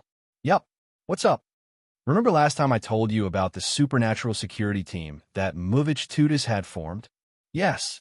You even said that Chris is in charge of training them on how to escape. They seem to be too arrogant, as if they can handle all kinds of situations. Can you teach them a lesson?" "What do I have to do? Let them spend a week in the hospital. So you want me to go and beat them up?" "Maybe not. After all, they're going to face supernatural events, so I hope that they can be attacked by supernatural powers." Chen Zhao gave it some thought. After 10 tonight, bring them outside Mirror Lake. Chapter 558, Supernatural Security Team That Doesn't Follow the Script. Chapter 558, Supernatural Security Team That Doesn't Follow the Script. Tonight is your first mission. Sienna tossed a few pictures before the supernatural security team. This house is constructed at the edge of a lake. Later, you have to enter the house with your own abilities. "Captain, Sub-Captain, won't you come with us?" a chubby woman asked. Ashando had been an office worker. She was also the first to get fired when they had to let people go. She was willing to do anything for money. She could go up against evil spirits alone with a taser. She wasn't a spiritualist, but she had a shockingly strong will. In the possession training, she was the only one to get full marks. This haunted house is only average. If you can't even break into an average haunted house, it's best for you to give up on this job. "Fuck, it's not like we haven't seen evil spirits yet. What you afraid of?" Another member, Bart Anthony, stood up. He was a former drug addict. He looked for anything that could stimulate his nerves, such as going up against supernatural forces, even though he was usually just getting beaten instead of fighting. The team also had Todd Cyrus, a weapons expert. He specialized in modifying weapons to fight evil spirits. Apparently, he was also an illegal arms trader, but usually he just smoked while producing weapons for other weapons. He caused many accidental explosions. There was a skinny Rudolph David, someone who fantasized about saving the world. There was also a mean-looking bodybuilder, Gibson Tatas. These were all of the members of the supernatural security team. "Todd, give me more evil spirit bombs," Bart called. "The stronger, the better. We have a limited budget. Unless you pay me." Todd was stingy. Even though he often had safety issues in his workshop, he was very precise with his spending. "I need a bulletproof vest," Gibson said.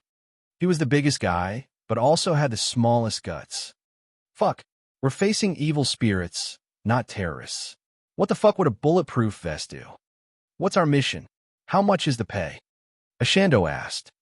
"This is part of your training," Sienna said. "No pay. Your mission is to enter the house." "The difficulty level," Hal, Chris said. "If you can succeed, then you won't be threatened by 99% of all supernatural activities." Hell, everyone grew fearful. The training that Sienna and Chris prepared were usually easy, simple, and ordinary. But today they had to face something like hell. "Captain, isn't the jump in difficulty too much?" Gibson stared at Sienna in fear. "Gibson, you're embarrassing. None of us are afraid. Why is a big guy like you afraid?" Rudolph was a hot-blooded youth. "One day, the world will need us." "Courage and how big you are isn't related," Gibson said. "Okay, whether you're willing or not, this mission will happen. Fali, prepare more dinner tonight. Sienna and Chris are coming over." "Sure. Why are they coming tonight?" "The people who hired them formed a supernatural security team. Sienna wants me to train the team." "Okay, God help them." In the evening, Sienna and Chris arrived. Chun, I can feel that the air is filled with elemental spirit. It's so soothing. In Asia, it was called spiritual chi. In the West, it was elemental spirit. It was like how Asians called the chi you cultivated spiritual power, while the West called it magic. They were actually the same stuff. Maybe because it's a good environment, Chun Zhao said indifferently. No, it's too heavy here. It can't be natural. I didn't feel it when I came last time either. See the big tree in the back? Might be related to it, Chun Zhao replied casually. Really? What's special about the tree? It's alive. Alive? What do you mean? Its name is Eugenus, Chun Zhao said. Forest shepherd. Sienna was a spiritualist, so she could accept these things. Even though Sienna had interacted with too many strange powers, she was still shocked at a tree that could walk and talk. However, all illogical things became logical when she remembered that this was Chun Zhao's house. I think your team has arrived, Chun Zhao said. Oh, already? What's the possibility of them successfully getting over here? Chris asked.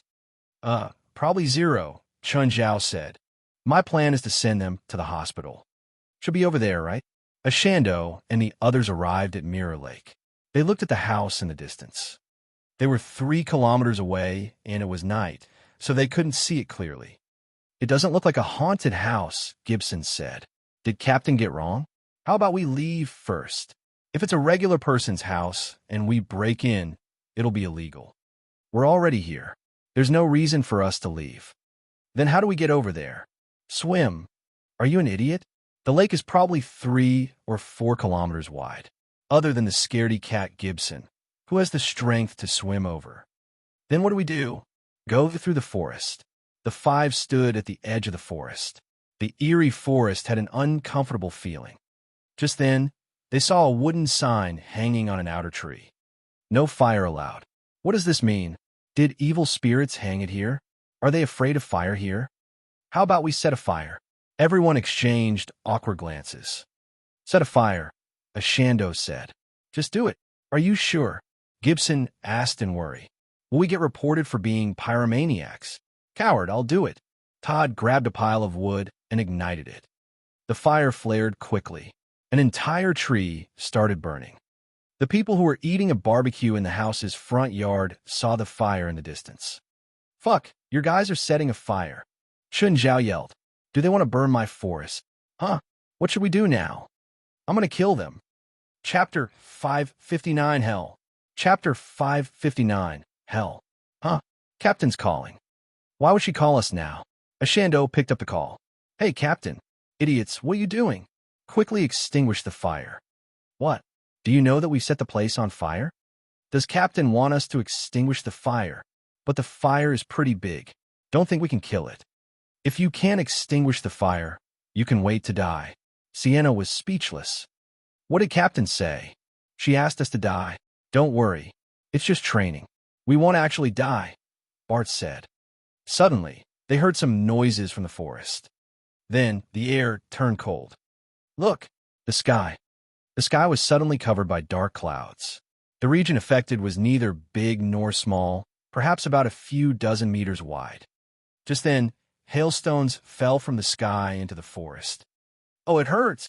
Everyone lay on the ground and covered their heads with their bags to block the hailstones. Very soon, the fire diminished. The hailstorm also stopped. Damn, where did the hailstorm come from? I don't think there's been any hailstorm in LA for dozens of years. Wait, I think something's moving in the forest. Everyone lifted their heads and looked into the darkness of the forest. Something seemed to be charging out from the gloomy depth. Suddenly, a strange flying creature appeared and glided toward them. What? What's that? Bam, bam. Boom. They immediately fired their weapons. The gargoyle was shattered and fell onto the ground. What is this? Everyone walked up to inspect the fragments. Look at these fragments. I think they're coming together. It's not dead. Shoot it. Being blunt, Ashando shot the gargoyle's head at once. Crash. The gargoyle's head burst into pieces, but it began to heal again. Can't kill it. What's this? An undead, evil spirit? Not an evil spirit, but definitely a supernatural creature, There's more! Look at the forest. The next instant, more than a dozen gargoyles charged out from the forest. Ah! Help! The sudden appearance of the gargoyles caught the party off guard. The gargoyles carried everyone into the air. Everyone paled in fright. Then they were thrown into the adjacent lake from a few or a dozen meters of height. Splash, splash. The 5 resurfaced one after another, swimming toward the shore in panic. However, 9 snakeheads suddenly appeared before them. All of them were unbelievably large. The 9 heads rose from the water and blocked their path. Any of the heads were big enough to swallow them whole. Ashando and the rest were aghast. Stop! Change direction. As they changed direction, they saw a more terrifying scene. There was an enormous beast on shore, waiting for them to approach. It was an evil dog with 3 heads. The hellhound. But this was not the scariest part. Behind the hellhound, many skeletons arose from the soil one by one. Evil light was flashing in their eyes. There were too many skeletons. Some of them were holding swords, while others held bones. The group shivered uncontrollably. They felt like they had broken into hell. What? What do we do? Can't go to the shore. Swim toward the mansion. Quick! But it's far. We have no choice. Go! The 5 could only swim toward the villa. However, suddenly, another arc grew from the water before them. Something's in the lake. Ah! Just then, one of them was sent into the air. Screaming, he fell back into the water, completely dazed. And then went the second, and then the third, the fourth, and the 5th. They felt like they were really going to die here. They would be killed by the endless chain of monsters. However, just as they became certain that they were going to die here, the gargoyles appeared again and lifted them into the air. They flew to the mansion and through the party into the water. The group saw a few people ashore. Among them were Sienna and Chris. Captain! Vice Captain! Help! Sienna stared at the 5 in anger. Come here now. The 5 climbed out of the lake, trembling. They all stood before Sienna. I asked you to complete the training, and you actually set the place on fire? Are you tired of being alive? Captain, fire is a valid method, right? Ashando mumbled. If you still think this way, you'll actually die here. Sienna roared in frustration. Chen Zhao walked up. Do you know that you've destroyed my private property with the fire? You? Are you the owner here? I'm not only the owner here, but also the owner of all the things you saw just now. Everyone looked at Chen Zhao in fear. They knew how horrifying the things they had seen were. I'll give y'all 3 choices now. Compensate my loss. For every tree you burned, plant 10 more. Second choice, spend 3 years in jail. Air, how about the last one? I kill you and use you as fertilizers. The first one, we choose the first one. Sienna looked at Chen Zhao. Chen, I'm very sorry for the trouble they've caused. No, it's fine. Chen Zhao shrugged. It's not a big mistake. Then he glanced at the 5. If they really burn my entire forest, I'll draw their souls and torture them for eternity. The party paled. They were sure that the Asian before them would absolutely do it if needed. In the end, Sienna and Chris left with their men. On the vehicle, the 5 people were squeezed in the small rear compartment. You better be ready to plant trees for Chin tomorrow, or I can't promise what kind of revenge you'll receive. Don't attempt to run away. Trust me, Chin will find you. By then, nobody can save you. Captain, Vice Captain, is Mr. Chin more powerful than the 2 of you? Not long ago, a terrifying organization in New York was destroyed. The organization comprised of hundreds of evil spirits, and their leader was called the Grandfather, someone that none of the witches in New York could defeat. Then, the Grandfather met Chun. And then, the group swallowed their saliva. Then, the Evil Spirit Society, which had troubled New York's witch society for 200 years, was eliminated. Chapter 560, Changes Brought by Spiritual Qi. Chapter 560, Changes Brought by Spiritual Qi. You scared them. Fali looked at Chen Zhao. They deserved it. Next time someone sets a fire here, who can I blame? Next day, Ashando and the others came obediently to plant trees. They slipped away after finishing and didn't say anything to Chen Zhao. Chun Zhao entered the river map whenever he was free. Mortal, you're here? Come play around with me. Old Turtle grabbed Chun Zhao to play a game. Chun Zhao was bored, so he decided to play. He'd come in to relax, anyway. But soon he regretted it. He played for 3 days and nights. Old Turtle didn't take a break at all. Chun Zhao came to relax, but then it turned into torture. It was too painful. Stop annoying me. I need a break. Chun Zhao was about to break down. No, we only played for a short while. Old Turtle latched onto Chun Zhao. Should I transform myself when playing? Which Hollywood celebrity do you like? Should I turn into Scarlett? Or Nicole? Or Jessica? Chun Zhao broke free from Old Turtle's grip. Learn the parts under your head, and then talk to me. Also, next time you turn into a woman, can you get rid of your beard too? Aren't you afraid they'll sue you? Then you take a nap first. Play with me after you wake up. Chun Zhao rolled his eyes. To hell with playing games. In order to sleep well, Chun Zhao even put a bed in here. He could sleep while enjoying the nurturement from the mountains. The river map was rich with spiritual chi.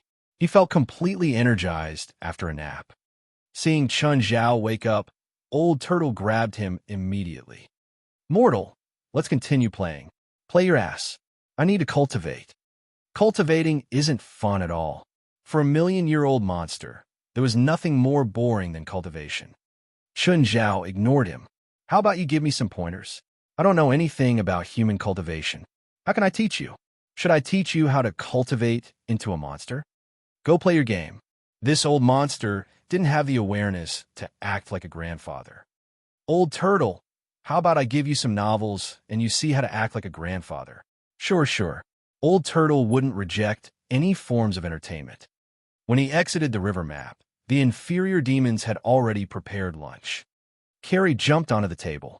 Chun Zhao looked at her size. Carrie, you seem to have gotten much bigger.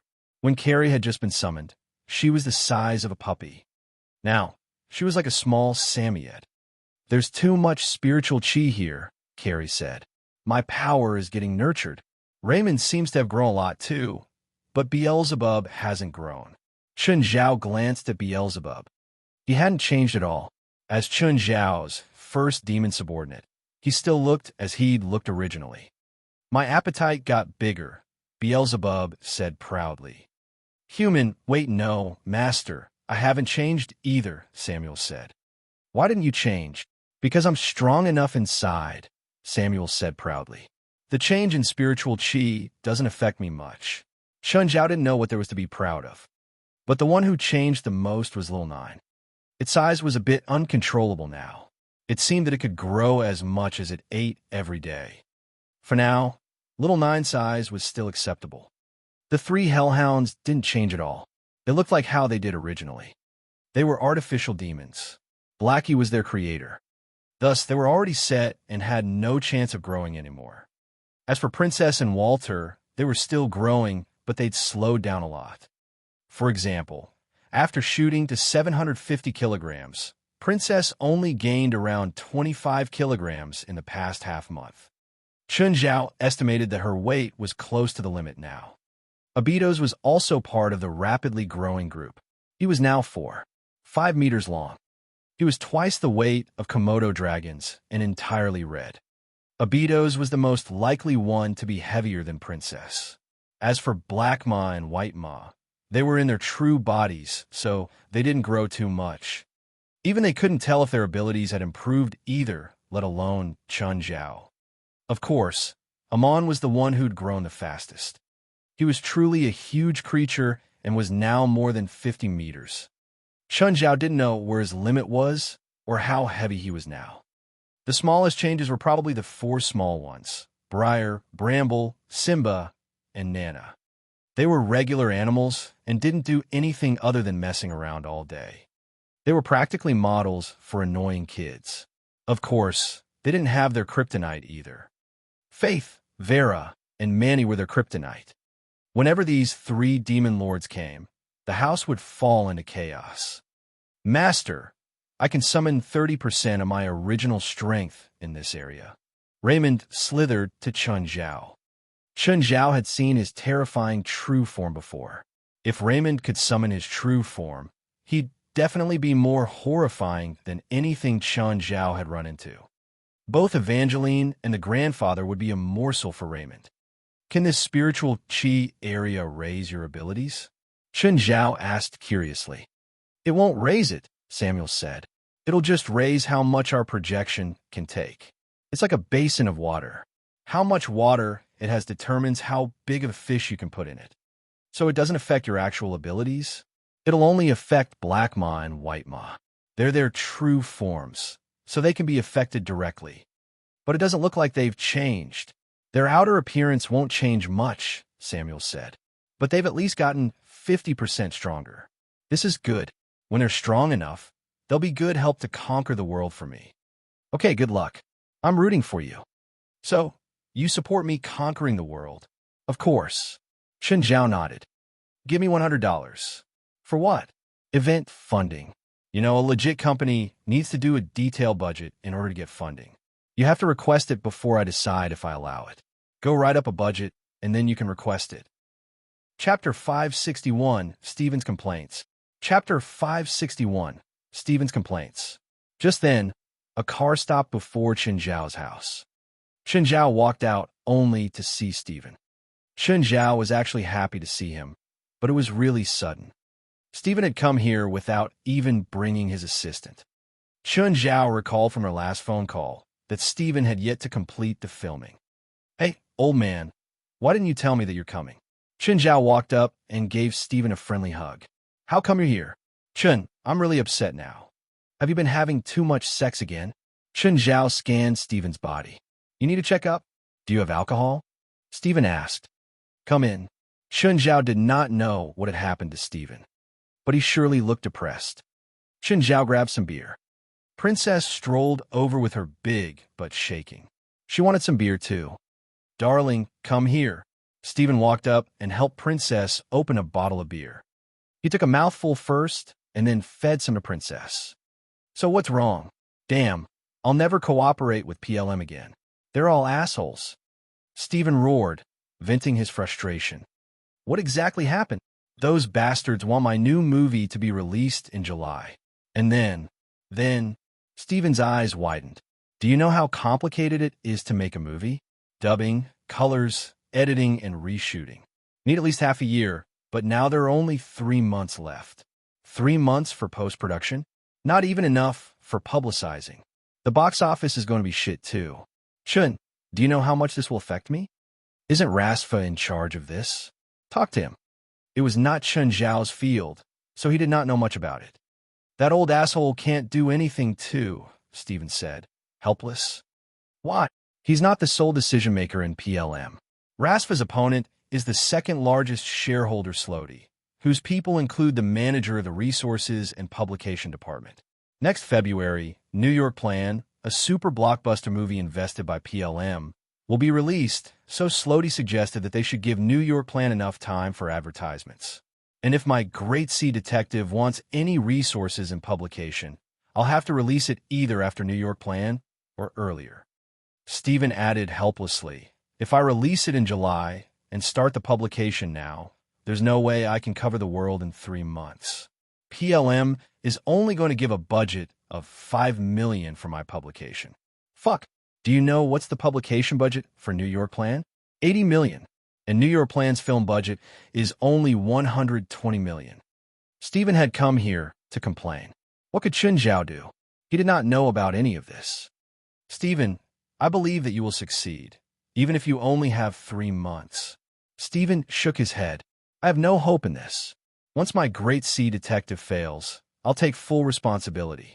My reputation will be ruined. Is there nothing you can do at all? Chun Zhao asked. Stephen shook his head. Too little time for post-production. Too little time for publication. Too little budget. There's no way it's going to be successful. Stephen kept complaining, but Chun Zhao could not help him. Chun Zhao was not an omnipotent god. If he was one, he would surely make Stephen's box office break the world record. Indeed, Stephen was only here to grumble. When Fali came back, she saw Chun Zhao and Stephen lying on the grass. There were cans all around them. Hey, Chun. Fali patted Chun Zhao's face. Chun Zhao opened his eyes, looking dazed. Darling, what's the time now? How much beer did you and Stephen drink? Chun Zhao rubbed his forehead. No idea. After a while, Stephen also woke up. Chun, Fali, I gotta go. No, I don't want to be a murderer. You're still drunk. Chun Zhao stopped Stephen. I still have work to do. I don't care. You have to stay here tonight. Stephen could not dissuade Chun Zhao.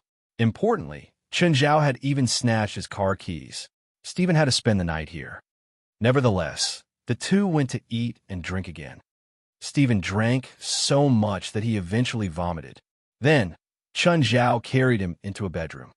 When Chun Zhao went downstairs, Fali was sitting by the lake. Is Stephen sleeping? Yes. Chun Zhao sat down beside Fali. Just then, little Nine surfaced from the water. It rested one of its heads gently on Fali's legs. Fali stroked little Nine's head. It felt cold and comfortable to touch. It was really different from the furry feeling of mammals. Suddenly, a beetos climbed over. Shocked, little Nine immediately dived into the lake. Compared to a beeto's fire dragon bloodline, little Nine was still weaker.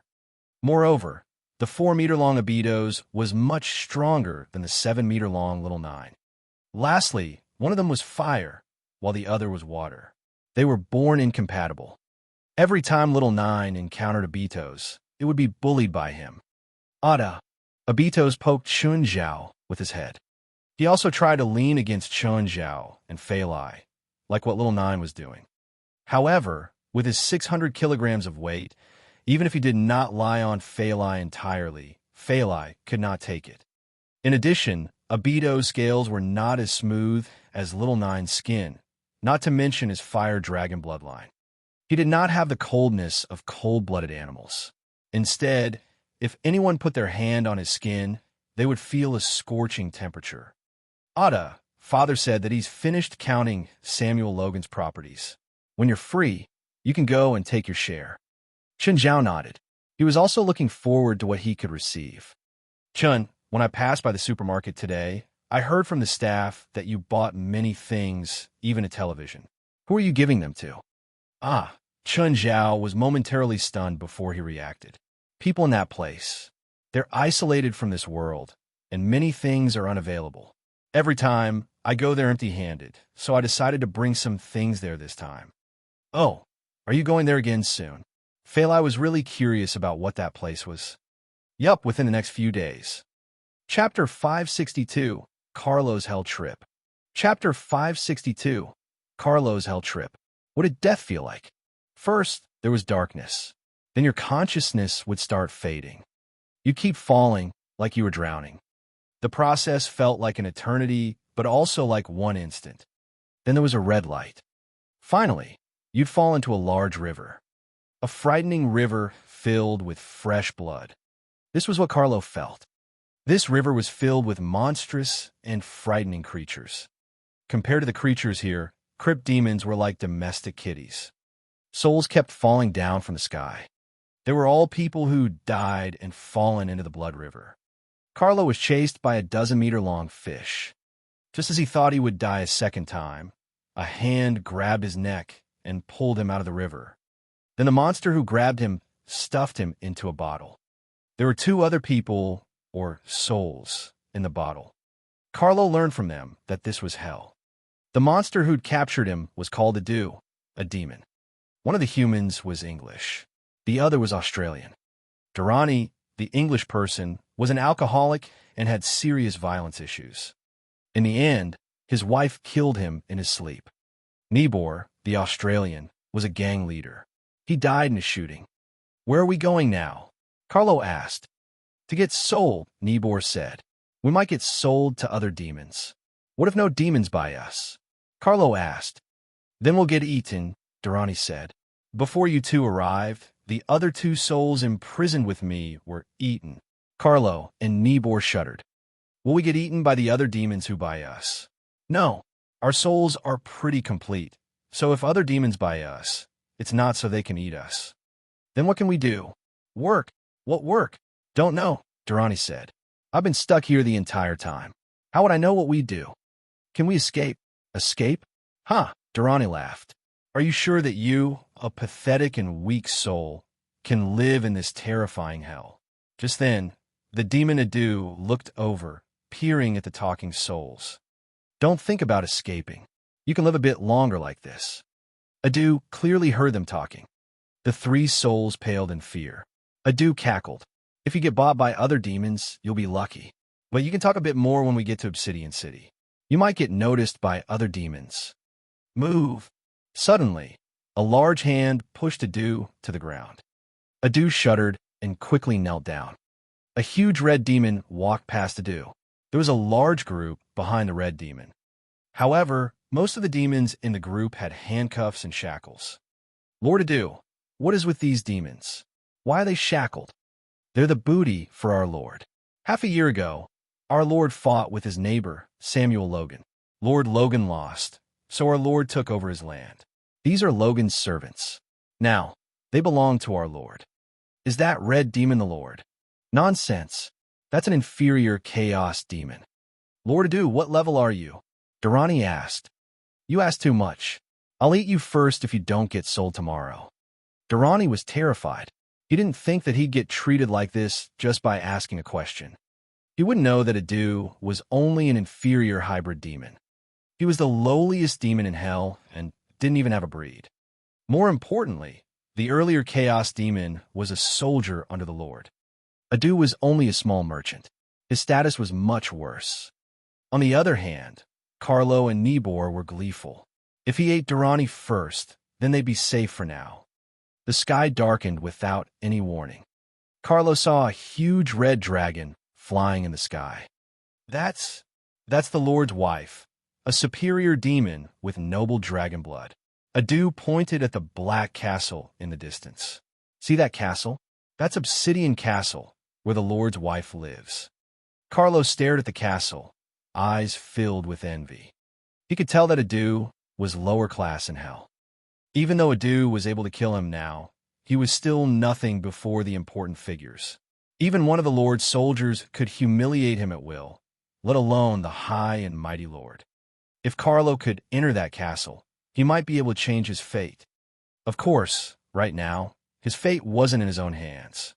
After Adu entered Obsidian City, he sat down in an empty spot. Then he placed the bottles filled with souls before him. Just then, a terrifying demon walked over. Adu immediately prostrated himself on the ground. Raise your head, the demon said. Lord, are you talking to me? Adu asked, lifting his head. Are there any other idiots here? Adu looked around. There were so many demons nearby. How could he confirm that he was the idiot?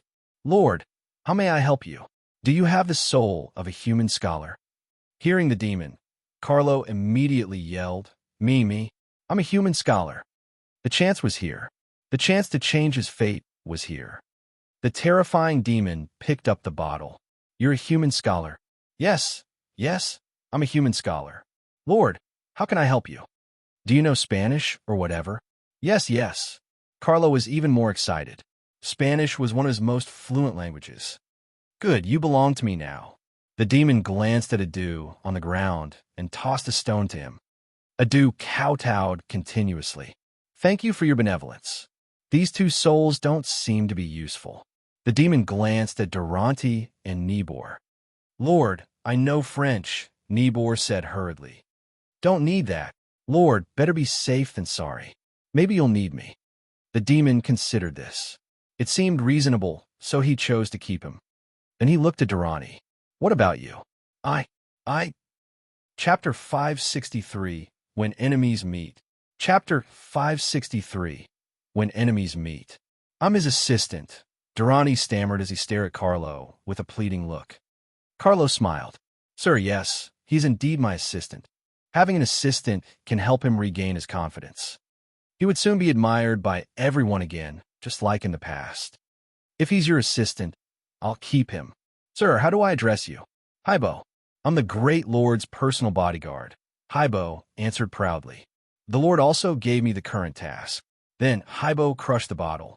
Carlo, Durrani, and Nibor finally regained their freedom. Follow closely. If you go too far away and get eaten by other demons, I won't care.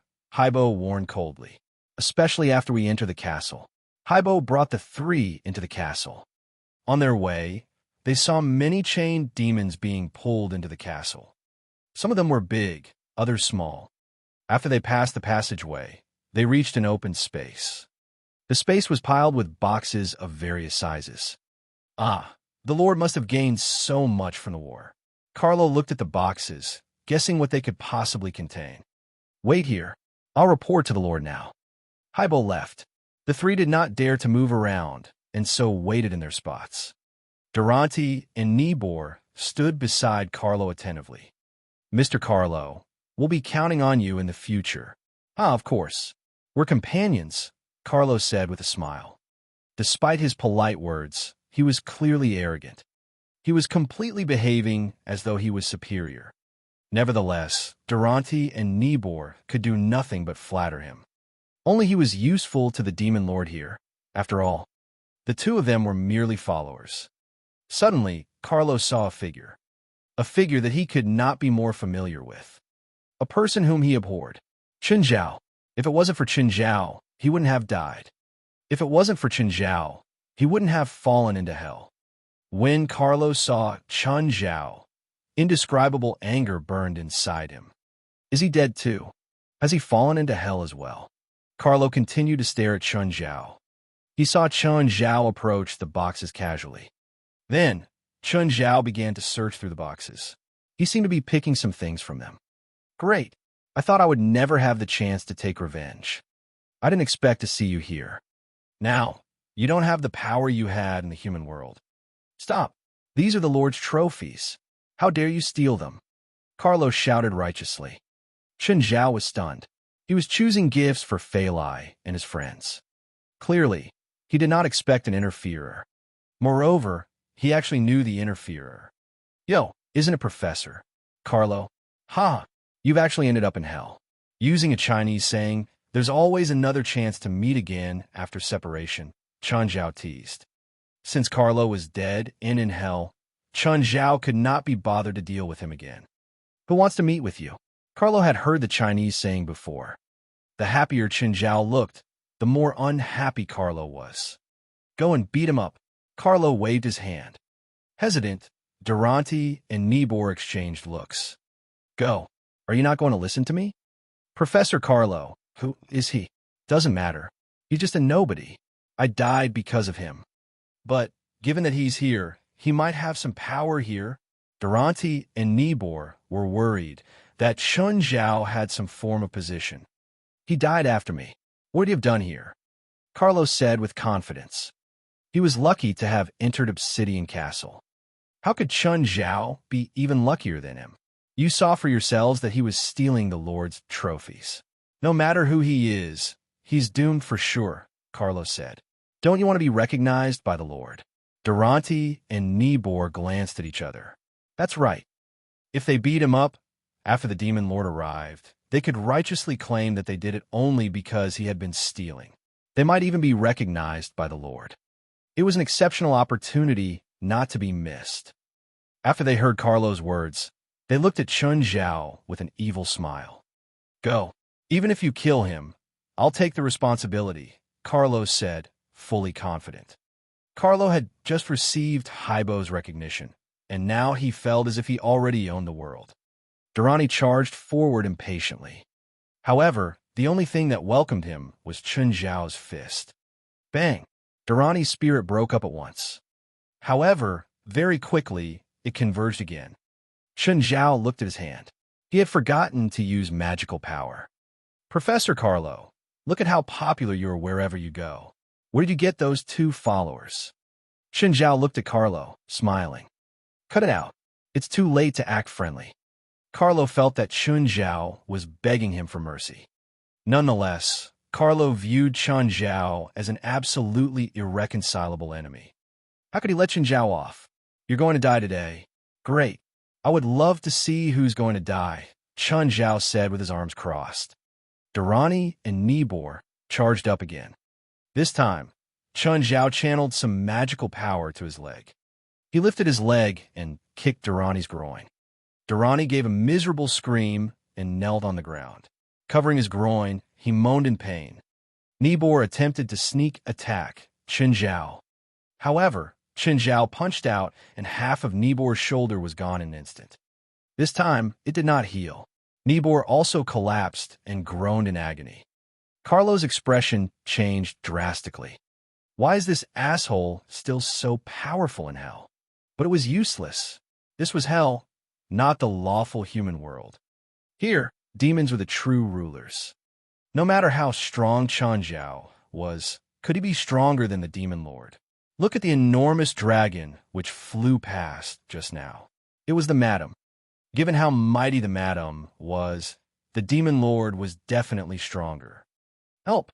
Help! Carlo shouted. As long as he could attract the attention of other demons, and perhaps even the demon lord, Chen Zhao would be doomed for sure. Chapter 564, Lucky Coin. Chapter 564, Lucky Coin. Haibo came out. However, there was an even bigger demon behind him. This demon was 2 stories high and radiated with a terrifying aura. What the fuck are you screaming about? Beelzebub, Zophie roared. Don't you know where this is? Kneel before the Lord. Haibo thundered. Greetings, Lord. That man, he's stealing your booty. Stealing? You say he's stealing? Zophie looked at Chen Zhao. Hi, Lord. Human, when did you come? Zophie asked. Lord, the living Lord was summoned by the madam, Haibo said. Your wife said these are all mine, Chen Zhao said. How come he says I'm stealing? Zophie looked down at Carlo. Carlo would have pissed his pants if he could. What was going on? Were they close? It sounded like they didn't just know each other. Their tones were like friends greeting each other. This is what I prepared for you, Zophie said. Bring them back first, and then pick and choose. There's too much stuff. I want to pick some to give my friends. Living Lord, Haibo said. I found this person for you. The human soul that knows Spanish. But he seems to have offended you. I'll crush his soul now and immediately find a new one for you. Carlo understood immediately. Chen Zhao wanted to translate that naval diary, and Haibo was looking for someone who knew Spanish to help Chen Zhao translate the diary. This meant that Chen Zhao had a close relationship with this demon lord. And for what Haibo said, Chen Zhao didn't die. He'd been summoned by the Lord's wife. This relationship was even more complicated. As for Durante and Nibor, their souls were almost scattering in fear. They'd even forgotten their pain. Earlier, they'd wanted to kiss up to Carlo. Now, they realized that the truly powerful one was the one they provoked. Dead. They were seriously dead now. Chen Zhao squinted at Carlo. Carlo hurriedly knelt down before Chen Zhao. Mr. Chen, I'm sorry. It's my fault, all my fault. Please forgive me. I'll translate each word of the diary. No, I'll translate it into Chinese. Chen Zhao considered it. Carlo's knowledge went without saying. He knew Chinese too. If he translated it into English, there might be places that Chen Zhao couldn't understand. If he could translate into Chinese, it would be easier to understand too. Whatever he'll do, Chen Zhao said. As if saved, Carlo slumped down in relief. What are these 2 for? Chen Zhao asked. Don't know them. Carlo looked away. Carlo, you motherfucker. We were working for you, and you just abandoned us. Durante and Nibor immediately struggled up and yelled at Carlo. Chen Zhao got a new understanding of how selfish Carlo was. He didn't like Carlo before. His dislike grew even more now. These 2 attacked Chen Zhao under Carlo's orders, but now they were abandoned. You 2 come over, Chen Zhao said. Durante and Nibor went over to him. What did you 2 do when alive? Lord, I was a bus driver, Durante said. Why are you in hell? Hitting my wife. Kill him. Chen Zhao flipped Durante over with a kick. Haibo came over and crushed Durante without wasting any time. I hate men who hit their wives. Chen Zhao looked at Nibor. What about you? I didn't hit my wife. I didn't even get married. Nibor hurriedly said. I just was in a gang. Nibor wasn't sure if Chen Zhao would kill him for this. What business? We just took protective money, Nibor mumbled. And what kind of modern gang only charged protective tax? This wasn't the 80s or 90s. No one would pay the tax either. And sold some firearms, Nibor said, head hanging low. Chun Zhao touched his chin. Where are you from? Australia. Do you have sources for firearms in America? Chun Zhao asked. Lord, you want to buy firearms? Yeah. Yes, of course. Actually, my source is American. Good, Chun Zhao said. Come back to the living world with me. Huh? Back to the living world? What? You don't want to? Then just stay in hell. Yes, I'm willing to go back. He didn't even have to think to know what to choose. If he stayed in this demonic hell, he could be eaten at any time. It was better to go back. He might be enslaved, but at least Chun Zhao was human. Mr. Chun, what about me? Do the translation first. Get one word wrong, and I'll crush you and put you back together. Chun Zhao didn't like Carlo. In fact, he hated the man, so he wouldn't keep Carlo by his side. Human, I have something for you, Zofie said. What? Chun Zhao asked curiously. Zofie took a box out. It contained a few gold coins. Chun Zhao's pupils constricted. Substitute coins? He was clear how valuable substitute coins were and what they could be used for. There's only one in here, Zofie said, but it's useless for you now. Why? Substitute coins can only be used for weak individuals. You're strong now. It can't be effective on you. Fine. He wouldn't use it if he couldn't. But even if he couldn't, he could still give it to Fali. Where are the other 3 coins? Lucky coins, Zofie said. Keeping a coin with me will bring me good luck. No. Put a drop of blood onto it when you need good luck. Then, the coin will give you a certain amount of luck in one aspect. This thing must be something you can do. If you can't do it, the lucky coin won't help you accomplish it either. It should be more useful for you, right? Chun Zhao asked. The stronger you are, the less effective these special tools are. The lucky coin can only bring temporary luck. It won't make your wishes come true. Chapter 565, Unspeakable Gains. Chapter 565, Unspeakable Gains. Which means it's pretty much useless for me. Yes, Beelzebub Zofie said. I used a lucky coin 2,000 years ago. What happened then? What did you gain? I trampled a plague rat which had been stealing my treasures. Before that, I hadn't managed to catch the rat. That time, I was about as strong as you are right now. Chun Zhao was speechless. Lucky coins seemed to be totally useless to him. Never mind. It's a magic item, after all. Let's keep it. Carlo and Nibor stared at Chun Zhao. They regretted even more. Chun Zhao clearly had an extraordinary relationship with the Demon Lord. The Demon Lord even gave him such precious items as a gift. Ordinary beings couldn't even imagine them. By then, Carlo also understood why Chun Zhao was uninterested in the things in that ancient ruin. If Chun Zhao really wanted something, he could just come to hell. What would he not get? Just then, auras came towards them from inside. Human, we've prepared a feast for you. Quick, follow me. Don't tell me it's things like evil spirit soup, human bone dish, or a human skin stew again. Don't worry. Not this time. I know you don't like them. When Oris prepared a meal for Chun Zhao last time, he was almost disgusted to death. Chun Zhao even suspected that Oris had done it on purpose. Anyway, the meal this time was not half bad. Nibor had been following Chun Zhao. As Chun Zhao ate, he turned his head and asked, "You want some? Air. Can I?" He's just a petty spirit. All the dishes here contain demonic power. Take one bite and he'll be gone forever, Beelzebub Zofie warned. Helpless, Chun Zhao patted Nibor's shoulder. Don't be sad. You won't die if you don't eat them. Oh wait, you're already dead. Chun Zhao spent 24 hours in Obsidian Castle. He went to a few places that he had not been to. While it was not his first time here, the castle was huge. There were indeed many places he had yet to visit. Of course, some places were rather anti-human. For example, there was a torment oven. Souls that had fallen to hell for deception would be tossed into the oven and cooked with hell water. In the end, they would be refined into the breath of the Bewitcher. Chun Zhao had no clue what that was, but he felt that surely it couldn't be a good thing, given that it was extracted from deceitful souls. After 24 hours, Chun Zhao returned to the human world. He had left the nautical dairy in hell for Carlo to translate. After all, there was so much content. It wasn't something that could be translated in a day or two. As soon as Chun Zhao returned home, He went into the space crevice. He also brought Nibor in. Chun Zhao, why did you bring a soul in here? Blackie stared at Nibor. Nibor peed his pants at once. The Grim Reaper. Chun Zhao really had a wide social circle. Demons, and now even the Grim Reaper.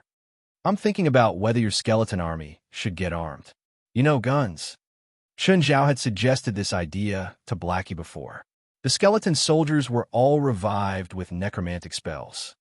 Individually, they might even be weaker than a human adult, although they looked frightening with their large numbers. However, if the skeleton soldiers were armed with modern weapons, it would be a completely different story. Just think about it. A skeleton army armed to the teeth. An army which did not know fear or retreat. It would be so cool. Do you have that much money? Blackie asked. This is a problem. Chun Zhao gave it some thought. I brought back many things from hell. Take a look. Help me see if there's anything valuable that can be sold here. Chun Zhao took out many boxes of various sizes.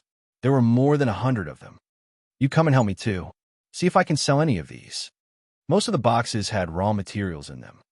Beelzebub Zophi also knew that Chun Zhao had to create various potions, so he gave him mostly materials.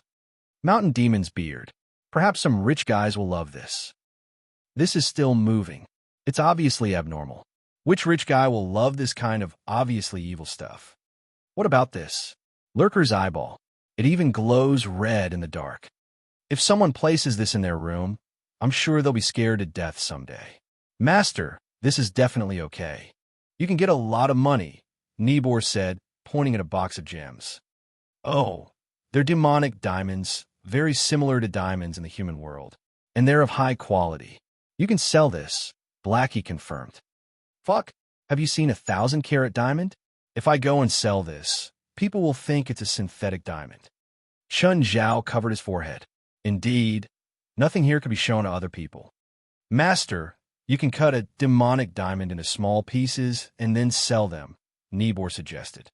No, Blackie said. Once you destroy a demonic diamond, it'll release a ton of curses. Forget it. Let's earn money properly. Master, let me plan for you. You'll soon become the king of arms of America. Scram. Chun Zhao widened his eyes at Nibor. If he was caught as an illegal doctor, he could easily get away by paying taxes and spending some money to prove that it was his first offense. However, if he was caught here as a foreign arms dealer, he would be jailed for life. Moreover, Chun Zhao did not want to be involved in such things.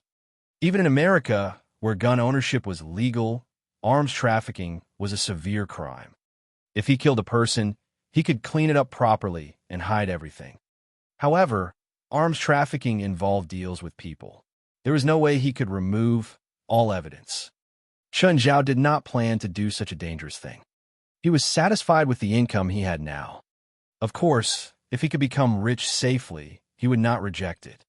Chun Zhao left Nibor in the crevice. Nibor would be Blackie's temporary assistant. Meanwhile, he could help Chun Zhao to manage the items. By the time Chun Zhao came out, it was already 4 in the morning. He did not go back to the bedroom. Instead, he slept in the living room. The next day, Fali woke Chun Zhao up. She looked at Chun Zhao, somewhat displeased. Why didn't you come into the room? Fali knew that Chun Zhao did not want to disturb her. Nevertheless, the more caring Chun Zhao was, the more uncomfortable she felt. Chun Zhao pulled Fali over and kissed her straight. His hands also started moving on Fali's body. I'm about to go to work. Take this. A coin. You must keep the coin on you at all times. Chun Zhao looked at Fali with a serious face. What does it do? Block death for you a single time. Chapter 566, Learn Finance, and then Cultivation. Chapter 566, Learn Finance, and then Cultivation. I don't want it, Fali said. You keep it. You go through so much danger all the time. You need it more than me.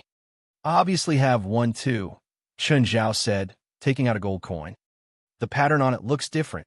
Every substitute coin is different, Chun Zhao said. Put it somewhere safe. I hope you'll never need to use this. Okay, 1 hour later. Chun, if you don't stop, the coin will be used right now. Kyla, I produced the ointment. Do you and Fanny still need it? Zhao was calling Kyla. Yes. How many bottles did you make? I want it all. Hearing Zhao's words, Kyla bought it all in excitement. Even though it was very costly, she definitely wouldn't lose anything by buying it. She could use it herself or give it to her family. The ointment had a great effect. Plus, it was very rare. You couldn't buy it just because you had money. Having a few bottles with her, it was better safe than sorry. I'm sorry, I can only sell you 2 bottles, Zhao said. Why? Kyla asked. Did you only make 2 bottles? You want to heal the burn on Fanny's hand, right? If she uses it, she only needs 1 bottle. It's not enough at all, Kyla said. Her burn needs at least 3 bottles. Just using the ointment constantly, you'll definitely need 3 bottles, Zhao said. But you can pair it with my treatment and save 2 bottles. How much will your treatment for Fanny cost? 2 bottles of ointment and the treatment for Fanny, $500,000 in total. Can you accept that? Sure, Kyla answered easily. When she'd visited Fanny a few days ago, she'd been frowning at her burned hand. She kept asking when Zhao could produce the ointment too. Are you at home tonight? Fanny and I will come over. You want to come over? Zhao asked. It's not that troublesome. It's just acupuncture to stimulate the pores on the palm to absorb the ointment. You don't need to stay the night. It's okay. Fanny and I don't have much to do these days. Then sure. Zhao put down his dumbbell and then swam to the internal alchemy in the center of the lake. He sat down to meditate. He would practice the Cheeeese manual whenever he had time. He hadn't come into contact with other cultivation techniques before, so he didn't know if they were similar to the Cheeeese manual. The cultivation process was a process of converting your own spiritual power to spiritual chi in the air and back. In modern terms that everyone could understand, it was like a fund. Your spiritual power was your capital. The spiritual chi in the outside world was a company's funding. The richness of spiritual chi was like how rich the company was.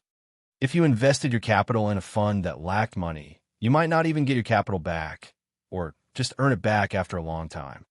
The rich spiritual chi around Zhao's house was like a well-funded company. The rewards were also obvious. In the entire Mirror Lake region, there would be the most spiritual chi around the internal alchemy. Of course, the Cheeeese manual was one of those slow and steady investments. No cultivation techniques. The short-term returns weren't obvious, but it was steady. As long as he didn't do anything stupid, he wouldn't lose anything or hurt his original capital, spiritual power. Actually, the river map was the best place for cultivation. Unfortunately, there was an ancient turtle there. Old Turtle never let him cultivate in peace whenever he went. If he was the old grandpa type who could help him cultivate, Zhao would tolerate him. However, he was the type who was really powerful but completely unreliable. This was why you couldn't become a teacher just because you were smart. As for the river map, anyone could see that it was a great treasure passed down from ancient times. But there wasn't much use. It really was useless. Before, Zhao had wanted to relax in there. But ever since Old Turtle forced him to play games for 3 days and nights, Zhao gave up. Old Turtle had been stuck in there for thousands of years. Now, there was finally someone who could eat and play with him. So, every time Zhao went in there, Old Turtle would annoy him in every way possible. Okay, he had to care for the lonely senior occasionally. After cultivating, Zhao entered the river map. I wish I could date. Old Turtle was feeling sad about himself again. This was what Zhao couldn't stand. Where's your dignity as a strong cultivator? You're so powerful, but you just have to act like a middle schooler all day long. You want this today and that tomorrow. And everything else is fine, but why do you want to date?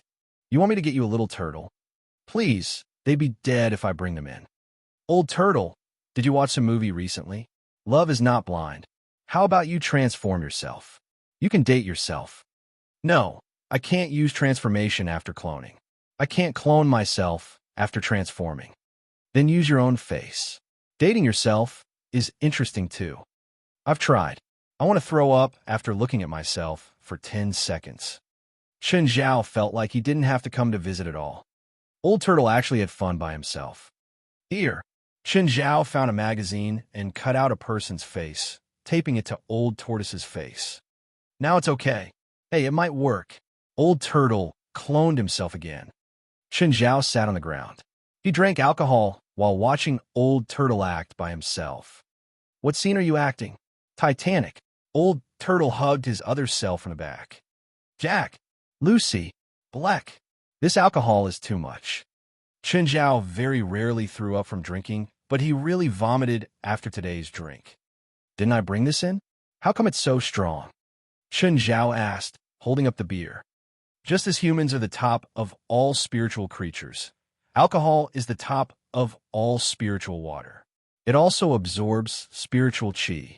The more spiritual qi a place has, the stronger the wine produced there. But I didn't brew the beer here. I brought it in from the outside. Of course, but it was here for almost 15 years. It's already come into contact with the spiritual qi. Chapter 567, Alcohol that can make sadness flow into a river. Chapter 567, Alcohol that can make sadness flow into a river. This beer can't hurt anyone, right? It won't hurt you. Spiritual qi only benefits people.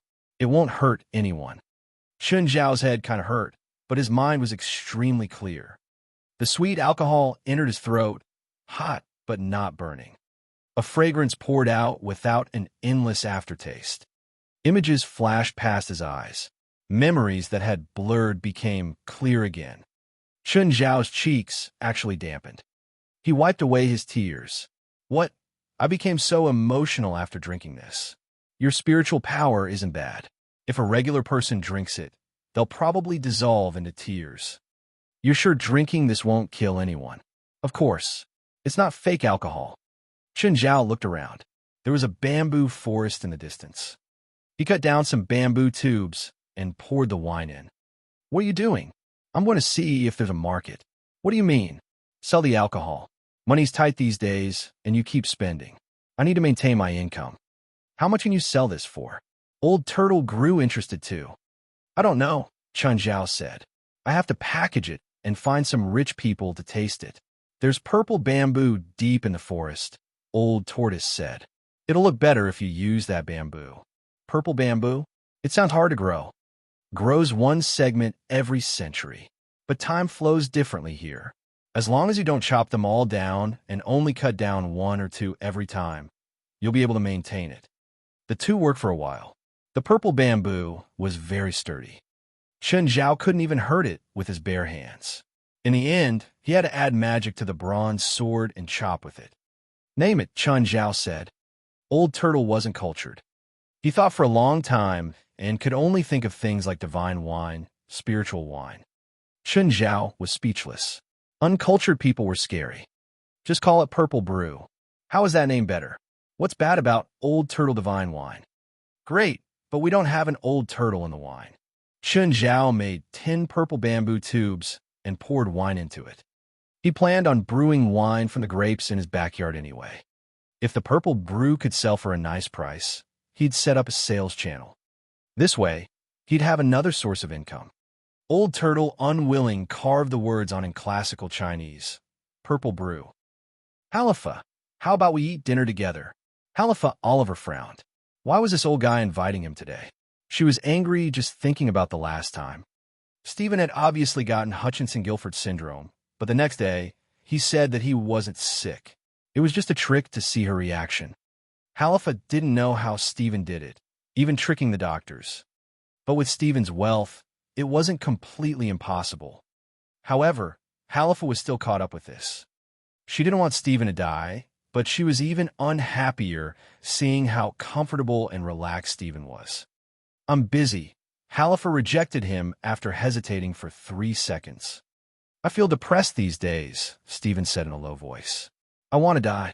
You old asshole. You want to trick me again? No, I'm serious. Work is stressing me out. Nellifa knew that Stephen wouldn't commit suicide, but she was still worried, even though Stephen was a shameless bastard. Where are you now? At home, Stephen said. Wait for me. Nellifa sighed. This old bastard was honestly her nemesis. After hanging up, Halifa said to her driver. "We're not going to the company anymore." When Halifa arrived at Stephen's house, she saw him lying shirtless beside the pool. "Old bastard." Halifa entered the house. "Hi, Halifa. You're here. You don't look like you're about to die." "I said that I want to die. Not that I'm going to die," Stephen said matter-of-factly. "Sit down and drink a glass. We haven't drunk together in a long time." Halifa studied him. Stephen seemed to have drunk a lot. He smelled of alcohol. Stephen never drank alone. Whenever he was unhappy, he would find someone to drink with them. When they were still together, Stephen would ask her to drink with him. After they divorced, Stephen would go to his friends. He really did have something on his mind. This was why he called Halifa over to drink. Just then, a commotion sounded outside the door. "Why can't I go in?" "You can't go in. How can you stop me?" Two pained cries came from outside. When Halifa and Stephen heard it, they both got up and went to the door. Then they saw Chun Zhao standing there. Two guards lay on the ground. Would you believe me if I said they hit me first?"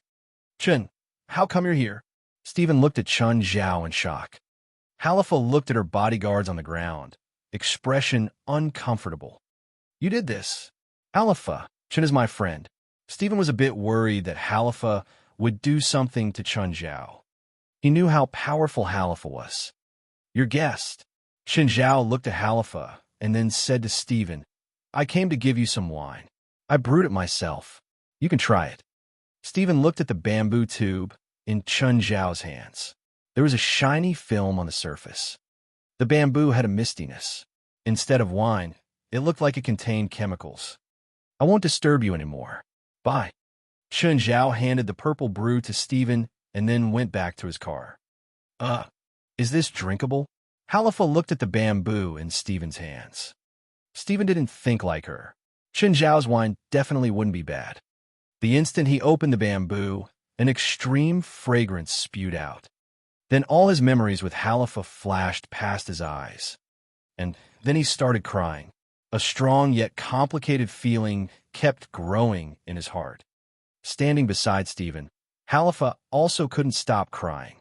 She thought of how she met Stephen, became close, dated, and then divorced. All the ups and downs seized her heart in seconds. Right then, the guard on the ground suddenly stood up. "Wow, I need to go find my wife. I miss her. I need to go find her. Boss, I need to take leave." Chapter 568, Old Times. Chapter 568, Old Times. Stephen trembled and immediately closed the bamboo container. Halifa Oliver also shivered, after which she regained her senses. She looked at the bodyguard before her. The other bodyguard was much quieter. Their reactions were completely different. The other one did not seem to be affected at all. "Stephen, what kind of wine is this?" Stephen wiped the tears on his face. The wine was miraculous. Its aroma alone was enough to stir intense emotions. "Stephen, can I have the wine?" Halifa asked. Memories could be painful, but they could also be happy. Some of their memories had long blurred, but they became clear after they smelled the wine. It was exhilarating. It was irresistible.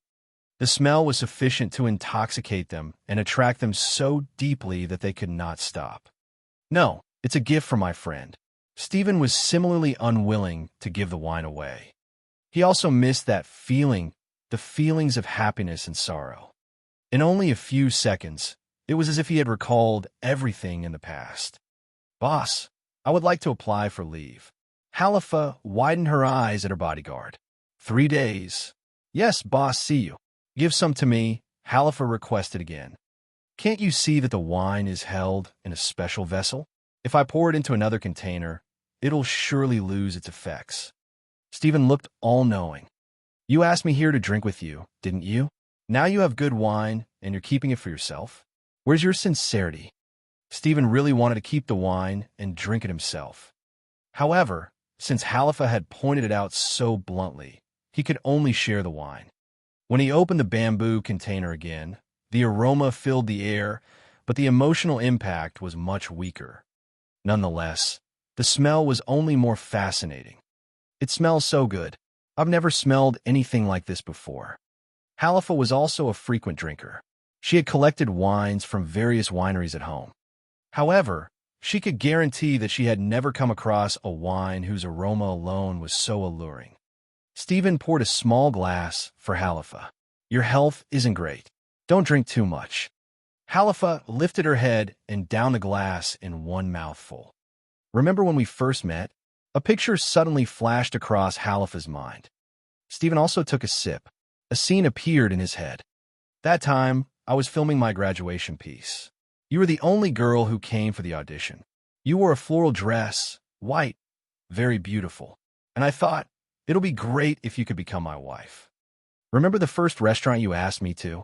Yeah, as they were quite old, they had many memories. At the start, they had only sweet memories. Gradually, however, they began to argue. I said I wasn't unfaithful. That woman ran into my room herself. She had arranged a group of reporters and pretended that she's the victim. Do you think that you could deceive me again with your words? They drank a few more glasses. They started to pour their hearts out. Remember your 50th birthday party? I'm the one who hired those male strippers. $200 each, 10 of them. Stephen laughed.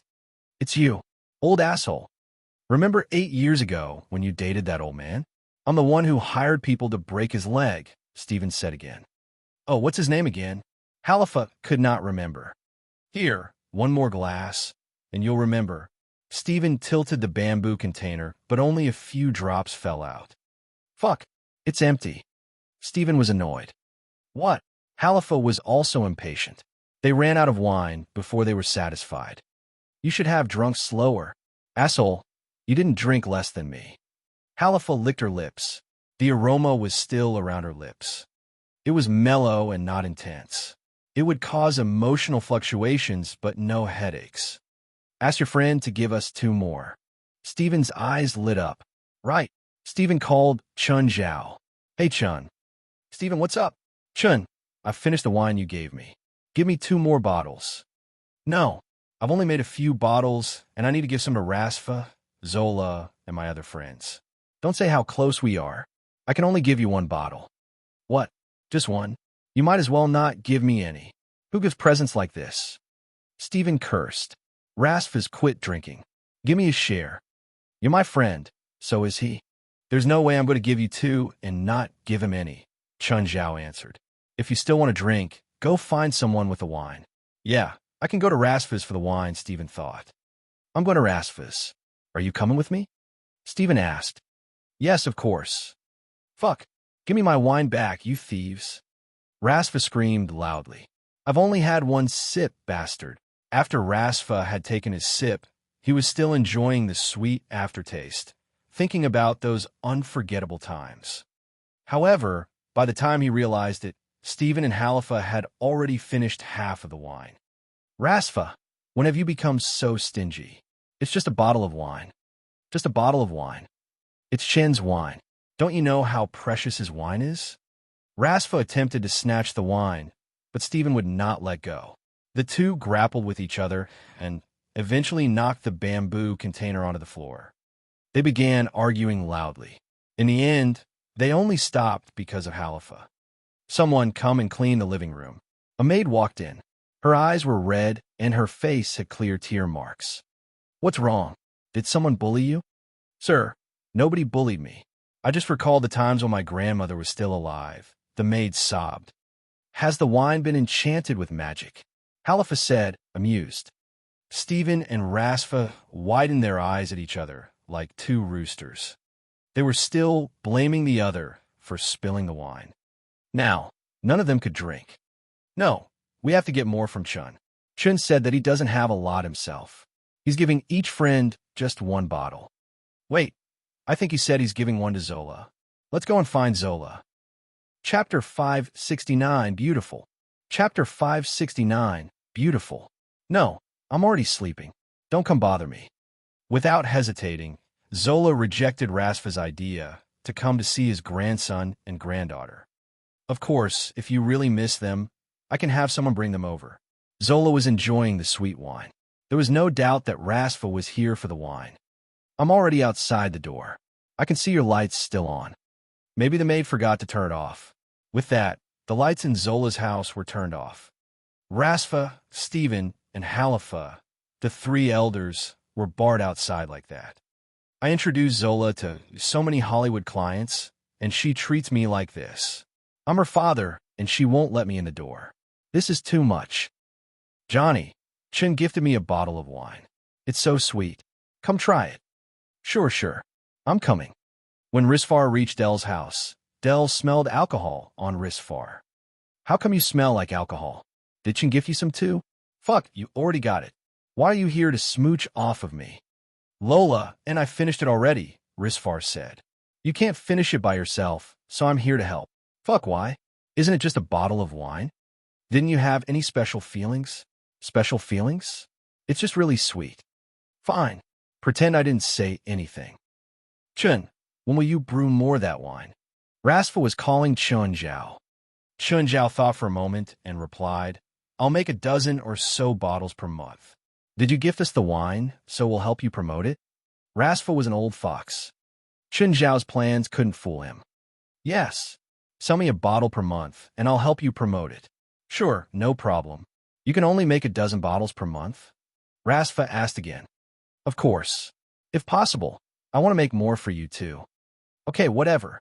No matter how many bottles you produce, there won't be more than 3 bottles on the market per month. Chun Zhao also knew about supply and demand. No matter how precious the purple brew was, the cost would fall once it became more common.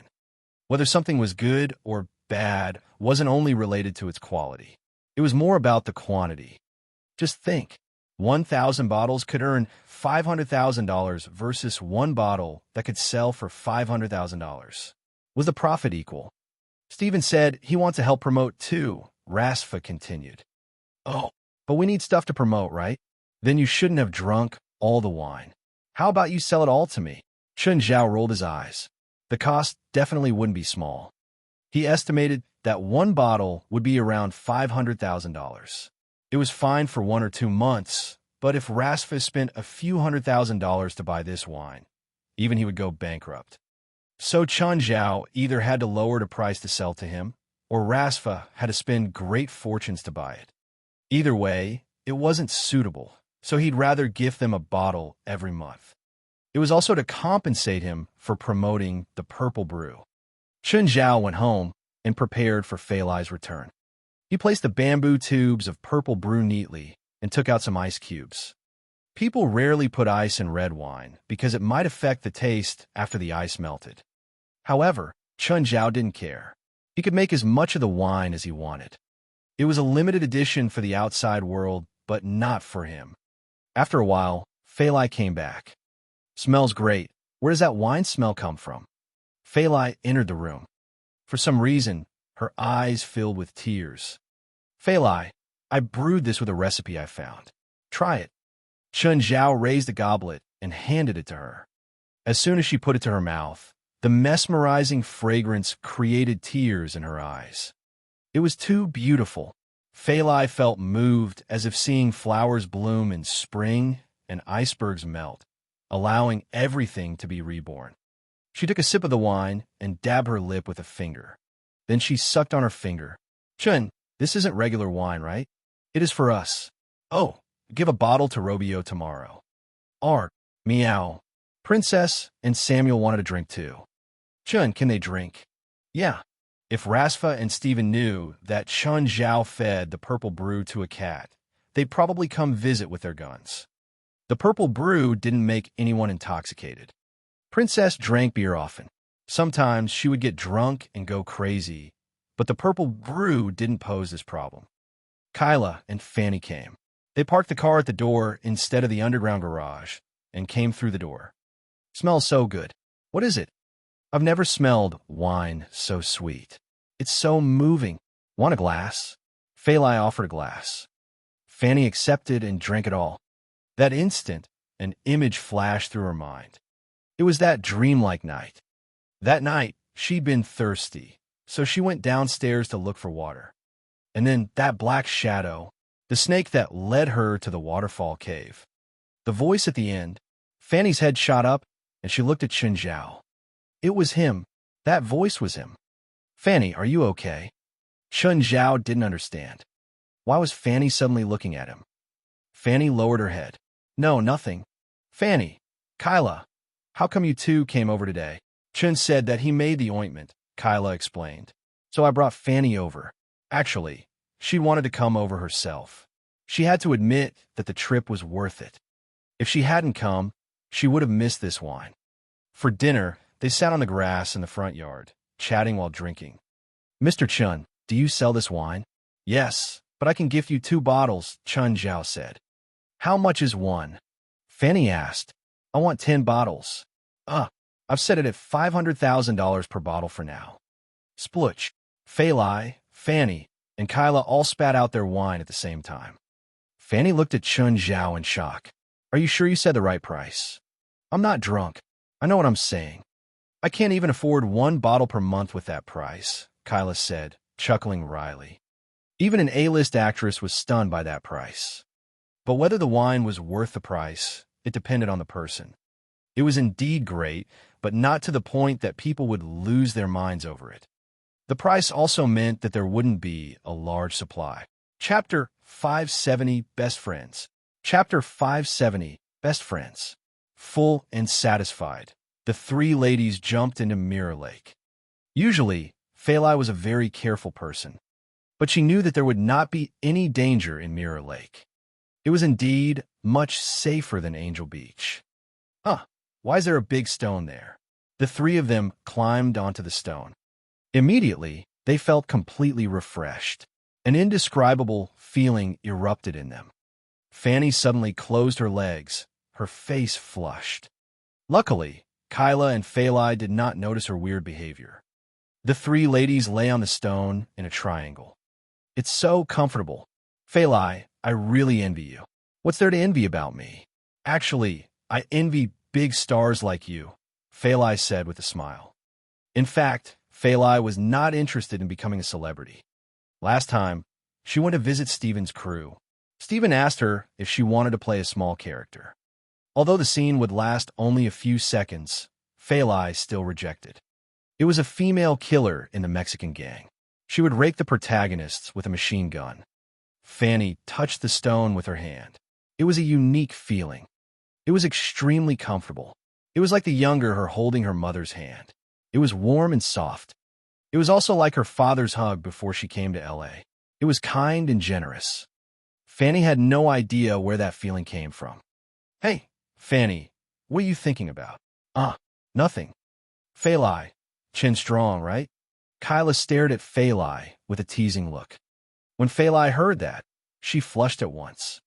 She lowered her head and muttered, Yeah. Fali, why are you red? I don't mean that. Fali was stunned, but she immediately realized that Kyla was teasing her. Then can your boyfriend satisfy you? Fali fought back. If he can't, I don't mind asking Chun to help you. Kyla rolled her eyes. I don't have a boyfriend. Stop lying. How is that possible? My family are loyal believers. We're against premarital sex, Kyla said, helpless.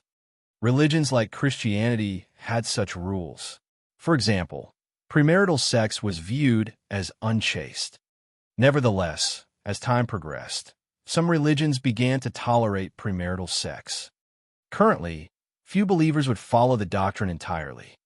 There were even some modern beliefs among the younger generation that being a virgin was a pure disgrace. Fanny, how about you? I dated a very attractive man. Then, I discovered that he's married. Fanny lifted her right hand. Even though I've broken up with him, God still decided to punish me. That bastard. He harmed 2 women, Kyla said, gritting her teeth. How's he doing now? He's still having a good life. Have you never thought of revenge? How? Find a killer to kill him? For this kind of man, you should drag him into an alley and beat the shit out of him, Fali said. Do you have any experience in this area? No, but I'm sure Chin does. Fali flushed. Does Chin take these kinds of illegal deals? No. Chin's a doctor, not a thug. Fali felt that she had overboasted. Actually, she was only joking. Why would she ask Chun Zhao to beat up a stranger just for Kyla and Fanny? If the person was fine, everything would be fine, but if something terrible happened to the person, it would be too late to regret it. Does Chin know anyone who can do that job? Dunno. Let's ask him later. As soon as the three returned to shore, Kyla and Fanny found Chun Zhao. Chun, we would like to beat a man up. Do you have any method? Kyla asked directly. Fali lowered her head and signaled Chun Zhao with her eyes. Unfortunately, Chun Zhao did not notice Fali's look. Who is that? A man who had deceived Fanny and caused her current injury. Who exactly is he? The owner of a company. He's probably worth $10 million. That's easy. Go and find a few gangsters on the street. A few $1,000s will be enough to make them beat the man up. Chun Zhao answered without thinking. Can you help me to find a few gangsters then? Give me the details of Fanny's enemy. I'll see what I can do when I'm free. Chun Zhao said, I'm going to check on the grapes. The three ladies stayed in the forecourt and started chatting. Fali, when will the grapes ripen? I have no idea. Fali had decided to grow grapes only because Robio had told her that she should grow something, given that she had such an enormous piece of land. Robio had also given Fali the bag of grape seeds. Fali's interest was really short-lived. In fact, it would take at least 3 to 4 years from planting the grape seeds to making wine. Grape trees in the first 3 years would produce sour fruits that had little sugar. They would not be suitable for making wine or consumption. Some major wineries would not even use grapes from trees younger than 10 years old. Normally, they would repeatedly cut off parts of a grape tree and transplant them. Perhaps grape trees in those wineries came from trees that existed hundreds of years ago. Let's go and take a look together, Kyla suggested. What's there to see? When you make more wine, you have to give us a bottle. Kyla smiled. The three opened the door to the backyard and saw Chun Zhao doing weightlifting instead. When Chun Zhao saw them, he immediately dropped the barbell. That's a huge barbell. Kyla and Fanny looked at Chun Zhao's barbell, shocked. How heavy is it? A few 100 kilograms, Chun Zhao replied casually. I don't think it's only that, Kyla said. It looks huge, but it's actually not as heavy as you think, Chun Zhao said. It was a movie prop. When Steven filmed them on that time, I took it from the crew. Why would you do that? For Princess to play, Chun Zhao answered. Even if it's just a few 100 kilograms, it's still incredible. I think the world record is only around 300 kilograms. Fanny said, It's different. Chun Zhao shook his head. Weightlifters have to raise it overhead for 3 seconds. I'm only practicing grips. Chapter 571, Late Night. Chapter 571, Late Night. Kyla went up to try. The barbell had sunk into the dirt, so she couldn't even nudge it, let alone lift it. Fanny wanted to try too. The barbell didn't move a bit. Fali didn't even try, because she knew the actual weight of the barbell. It wasn't a few 100 kilograms, like Chun Zhao said. It was 10 times that weight. Even the three of them working together wouldn't be able to move the barbell, let alone thin Fanny and Kyla. Kyla went up to squeeze Chun Zhao's arm. So hard. Chun Zhao moved slightly. What are you all in the backyard for? To look at the grapes. Then why are you all clustered over here? The three left in a chatter. Fali, Chun is so strong. Can you take it? I can't, Fali shot back. How about you two come help?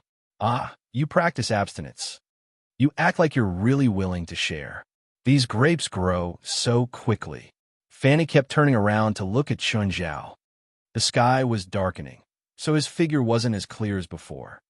The two women kept talking to Fali, so Chun Zhao could only return to his room and sleep early. At night, Fanny slipped out of the guest room. She'd already gotten the idea to get things clear tonight, but she didn't know that the AI system was watching her every move. Today, it was the inferior demon Earth in charge of watching the surveillance camera. What was the most painful thing for an inferior demon? Sitting there and watching others do things while he couldn't do anything himself. That was the most painful, but there was nothing he could do. They had to listen to their master's orders. A, B, C, Earth said. The guest came out of the bedroom. Leave the living room immediately. Metal, Wood, you two let the 3-headed dog lord and 9-headed snake lord leave the vicinity of the house so they're not exposed. Other nearby inferior demons, be careful. Don't get seen by the guest. By now, Fanny had gotten downstairs, but there was nothing in the living room. She walked to the front yard. An ivory moon rested in the sky above the river, reflecting in the water. The view was beautiful. Fanny was already a bit dazed. It was the kind of scene that could only be photoshopped or in a movie. It was so unreal and yet truly existing. Fanny looked away and went to the waterfall again. "Mr. Snake, are you here?" Unfortunately, the cave was empty. Fanny was disappointed, but she still believed what she'd seen. That night hadn't been a dream. It had truly happened. Because the moment she drank the purple brew, she clearly remembered that night, even the little details. Next day, "Kyla, Fanny, won't you stay a few more days?" Fanny reacted a bit slowly, and Kyla tugged her. "No," Kyla said, smiling. "We won't disturb you two anymore." In the end, they were outsiders. They couldn't actually live here and disrupt Shanzhao and Fali's life. "Okay, come over when you're free." "We will." Kyla and Fanny drove away. Fanny opened the car window, enjoying the breeze. The air was cool and fresh on the suburban highway. But Fanny sat unhappily in the car. "Fanny, what's wrong?" Kyla turned to ask while driving. "Nothing." Fanny still hadn't moved on from that event. She wanted to thank the snake. She felt that the snake had once healed her palm and reduced her pain. But she couldn't see the snake again. "Did you get up last night?" "Yes," Fanny replied. "Did you see anything?" Kyla asked. "No, nothing." Fanny pouted and continued sadly. "It's just like a regular house, but don't say anything. I know what I'm doing." "I didn't plan on saying anything," Kyla said. "Actually, when I smelled the wine yesterday, something flashed past my eyes. I remember clearly what I saw last night, so I believe Chun and Fali are hiding something from us." "You remembered something after smelling the wine too?" "Yeah, you too." "Yes, I did too." Fanny nodded. "So you really won't be able to find anything. They must have precautions." "But their precautions aren't completely flawless," Fanny said. "Oh, did you discover something? Did you forget?" Chun had picked up that barbell before. It's indeed shocking to lift a few hundred kilograms, but just like he'd said, that isn't even the world record. "That's not a few hundred kilograms," Fanny said. "That's more than 5,000 kilograms. "What?" Kyla exclaimed. "That's impossible. It's incredible, but it's the truth." I looked at the barbell's material. It's standard alloy steel, the metal used by the Olympics. I'd studied molecular material in college. If I can't even recognize this kind of common material, I would have completely wasted those studies. But that's 5,000 kilograms. 5 tons. It's shocking, right? Fanny looked at Kyla. "So, if it's only from strength, then Chun is definitely Superman. So, if he himself is a supernatural existence, then raising some supernatural pets seems to become logical, right? But we can't prove our belief. We don't have any direct evidence." "We don't need evidence," Kyla said. "Only the two of us need to know. Or do you want to publicize this? It doesn't benefit us, and we'd lose 2 friends." "Okay, I just wanted to prove that I'm right. Anyway, we'll have a chance in the future. We don't need to get an answer now. When we're close enough with them, they might tell us more secrets. There's no rush." Compared to the impatient Fanny, Kyla was more mature. "Mirror Lake is such a nice place. Sad that Chun won't let us build another house here. They clearly don't want outsiders to discover their secret. The wine is so sweet. Fuck, put the cap back on. Don't let the smell escape. It'll affect the taste and quality." Chapter 572, Say No to Throwing. Chapter 572, Say No to Throwing. "Sorry, I've already told you my decision." "Stop calling me," Tiger said, somewhat frustrated. "Tiger, you have great potential, but potential isn't power. Even if you don't agree to our terms, we can still make you lose in the ring. By then, you won't get anything." The voice on the other end was gloomy and threatening. "Do whatever you like. I'm not scared of you." Young and hot-headed, Tiger knew no subtlety. "Remember your words. Don't say that I didn't warn you." Tiger hung up at once. He would receive 4 or 5 such nuisance calls every day. As a professional boxer, he knew some of the secrets in the field. Some people would use illegal means to manipulate matches in order to win bets. Like the person who had just called him. Tiger did not even know who the person was. But the person had already called him 3 consecutive times, asking him to lose to his opponents. They would pay him 50,000. In other words, they wanted him to throw the matches.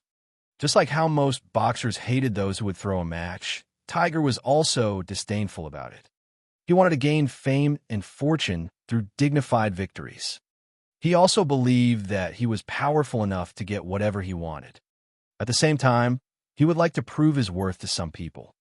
Chun Zhao and Gaia were definitely among them. One of these two people had discovered his talents.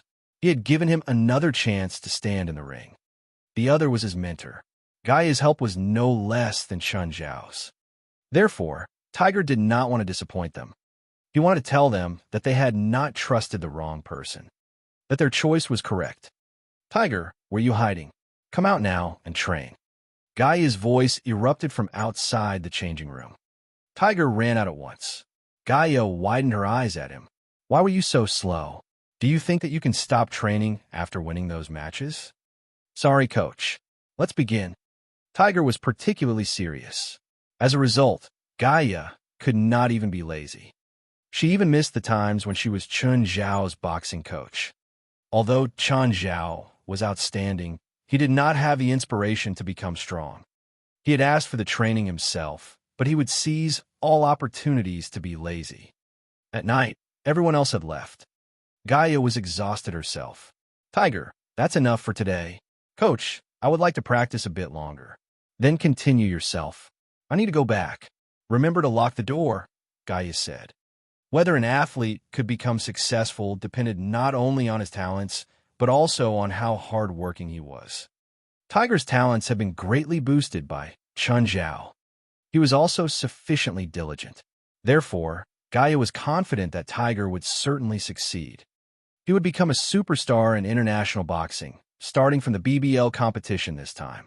He would conquer all enemies with his strength. Tiger only started to pack up when it was almost 11. He locked the door for Gaia. This was one of his benefits as Gaia's student. He could use the fitness center whenever he wanted to. In fact, he had the plan of opening a gym himself when he got rich. Of course, he had to do it somewhere far away. He knew that Zanla Douglas had opened a gym upstairs. If he recalled correctly, Zanla Douglas had been beaten up by Chun Zhao right here. Tiger did not want to be jointly attacked by Chun Zhao and Gaia. They were two monsters. Even if Tiger could become the world champion, he would not want to be in the same ring as any of them. Tiger stood by the roadside, quietly waiting for the bus. He still had zero income at the moment. All his expenses were supported by Chun Zhao. Hence, he planned to buy a car as soon as he received his competition prize. Fortunately, the bus to reach home had very long service hours. Just then, Tiger's phone rang again. Hello. Tiger, let me ask you one last time. $50,000. Lose the matches in the next 4 days. I don't care how much you're offering. I'm not throwing the matches. Tiger rejected the request righteously. This time, the other party hung up first. Just then, a car with its high beams on drove toward him. Tiger was not paying any attention, and the car was extremely fast. Crash. Tiger only felt that something was wrong when he was hit. A few people alighted from the car and approached Tiger. At the moment, Tiger was lying on the ground, covered in blood. The few people immediately punched and kicked Tiger. Break his arms. Ah! Tiger screamed and fell unconscious. However, the next moment, he was awakened by severe pain. Kid, this is what happens when you reject me. I told you, I can make you get nothing. Now, my words have turned into reality.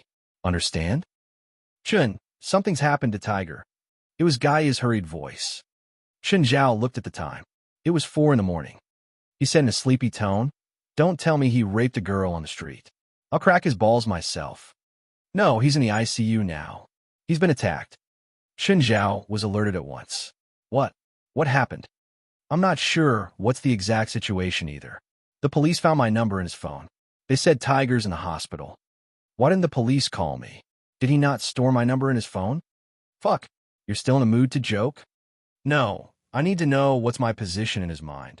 Fine, he has recorded your number, but he's put your name as Monster. Asshole. Chun Zhao cursed softly. When can you come? I'll go now. Chun Zhao got out of bed quietly. Actually, Fali had already woken up during the call. Are you going out? Tiger's injured. I need to go to the hospital. All right. Be careful. Love you. Chen Zhao bent to kiss Fali. Then, he hastily put on his clothes. When Chen Zhao reached the hospital, he realized that apart from Gaia, there was another familiar person outside the ICU. Hey, Ms. Sharon, what a coincidence. Chen Zhao opened his arms, planning to give Sharon a warm hug. Chapter 573, Suspect. Chapter 573, Suspect. Sharon looked at Chen Zhao. She pulled her gun out at him. If you take another step forward, I'll blast your brains out. Chen Zhao could only stop his movements. Sharon looked at him. Why are you here? Do I have to answer you? Chen Zhao glanced at Sharon and then turned to Gaia. Let's go out to talk. Clenching her jaw, Sharon asked, the person inside is your friend, right? Don't you want to catch the person responsible? I don't need you to worry. Chen Zhao waved his hand. What if I know who it is? Sharon asked. Then go catch him. What are you doing here for? I don't have evidence. You don't have evidence, but we do. We don't even know who it is. That's why I need to get some valuable clues from your mouths, Sharon said. Chen Zhao looked at Gaia. Do you have clues? No, I got this officer's call and hurried over. What is your relationship with the victim? Sharon asked. I'm his coach, Gaia said. His boxing and fitness coach. Chen Zhao thought for a moment. I'm his sponsor. He was a legal doctor. He wouldn't say that he's a doctor before a cop. Do you know if he has any enemies? What kind of enemies? Those who had conflicts with him. I hit him every day, Gaia said. Does that count? No. Chen Zhao looked at Sharon. You say you know who the guy responsible is. Can you tell us who did it? I don't know either, Sharon replied. You fucking with me? Yeah. And what can you do about it? Fine. You win, Chen Zhao spat.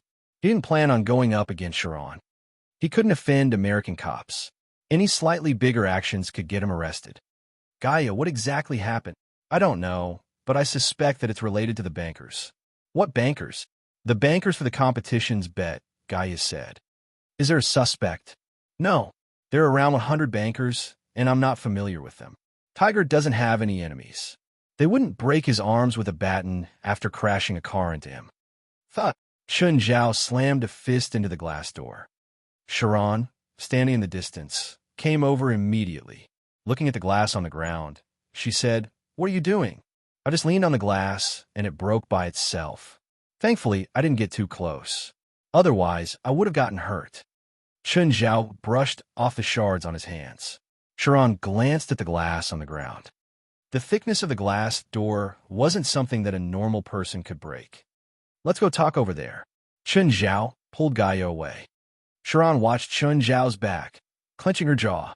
So, you're saying that you don't have any clue either? I can have someone investigate, but it won't be that easy. Chen Zhao touched his nose. Can we find the odds of those bankers? Gaia's eyes brightened. This wasn't hard to find out. After all, the bankers had to reveal their odds to the bettors. They couldn't hide it even if they wanted to, so their primary price was very easy to find. Wait, I'll call someone, Gaia said. You can find out now. It was only 5 a.m. Everyone was probably sleeping. This is when the gamblers are the most active, Gaia said. After a pause, Gaia put down her phone. Right now, for most of them, the odds for Tiger and his next opponent is 1.05 to 2.4. His rate is that much higher than his opponent? Chen Zhao was a bit surprised. Tiger KO'd all his opponents in the last 3 competitions. All the bankers have moved him up a tier. Chen Zhao squinted. What if news of Tiger getting hurt is spread now? They'll start to adjust the odds or even lock the handicap. Then, what if I bet that Tiger will win? Chen Zhao asked. Would they refuse to pay up? Most bankers wouldn't, at least on the surface. Gaia looked at Chen Zhao. You want to bet? Which odds have the biggest difference from others? Since Gaia suspected that the bankers or handicappers had attacked Tiger, then those bankers would definitely try to make a small fortune from this. Everyone knew that Tiger was clearly stronger than his opponent. The bankers could tell, the gamblers could tell as well. In a regular handicap, Tiger's loss rate would be much lower than his opponent. Only those irregular ones would publish a different rate to make a fortune from this. Gaia thought for a moment. Dawson Bank. Tiger and his opponent's rate is 7-1. Do you know who controls this one? No. Gaia shook her head. I don't care if they're responsible or not. Help me bet $50,000 there. Wait, don't do it yet. Do it tomorrow. What are you going to do? Wait for this build-up before betting. Then find some journalists to report about this. Other handicappers will definitely revise their odds too. Lend me some cash, Gaia said. I want to bet too. I'll do $50,000 like you. Oh, you promise you can get Tiger into the rings in 4 days, right? Of course. No problem. Gaia wiped her forehead and licked her lips. She looked excited. After all, this was a fortune. Anyone would be unable to suppress their excitement. Gaia and Tiger were different. Tiger was a pure athlete, a boxer. He was no different from regular people outside the rings. But if someone went up against Gaia, it would be suicide. She didn't have much power, but she had a lot of connections. If she wanted revenge, the consequences wouldn't be much smaller than those gangsters. Are you sure Dawson Bank are the ones who'd attack Tiger? I'm pretty sure, Gaia said. It's not a normal handicap. Tiger is so strong, but they actually raised his odds. They wouldn't dare to do that unless they're sure Tiger would quit the competition because of this. Is betting that shady? Most handicappers are normal. The biggest possibility is them taking all the money. This usually happens when the bankers lose and can't afford the bet. But some bigger bankers would use all sorts of methods to get a higher return, such as controlling the result of the game. Tiger's attack is a classic example. Chapter 574, Treatment. Chapter 574, Treatment. That day, all the newspapers and media in L.A. were filled with one headline: famous boxer attacked on the street. There were also a lot of pictures that proved how serious Tiger's injuries were. There was even an interview with his doctor that proved this news. Chun, Tiger's loss rate increased. How much is it now? 7.5 to 1. It seems lower than expected, Chun Zhao said. The highest it can be is 10:1. The current 7. 5:1 is already really high, Gaia said. Buy it. Oh, and buy one for Tiger too. Then help him do the paperwork for getting discharged and bring him to my house. Okay. A while later, Gaia and Tiger arrived. Tiger had a cast on both arms. His face was covered in injuries, and he had bandages all over. Mr. Chun. He started crying as soon as he saw Chun Zhao. No need to say anything. It's not your fault, Chun Zhao said. Tiger was still a bit fragile. His emotions were extremely unstable. Chun Zhao patted his shoulder. It's nothing. It's just a tiny injury, right? I'll let you stand on the podium again in 4 days. Mr. Chun, can I really? I'm so badly hurt. You can if I say so. You don't trust me? I do. In 4 days, beat up the opponent for me. Chun, do you need me to do anything? Chun Zhao took out a jug of purple brew. This is for you, but don't drink it here. Gaia looked at the bamboo. What's in it? Wine. But I plan on selling it to rich people, so the price is set really high. How high? $500,000. So, if I sell this, I can sell it for $500,000. This is my price for now, but I have to wait until my rich friends help promote it. I'm not sure if it'll succeed or not. You can keep it for now. After putting Tiger to sleep, Chun Zhao brought him into the spatial crack. He needed to give Tiger surgery here. His biggest injuries were his broken ribs and shattered arms. But to Chun Zhao, he could heal these in a short period. The surgery was a bit complex, but he would use magic to speed up the healing of the bones. Of course, it was best if he used the demonic crystal potion as the guiding drug. The perfect crystal potion could make someone's broken limbs regrow. Regular demonic crystal potions weren't as magical, but they were still very effective, especially for speeding up recovery. Chun Zhao used a tiny amount, but for Tiger, his injuries were still healing with a rate visible to the naked eye. He also gave Tiger some strength potion. The strength potion could help strengthen someone's fitness with obvious effects, especially with recovery. When Chun Zhao first used it, he recovered fully in 3 days from a gunshot wound that regular people needed more than a week to recover. Of course, Chun Zhao used the perfect strength potion. It was completely different from regular strength potions. Ever since he had living experiments in the spatial crack, Chun Zhao had many subjects he could experiment on. These test subjects gave him many good opportunities. Chun Zhao's medical skills were also improving rapidly. He could test all his theories and hypotheses on these living subjects. He didn't care about their life or death. Of course, he would revive them whenever possible.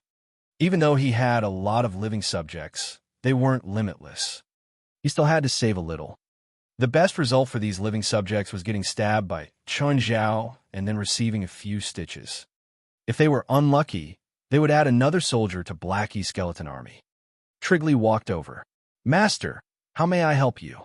How are the subjects feeling?" "Master, ever since you promised that they could leave the cell after completing 10 experiments and leave this place if they don't die in 20 experiments, they don't feel as hopeless. They even hope that you can choose them quickly." "Oh, that's good." Before, many subjects chose suicide because of their despair. Chun Zhao didn't want his subjects to all die, so he made that promise. Of course, they couldn't be actually freed even if they left. Chun Zhao only allowed them to breathe fresh air, but they were still enslaved. After asking about the situation inside the spatial crack, Chun Zhao left with Tiger. When Gaia saw Chun Zhao walk out of the basement with Tiger, she came over immediately. She knew that Chun Zhao's house had many secrets. After all, Chun Zhao let her see his supernatural power last time. She already knew that Chun Zhao wasn't a regular person. Of course, she wasn't a regular person either. "How is he now?" "He's recovered already," Chun Zhao said. "Then, when will he wake up?" Chun Zhao patted Tiger's face. "Hey, wake up." Tiger opened his eyes blearily. "Mr. Chun, what time is it? How do you feel?" Tiger froze. Then he lifted his arms. "I think I feel great." "Mr. Chun, I recovered?" "If you recovered, then why aren't you training? Go swim in Mirror Lake." "Huh? Now?" "Chun, he just recovered. Isn't this too brutal? Us two are going to drink." "He can't drink, so it's not like he can watch us. It's the best choice to go and practice now." Tiger was speechless, but as an athlete, he indeed couldn't drink at will. Usually, athletes were forbidden to intake alcohol a week before competition. For world-class competitions like the Olympics, they would have diet plans from 1 month before. "Okay, Tiger, go swim." Gaia didn't pity him either. Tiger could only jump in a mirror lake with a sad face. Chun Zhao took out a chunk of wyvern meat. "Come, let's eat." Gaia smelled the grilled meat and immediately sensed the familiar aura. It's from last time, but since you've activated your bloodline, you don't have to worry anymore. Eat as much as you can. It won't be as dramatic as the first time, but it'll still help you." Hearing Chun Zhao's words, Gaia grew braver and stuffed a chunk of meat in her mouth. "Tastes even better than my first time." Chapter 575, Ben Freud. Chapter 575, Ben Freud. Well, no shit. The first time Gaia ate it, she hadn't activated her bloodline yet, so she'd almost died. Now, she didn't have any negative effects. Instead, the demonic power would give her more pure strength. So, of course it would taste better. Tiger watched as Chun Zhao and Gaia ate and drank on the lakeside. He wanted it too, but he couldn't mess with them. In addition to them, there was also something in the water that he couldn't mess with. Thankfully, this big guy usually didn't move. Princess came over to smooch off their food again. Gaia grabbed a piece of meat and gave it to Princess. To be honest, she was quite thankful towards Princess. If not for her, Gaia would never experience this kind of feeling. Superhuman strength was indeed able to make someone euphoric. Others couldn't do something, but she could. That was all people wanted. A while later, Tiger rested on the side of the lake. "Mr. Chun, Gaia, I can't swim anymore." Tiger was fit, but because of his physique, he couldn't do endurance training well. It was like how a fat person's weight was extra weight when exercising. "Okay, come up now," Chun Zhao said. Tiger could finally come back on land. He couldn't help but gulp when he saw Chun Zhao and Gaia drink and feast. "Drink some water first." "Mr. Chun, can I eat something?" Chun Zhao and Gaia obviously couldn't let Tiger eat the meat. He would die. There's something in the meat that would affect your competition, so you can't eat it, Chun Zhao said. But you can eat some fruit. I have quite a lot. It'll be good for you. Okay. Tiger was a carnivore, but it was good enough that he had food now. After eating, fight with Princess. Oh, don't hit her head, or else she'll bite you. Huh. Tiger stared at Princess' terrifying body. How could they fight? Will his fists have any effect on her fat? You can't keep hitting beanbags. You can view Princess as the strongest opponent in your entire career. Mr. Chun, even the strongest boxer won't be able to take a punch from Princess. You have to surpass all the boxers, so you obviously have to choose the strongest opponent. Stop talking. Fine. Tiger wanted to cry. Gaia, arrange a place for Tiger to stay before the competition. Don't let him be out in public. Gaia knew that Tiger couldn't be out in public. He might get attacked by the bankers again. If he was attacked again, he might get killed. After all, this was related to millions of dollars and even more bets. If those crazy and heartless bankers dared to attack Tiger, they definitely wouldn't mind killing either. They'd thought that breaking Tiger's arms would be enough. He would never appear in the ring a few days later. If they knew that Tiger had recovered, they would commit even worse crimes. It was like how bankers kidnapped a soccer player's family before the World Cup to threaten the player. Boss, I think that Tiger's trainer took him out of the hospital. Whatever, don't bother with him, Ben Freud said indifferently. To Ben, he didn't have to care about a disabled man anymore. In reality, he didn't want to carry out this plan. A strong boxer's value was far more complicated than a single competition. Ben had wanted to get long-term control of Tiger. Then Tiger would work for him.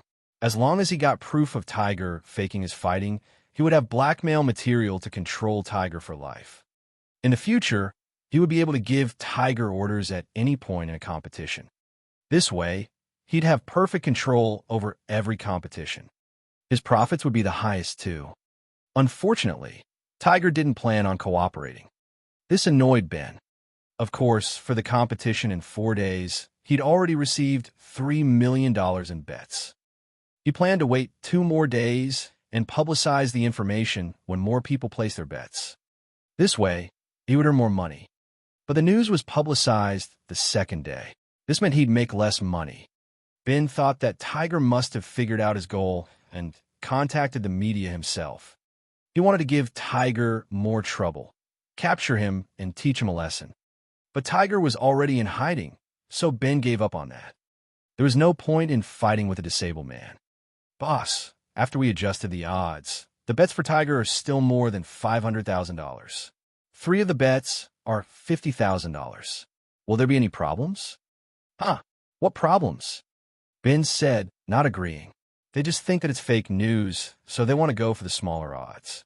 There are always gamblers at our bank. This time, there's just a few more. No need to get scared. Why should we refuse them if they're willing to give us money?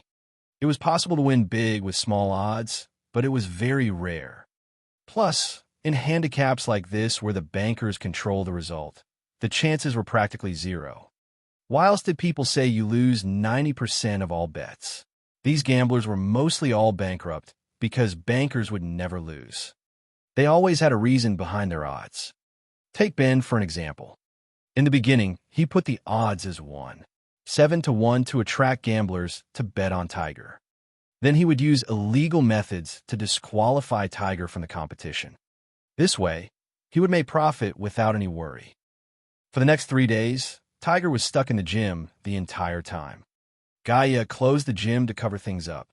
Of the entire gym, only Olin knew what was happening. She'd also listened to Gaia's suggestion and bet some money with the bankers. However, Gaia and Chun Zhao bet money to mess with Dawson Bank. Ola bet with others, sometimes a few thousand, other times close to $10,000. This way, she wouldn't catch the attention of the bankers. Ola looked like an office worker, but she was just as involved in the gray areas as Gaia. Tiger trained like crazy. Anger burned in him. Gaia could see the difference in Tiger. His eyes had sharpened and even looked cruel. Before, Tiger had controlled his strength like Chun Zhao. But in the 3 days of confinement, he'd already broken a dozen sandbags. Chapter 256, Evil from the Heart. Chapter 256, Evil from the Heart. The next day, Risfar realized that he seemed to have really gotten younger. It was more obvious than yesterday. The muscles he'd gotten during school were back on him. This feeling was very strange. Risfar kept posing in the mirror. His heart jumped. Could have been that bottle of wine. Had Chun Zhao invited him to drink the wine to make himself get younger? Risfar was 40 years old. He estimated that he looked to be around 30 years old now. To be honest, the change wasn't that big. He just looked a bit younger. If it really was the wine, then Del had drunk more than him, so he wondered what the man looked like now. Risfar put on his clothes and ran to Del's manor. He saw a muscular young man with a bare upper body. He was sunbathing next to the pool with just his boxers. Del, who are you? Johnny? Del looked up. He didn't recognize Risfar immediately. Del, your body. I don't know. I don't know either. You look a decade younger. Del had been 28 years old, but because of his lifestyle, he'd gotten weaker. He looked like he was in his 30s. Now, he looked totally young. And what was with that perfect body? Risfar felt that Del's change was even more dramatic than his. Risfar's body had also changed, but it wasn't that big. Is it Chin's wine? Risfar asked. Didn't you give Chin that bottle? It's the original bottle, but the wine can't be it. Or maybe he added something to the wine. Del fell silent. Risfar looked at him and asked, Del, do you know something? No, I don't know anything. To be honest, I'm jealous of your figure. Del was quite satisfied to get his body back too. In the morning, Chun Zhao kissed Fali goodbye. Then he took the dragon meat out and fed it to Beelzebub, Raymond, Walter, Carrie, Abitos, and the silly twins. He also ate some dragon meat. It really tasted delicious. Just then, someone knocked on the door. Chun Zhao opened it to see a stranger standing there. Mr. Chun, please help me. The stranger started begging him as soon as he started talking. Who are you? Spike. Chun Zhao furrowed his brows. I can't help you. Mr. Chun, please. I beg you. Chun Zhao hated Spike to the max. This businessman had no trustworthiness at all. After he lost his money, he came to Chun Zhao to make him solve the problem. Nothing as good happened. I wanted 1 ton of natural pearls. You wouldn't sell it to me, so I found it from someone else. I don't need it anymore. There's no use finding me. I have no choice now. I owe so much money to the bank and loan sharks. If you don't help me, I'll go bankrupt. This has nothing to do with me. Chun Zhao pushed Spike out. Just as he was about to close the door, Spike raised his gun. He stared at Chun Zhao menacingly. If you don't let me live, I won't make it easy for you either, you chink. Mr. Spike, do you know what you're doing? My life is ruined already, so I'll make you die with me. Chun Zhao raised his leg and kicked Spike without mercy. To him, Spike was just a weakling. Even an amateur like Chun Zhao knew that he had to lift the safety to fire with that gun. This meant that Spike just wanted to scare Chun Zhao into agreeing. Maybe he thought that he could force Chun Zhao to buy his stuff with this childish threat. However, after getting kicked, Spike clutched his stomach in pain while lifting the safety. Chun Zhao just stared coldly at Spike without continuing to attack. After all, he still had a mortal body. He didn't want to block the bullet with his flesh. Spike carefully retreated and escaped into his car. Chun Zhao immediately called the cops. A while later, Leonardo and a policewoman arrived. Chun, I heard that you met an armed robber. Yes. Chun Zhao described what had happened. Chun, I swear to you that I'll find the asshole that pointed a gun at you. I'll teach him a lesson. Leonardo, is this your partner? She's Rose, my new partner. Hello, Miss Rose. Hello, Mr. Chun. Leonardo mentions you often. I take it you two are close? Without a doubt. We won't bother you anymore. Goodbye. Bye. Chun Zhao waved. It seemed that Leonardo's spring was here too. Rose looked at Leonardo in a different way. Ever since David and Kate were captured by the Mexican gang, their feelings started heating up. The audience had been raucous, but it silenced instantly. Mouth wide open, everyone gaped at Tiger and Atkins, who'd flown out of the ring. Even the referee was dumbfounded. It was over. Didn't just like that. No one, Tiger yelled. No one can use conspiracies to stop me. No one. Tiger, Tiger, Tiger. There were only around 1,000 people present, but it sounded like 10,000 people. Everyone was yelling Tiger's name. The people who won cheered. Even the people who lost money cheered too. Tiger's punch was too spectacular. It was definitely able to rank in the top 100 matches of this year. That was the great thing about boxing. It was the shock brought about by aggressive force. AKO was the best explanation of a boxer's abilities. Tiger, Tiger, Tiger. Chun Zhao was affected by the atmosphere and cheered for Tiger too. Only one person was pissed. He was extremely pissed because he'd lost a few $1,000,000. No, he lost close to 10 million. In the beginning, he'd received up to $300 million in bets. According to the 1-7 rate, he would have to pay around $500 million. Later, he received around $500,000. According to the 7-5 rate, that was around $400 million. Tiger's one punch made him lose around $900 million. How could Ben be happy? Tiger must die. He must die. In the distance, Chun Zhao received Gaia's call. Chun, I received the money. Those bankers are pretty good with paying up, Chun Zhao said, a bit surprised. I thought that they'd drag it out or refuse to pay. It's electronic. They can't delay it even if they wanted to. Tiger's punch made them lose tens of millions. They won't forgive him, right? Chapter 577. You go first, I'll take care of the back.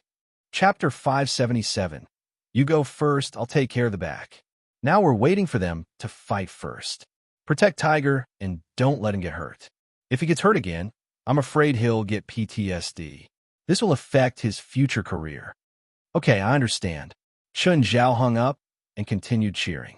Tiger, Tiger, Tiger. This punch was too refreshing. Boxing competitions should be like this clean cut. After the competition, Chun Zhao waited outside. Tiger had to go through a drug test, so he would come out slower. Chun Zhao wasn't in a hurry. Beep, beep. Right then, a motorbike's headlights shone on Chun Zhao's face. He covered his eyes and looked. The rider was familiar. Hey, Sharon, are you here to pick me up? Chun Zhao realized that it was actually Sharon. Sharon rolled her eyes at him. Everyone in the audience has left. Why are you still here? You watched that fight too? How about it? Isn't it awesome? Sharon had indeed watched the fight, and she had to admit that Tiger's performance was shocking. That punch had been too beautiful. Forcing a 100-kilogram man off the arena with one punch was a beautiful scene for any boxing lover. Of course, Sharon hadn't come to watch the competition. She'd come to see if she could find any clues or information. She didn't think that Tiger would actually come out. She'd been the one who'd taken Tiger to the hospital, so she had an idea about his injuries. Unexpectedly, Tiger had actually recovered in a short few days. However, because of this, she believed that the bankers would take revenge on Tiger for their losses. This was why she was waiting here. She just didn't think she'd run into Chun Zhao here. Right then, Tiger walked out of the arena. Tiger, I'm a police officer. I have some questions for you. Tiger, ignore her. She's just a traffic cop who gives out parking fines. I'm a patrol officer, not a traffic cop, Sharon corrected. I have enforcement powers. So are you interrogating a suspect now? Chun Zhao asked. Can you not cause trouble?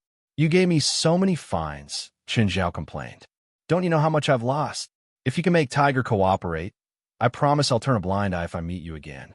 No, you've already hurt me psychologically. Tiger, let's go. Okay, mister. Chun. Tiger only listened to Chun Zhao. Sharon followed behind, not giving up.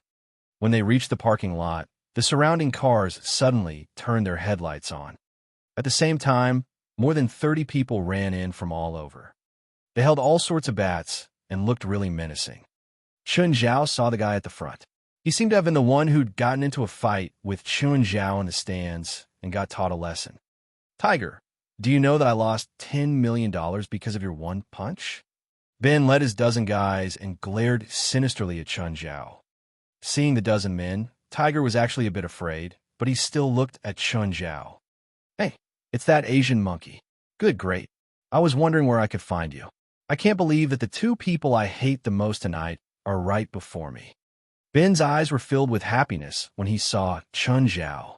Earlier, when Tiger had hit Atkin off the podium with one punch, Ben had forgotten everything because of his hatred for Tiger. But seeing Chun Zhao, the humiliation he'd felt in the stands made him hate Chun Zhao too. Police freeze. You're suspected of public violence. And, suddenly, a bat crashed down on Sharon. She turned to the side, dodging the attack. Reflexively, she went for her gun, but then she realized that she didn't bring her gun today. She had to go past security to enter the arena today. Even though she was a police officer, her gun wouldn't be able to get past security if she wasn't on a mission. You're assaulting the police, Sharon yelled. This girl looks nice, Ben said. Use her as the ransom. I'll cut off your limbs and see if you can still be jumping around in a few days. Ben never acted in legal ways. He didn't care about assaulting the police at all, especially a female officer who didn't even have a gun. Would saying sorry work now? Chun Zhao asked, sighing. Say it louder. I can't hear. Ben turned his head, acting like he was listening carefully. Fuck you. Chun Zhao stuck his middle finger up. Sharon pulled Chun Zhao aside. Idiot, you'll only piss him off. Move aside. I'll keep them here. You two run. Just then, Ben's guys charged over. Sharon did a beautiful sweep, toppling a gangster right there. She also threw another gangster over her shoulder at the same time. Clap, clap, clap. Woo! Chun Zhao cheered on the side. Beautiful, beautiful. Tiger rolled his eyes. Chun Zhao was just watching the show. Sharon turned to glare at him. You're still not going? They blocked the path.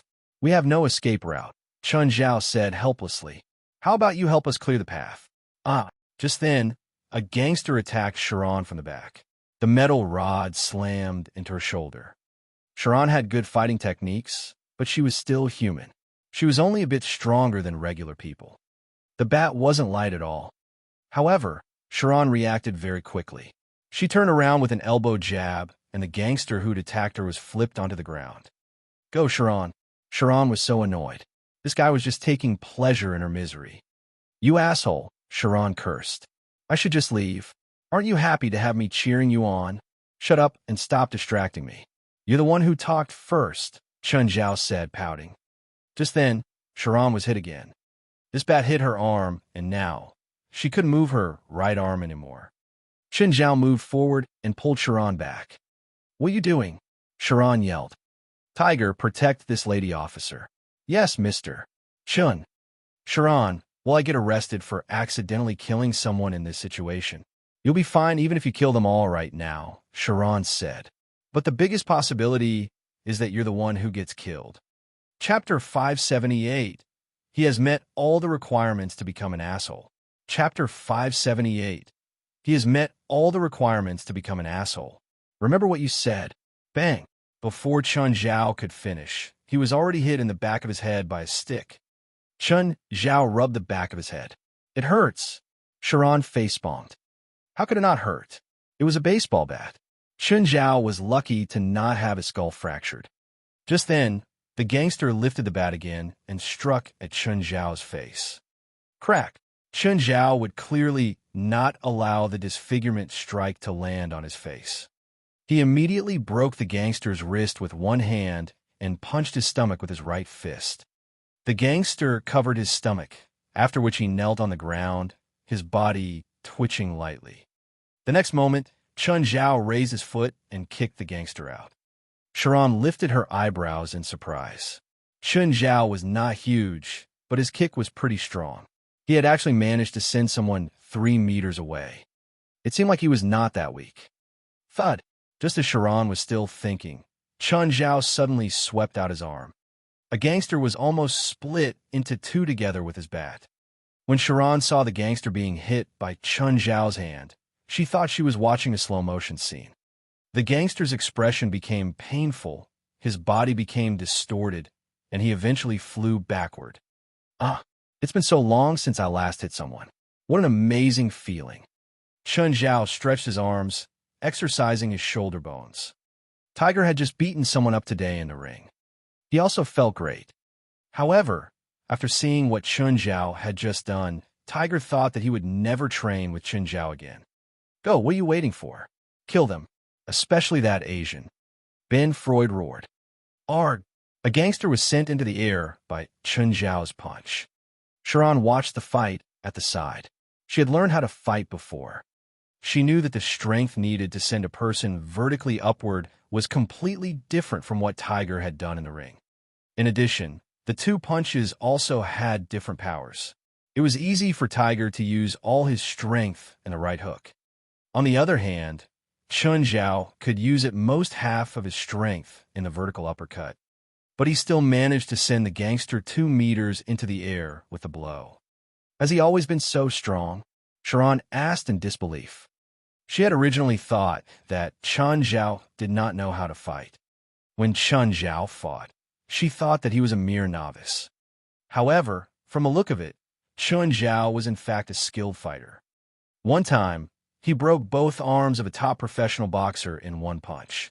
That person's quit professional boxing now, Tiger said. I'm Mr. Chen's student. Sharon found Tiger's words more unbelievable. That asshole is actually so powerful. But he actually watched me fight just now. I was hit so many times. He has met all the requirements to become an asshole. Suddenly, Chun Zhao's eye of shadow vision opened. Danger. Instinctively, Chun Zhao dodged to the side. Bang! Blood erupted from the chest to the gangster before him. Ben Freud was pointing a gun at Chun Zhao. Unfortunately, Chun Zhao was too fast. He could not lock onto Chun Zhao. Chun Zhao covered his body with Cheeeese armor at once.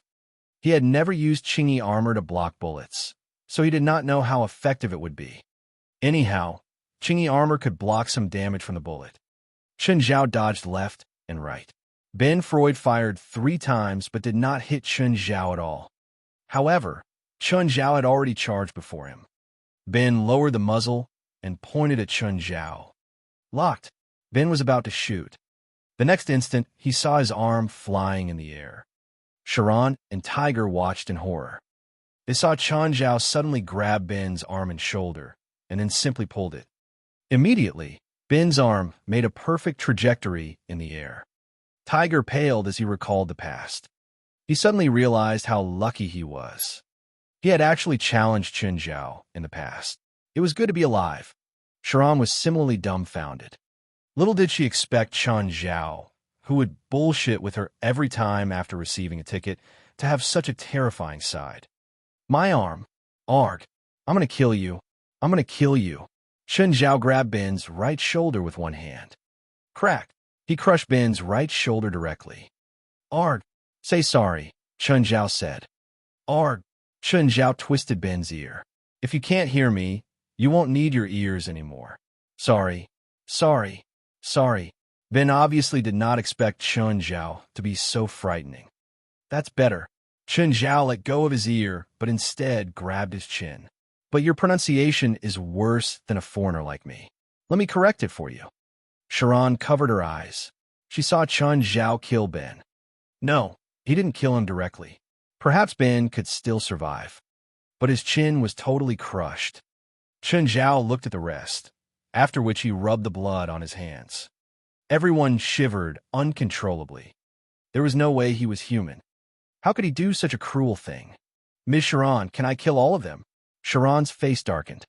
Even though Chun Zhao was acting in self-defense, if he continued killing, it would become murder, or more accurately, massacre. The gangsters lowered their bats. They did not dare to fight Chun Zhao anymore. It was horrifying to see Chun Zhao fight. Those who had been hit by him were either dead or disabled. Who wants to die? If you don't want to die, drop your bats now, Sharon shouted. Meanwhile, she grabbed her phone to call her colleagues. A fight has just happened in the parking lot outside LA Memorial Coliseum. There are casualties. Call the ambulance. Are any of you still unhappy? You can fight him now. The gangsters bullied the weak but feared the strong. Nevertheless, Chun Zhao was heavily outnumbered, so they were somewhat reluctant. Just then, Chun Zhao punched the hood of the car beside him. With a loud bang, the hood was completely distorted, depressed in the center, and raised at the sides. Do it quickly if you want to. I don't mind breaking all of your bones. Thud, thud. Finally, the first gangster dropped his bat, and then the second and the third. You need to pay for deliberate damage to the car. Sharon looked at the car that Chun Zhao had destroyed. I'll include it in the report. Chun Zhao was annoyed at this very serious policewoman. How about I kill you too? Chapter 579, A Misunderstanding. Chapter 579, A Misunderstanding. The police came. David brought his men over. Chun Zhao and David hugged warmly. Chun, it's my birthday this weekend. Instead of asking about the situation, David's first words were to invite Chun Zhao to his party. Sunday, Chun Zhao asked. Fali and I'll be there. Oh, and how long will I have to stay at the station? Okay, let's talk about what happened here. I hope you can give me a good reason. Otherwise, you'll miss my party. Your subordinate will tell you what happened, Chun Zhao said. Leader, Sharon said. These people purposely attacked us. That guy even shot at Mr. Chun with a gun. Are you hurt? David asked. I'm fine. Sharon had gotten hit on her shoulder and arms, but she could take it. And him. David looked at Tiger. My student, Tiger, professional boxer and a college student at UCLA. The one I crushed the jaw of is one of the bankers. He'd attacked Tiger a few days ago. This time, because Tiger won the competition, he lost a fortune, so he carried out this attack. Okay, take your student back now. I'll call you if it's needed. Thanks, David. We're brothers. Chun Zhao led Tiger to the car. Tonight, Tiger had actually gotten frightened. Chun Zhao had fought many times before him, but even at UCLA, he'd only broken Zamla Douglas' arm. The other students had gotten beaten up, but they'd only needed casts. No one had any lasting effects. This time, Chun Zhao's actions had been bloody. He'd ripped the man's arm straight off. That bloody scene increased Tiger's fear and respect for Chun Zhao. Tiger, I helped you bet $50,000 at that bastard bank. According to the odds, you'll get $375,000. Tiger was dazed. He didn't think that Chun Zhao would actually help him bet. No, instead of betting, it was more like giving him money. If this bet had lost, Chun Zhao would be the one paying out his pocket. In other words, it was Tiger's if they'd won and Chun Zhao's if they'd lost. Tiger was suddenly so touched. However, I can't give you this money at once, Chun Zhao said. I'll give you $20,000 for winning this round. You can use the money to help your family. Of course, you can also use it to improve your own life. But you're just starting your career. Don't think about using the money to go party and fuck around. I'll allow you to rest occasionally, but if you dare to touch things you shouldn't, I'll throw you to the sharks. Mr. Chun, I swear I'll never touch those things. Chun Zhao knew that the sports and entertainment circle had high drug rates. Many entertainment and sports celebrities ruined their lives over these things. So, as long as Tiger was still under his control, Chun Zhao wouldn't allow him to touch those things. Even if he so much as tried them, Chun Zhao would make him regret it. Mr. Chun, will those people take revenge on my family? Why do you think Gaia didn't come today? Chun Zhao glanced at Tiger. The scariest thing about Gaia isn't how good she is at fighting. Instead, it's that she can make anyone she wants disappear without a sound, even a gangster. Tiger shuddered. As expected, he couldn't mess with either Chun Zhao or Gaia. He promised himself to never get into a conflict with them. Chun Zhao patted Tiger. Okay, you're home. After dropping Tiger off, Chun Zhao planned on going home too. But after 3 blocks, someone suddenly crashed into Chun Zhao's car. Chun Zhao stopped, but then a figure rushed out. Get out now. The man came to the window, aiming a gun at Chun Zhao. Chun Zhao rolled down his window and swore. Fuck you. Fuck, Chun, why is it you? Fuck, that's my question. Why is it you? Chun Zhao was speechless. So was Mordery. This was like a flood destroying a water god's temple. Just then, a few other people rushed over. Seeing Mordery standing beside Chun Zhao's car, they started shooting. Mordery ducked straight into Chun Zhao's car. You want to kill me? I didn't know it's you. Mordery was frustrated too. Chun Zhao was the one he trusted the most in the world. Chun Zhao was also the only one he wouldn't hurt. But who would have known that he would run into Chun Zhao when he wanted to steal a car? Faced with so many people shooting, Chun Zhao could only duck below the windshield. Floor it and charge over, Mordery said. I'll take care of the rest. Without looking up, Chun Zhao floored the gas pedal and went for the people.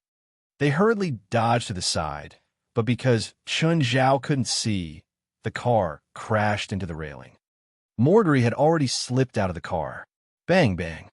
Chun Zhao saw from the rearview mirror that Mordery had killed 2 people.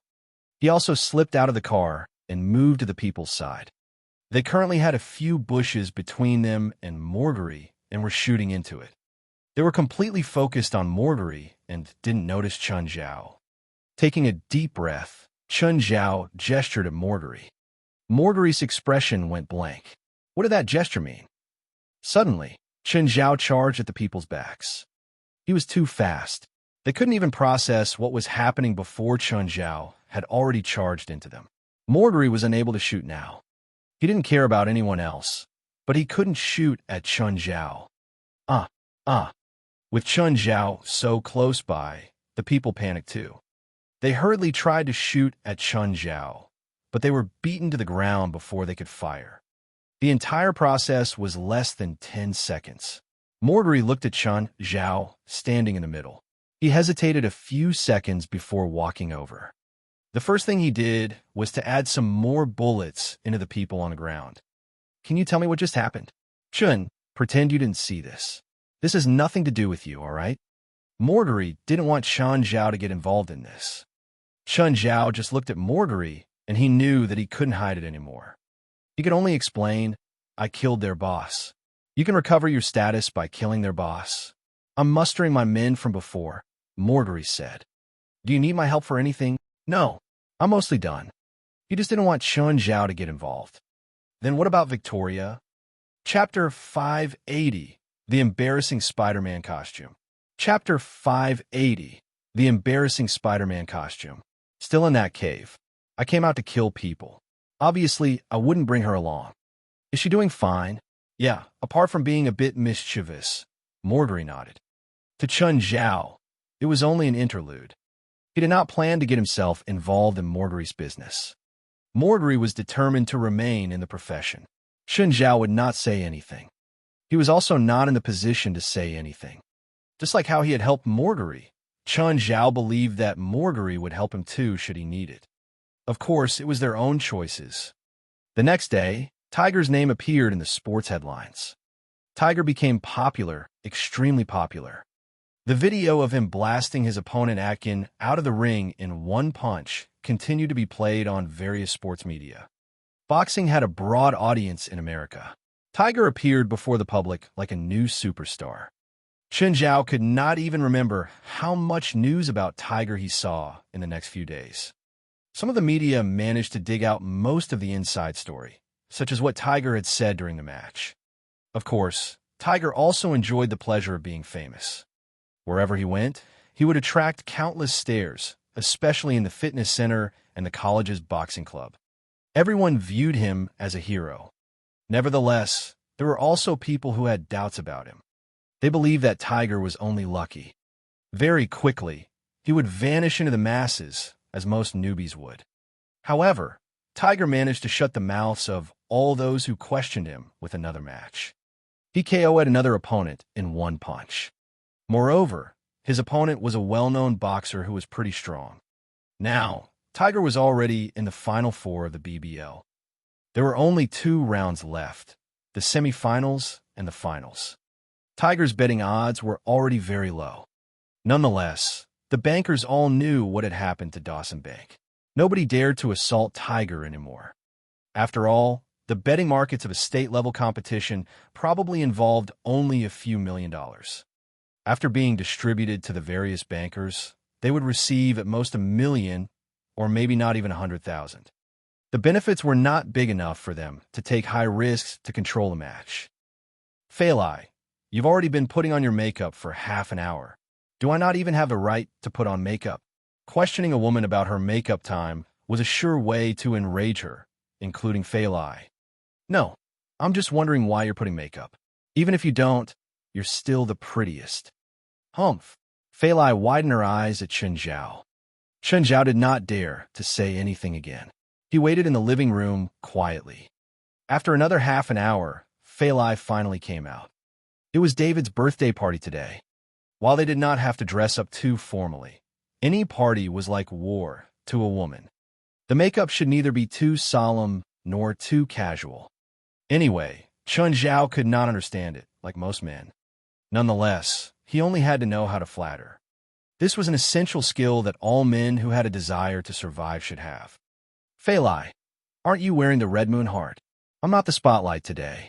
It belongs to David and Kate. Fali rolled her eyes at Chun Zhao. Wearing the Red Moon heart is way too flaunty unless I want to destroy our friendships. Chun Zhao felt that a woman's world was too complicated. Anyway, David and he were not that complicated. As Chun Zhao drove, Fali was still doing her makeup in the front passenger seat. He could not tell what Fali was doing. Was there any difference at all? 20 minutes later, they arrived at David's house. Kate opened the door. She had clearly put a lot of effort into her makeup, too. She hugged Fali, after which she invited the two into the house. Soon, Leonardo arrived, followed by Sienna, Chris, and Cheryl. Chun Zhao and Fali had brought the purple brew as a present. The wine was in some sense both cheap and expensive. Chris, Sienna, who's this little beauty? Leonardo asked. She's Cheryl. Sienna patted Cheryl's shoulder. Cheryl opened her hand, where there was a bracelet. Hello, David, Sienna, and Chris asked me to give this to you.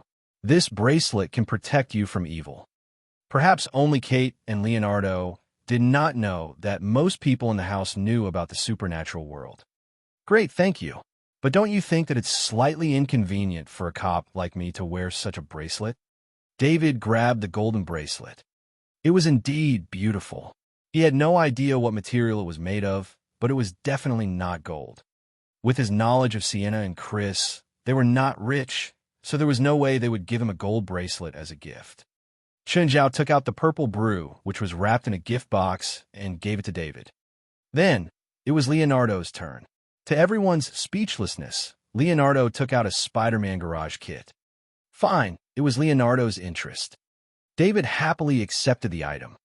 The party formed a circle, eating, drinking, and chatting.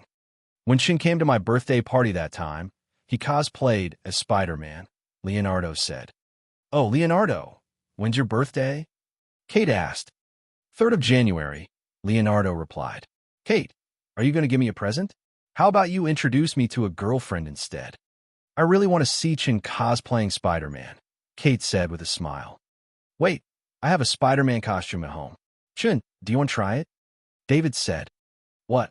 Why'd I have to cosplay Spider-Man? I don't like Spider-Man. Come, try it.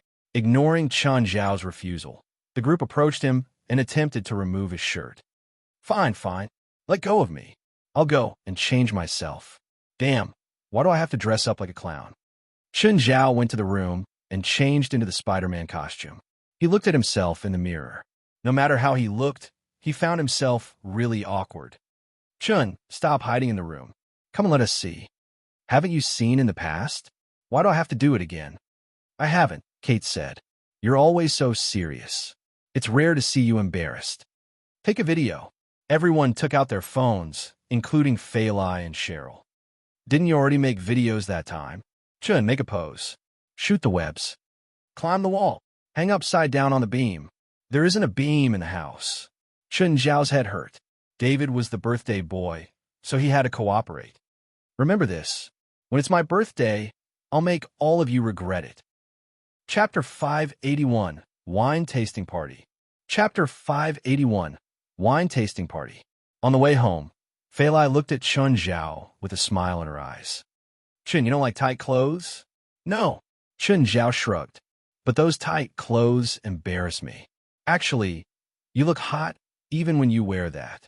Then, how about we cosplay tonight? I'm driving. Don't move. Oh, did you feel that Kate and David are kind of weird?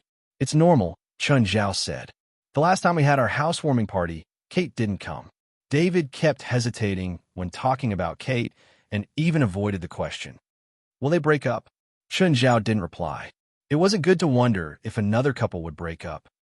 Though Chun Zhao did think that Kate and David wouldn't last long. They both had their own ideas.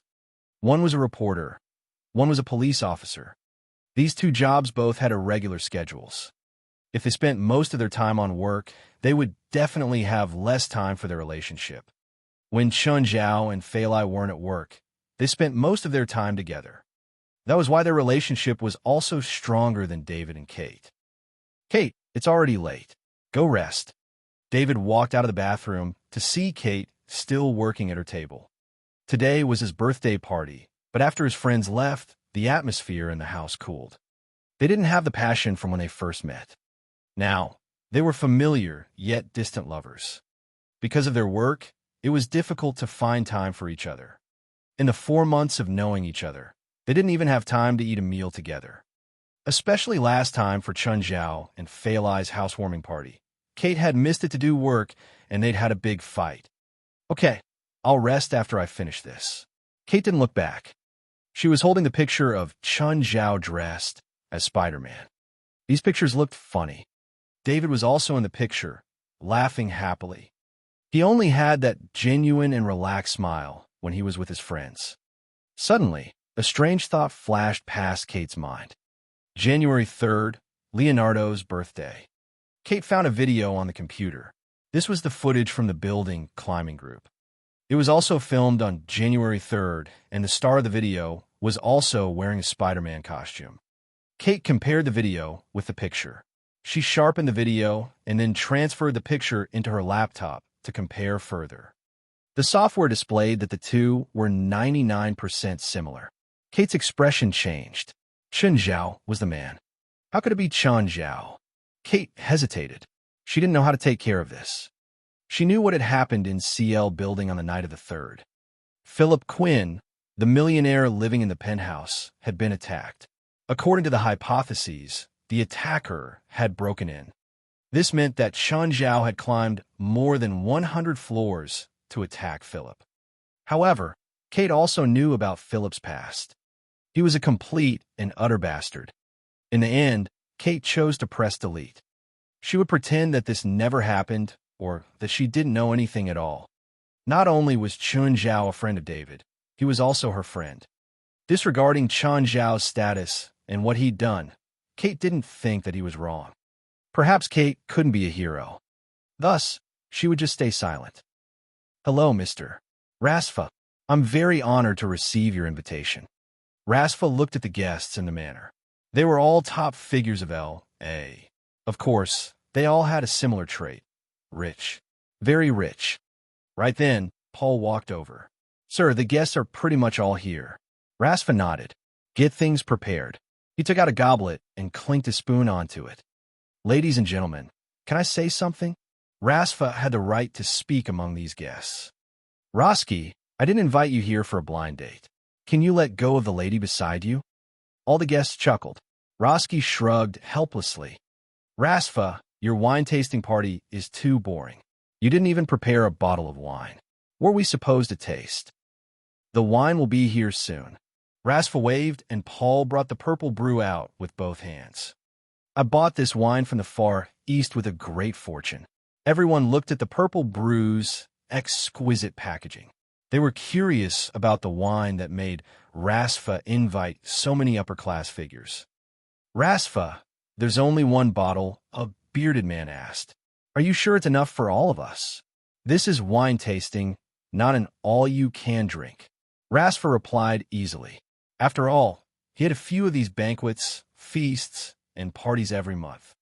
He dealt with all sorts of things before. Today was just a small matter. Oh, I have a question before the wine tasting begins, Rasfa said. What is your deepest memory? No need to answer me now. He picked up the purple brew and opened it. In an instant, the mesmerizing fragrance seeped into the crowd. People who smelled the wine for the first time would involuntarily think of a certain point of their life or a relationship. It might not be romance, but family or friendship. Rasfa was already immune to the fragrance, but if he drank it, memories would still flash past his eyes. He'd already forgotten some of them, but he would remember again after drinking. This was a special experience. Rasfa even thought that this wasn't wine, but emotions. Some of the guests in the hall were murmuring. Others shed tears by themselves. Even others were already sobbing and breaking down.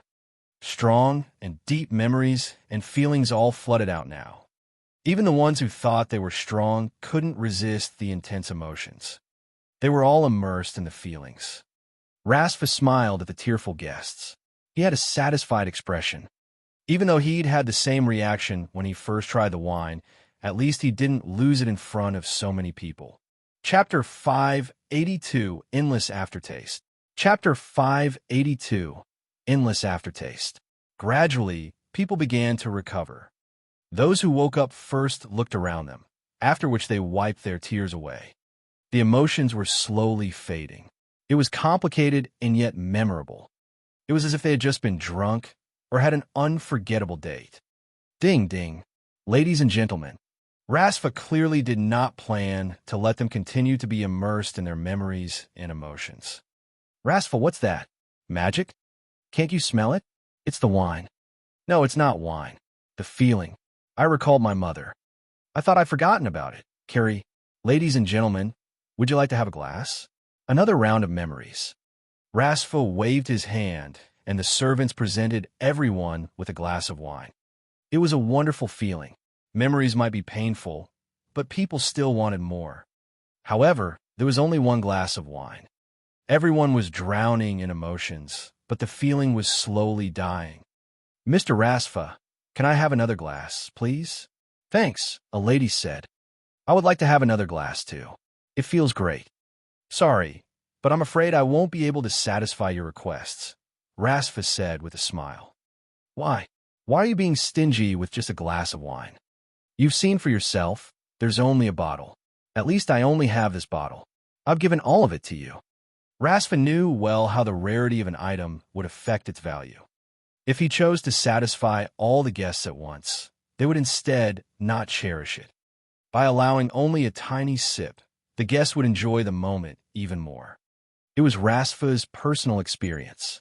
The best thing was one that a person wanted but could not get. You should have prepared more. Rasfa, you shouldn't treat your guests like this. Everyone was complaining, even those who had painful memories. They were similarly displeased. Actually, what they had experienced was not pain, but rather cherishable thoughts. But before they were satisfied, the feelings had already died down. It was like running out of alcohol after getting tipsy, or like two lustful people who were about to do it realizing that they had no condoms. Quiet, quiet, Rasfa called. Everyone, you should understand by now how precious the wine is. It's not that I'm unwilling to prepare more. I don't actually have more. Mr. Rasfa, may I know where you got the wine from? From the East. It's a very old winery. Do you know how much I paid for the wine? Not money, but I made many promises, Rasfa said. The mysterious East. A dreamlike wine. It's just a glass of wine, but I've experienced life. I feel younger. I've had another date. Rasfa, when you get this wine again, can you inform me immediately? Or maybe I'll buy it directly. Mr. Rasfa, me too, no matter how much it costs. Fine, if I get more purple brew next time, I'll tell you, Rasfa said, smiling. From the reactions of these celebrities, the wine tasting session was clearly a success. The guests reluctantly left one after another. In the end, the last guest approached Rasfa. Rasfa, Bach. Rasfa hugged his old friend. You cunning asshole. Wine from the East? I don't believe that, Bach said, laughing. Of course, Bach knew Rasfa's aim. He was trying to either gain benefits or expand his social circle. As long as everyone craved the wine, Rasfa could easily extend his social network. While Bach wanted the wine too, he knew that Rasfa would not agree. You didn't stay to curse me, did you? Is there any use in cussing you? Will you tell me the source of the wine? Of course not. Don't even think about it. I'll be holding an auction on the top floor of Hilda Hotel, 7th of May. Give me a bottle of the wine to put on the auction, Bach said. It can attract more rich people to the event. Bach was a businessman, specialized in the sales of top-tier luxury goods. He did not have a company behind him. Instead, he would fight for goods and bidders with his own reputation. Nevertheless, he had been in this profession for 50 years already. The auction deals made under him summed to a total of over $10 billion. What did that mean? On average, his auctions would make deals totaling $200 million every year. This was more than most auction companies in the world. In some sense, Bach was himself a brand. The number of rich people and celebrities that Bach knew was a few times, or even a few dozen times more than Rasfa. Some celebrities in LA might not know Rasfa, but they definitely knew Bach. That's going to be difficult. The supply is very limited, Rasfa said, looking like he was in a difficult position. I can promise you that the final price of the wine will be at least 500,000. Asshole, are you looking down on me? You think I need 500,000? Fine, I promise it'll be at least 1 million. Anything lower, I'll arrange a bidder to raise it to 1 million. As a famous person in the world of auctions, Bach was familiar with all business tricks. Some items might not be that valuable by themselves, but they could attract many bidders. An example would be the purple brew. Therefore, Bach was willing to pay for the benefits. I can't answer you right now, Rasfa said. Hey, don't be greedy. The final price of the 30-year-old wine from French Village wasn't even 5 million in the last 3 years. Do you think the purple brew is not as good as the 30-year-old wine from French Village? Rasfa, how old are you again? Stop saying such a stupid thing. The value of an item may not depend on how good it is, but rather on its reputation. If it's you, would you spend 5 million on the purple brew or on the 30-year-old wine from French Village? My answer doesn't mean anything because I'll never spend 5 million to buy a bottle of wine, no matter what wine it is, Bach said calmly. 5 million. That's my bottom line, Rasfa said. Bach's eye sparkled. He was hesitating. The wine was indeed a perfect brew. But could it really attract enough rich people? 2 days later, Stephen will hold a party. He also has a bottle of wine, which he'll open at the party. Asshole, you're not the only one with the wine? Huh. Chapter 583, Old Bastard Attacks. Chapter 583, Old Bastard Attacks. Chin, good news. Your wine will be auctioned at Hilda Hotel's special auction on May 7th. I can also promise that it won't be sold for less than $5 million. What do I have to pay? At least 2 bottles per month. No way. You said yourself, supply and demand. I think only 1 bottle per month will make you think of me. Plus, if I give you 1 bottle per month, that old bastard Stephen would make the same request too. I sold your wine for $5 million. He didn't do anything other than drink your wine. That also means that it'll be even more difficult to sell the wine in the future. This was true. If he sold the first bottle for $5 million, it meant that the future price couldn't be lower than this. Otherwise, it would be an insult to the first buyer, and it would be a feat if he could sell 2 bottles per year. Whatever, this was an unexpected fortune. It would be nice if he could make $2 or $3 million a year. Why are you so happy? Fali asked, walking over. Made money. Fali chuckled. She knew that Chun Zhao had many sources of income. In addition to being an illegal doctor, he was also a trainer and now a wine seller. Chun Zhao pulled Fali over and kissed heavily. Beep, beep, beep. Suddenly, a car appeared outside and honked endlessly. What asshole is honking outside our house? Chun Zhao crossed the front yard with a dark expression. Some people came out of the car. Chun Zhao took a look. Fuck you. Fuck you. Laurent, why are you here? Chun Zhao yelled. In addition to Laurent, Kane, Kareem, and Howard had come too. Thankfully, he didn't see Winip yet. What kind of attitude is that? I'm here to see my daughter, Laurent said indignantly. Chun Zhao turned toward Kane, Kareem, and Howard. This asshole isn't willing to talk. So, you 3, tell me why you're here. Chun Zhao had a murderous expression, and the 3 shuddered. They wanted to cry. They didn't want to come at all, but Winip insisted on them coming with Laurent. The person they least wanted to face was Chun Zhao. Nothing good ever happened when they saw Chun Zhao. More importantly, Laurent just liked to cause trouble. They would never be in peace when Laurent and Chun Zhao encountered each other. It would be all right if Laurent won once. The thing was, he'd never beaten Chun Zhao, but he insisted on getting himself in trouble every time. Chun, Kane said, boss is out of the country these days, so Laurent came to L. Dad, Fali came out just then. Seeing Laurent, she hurried over excitedly and hugged him. Fali, this place is nice. Laurent looked around. He had to admit that Chun Zhao knew how to live nicely. He'd actually chosen this place for a house. At least, it was much better than his house with Winnip. Do you like it? You can stay. Laurent, didn't you already book a hotel? Chun Zhao interrupted. Fali, I already told him many times to stay, but he won't do it.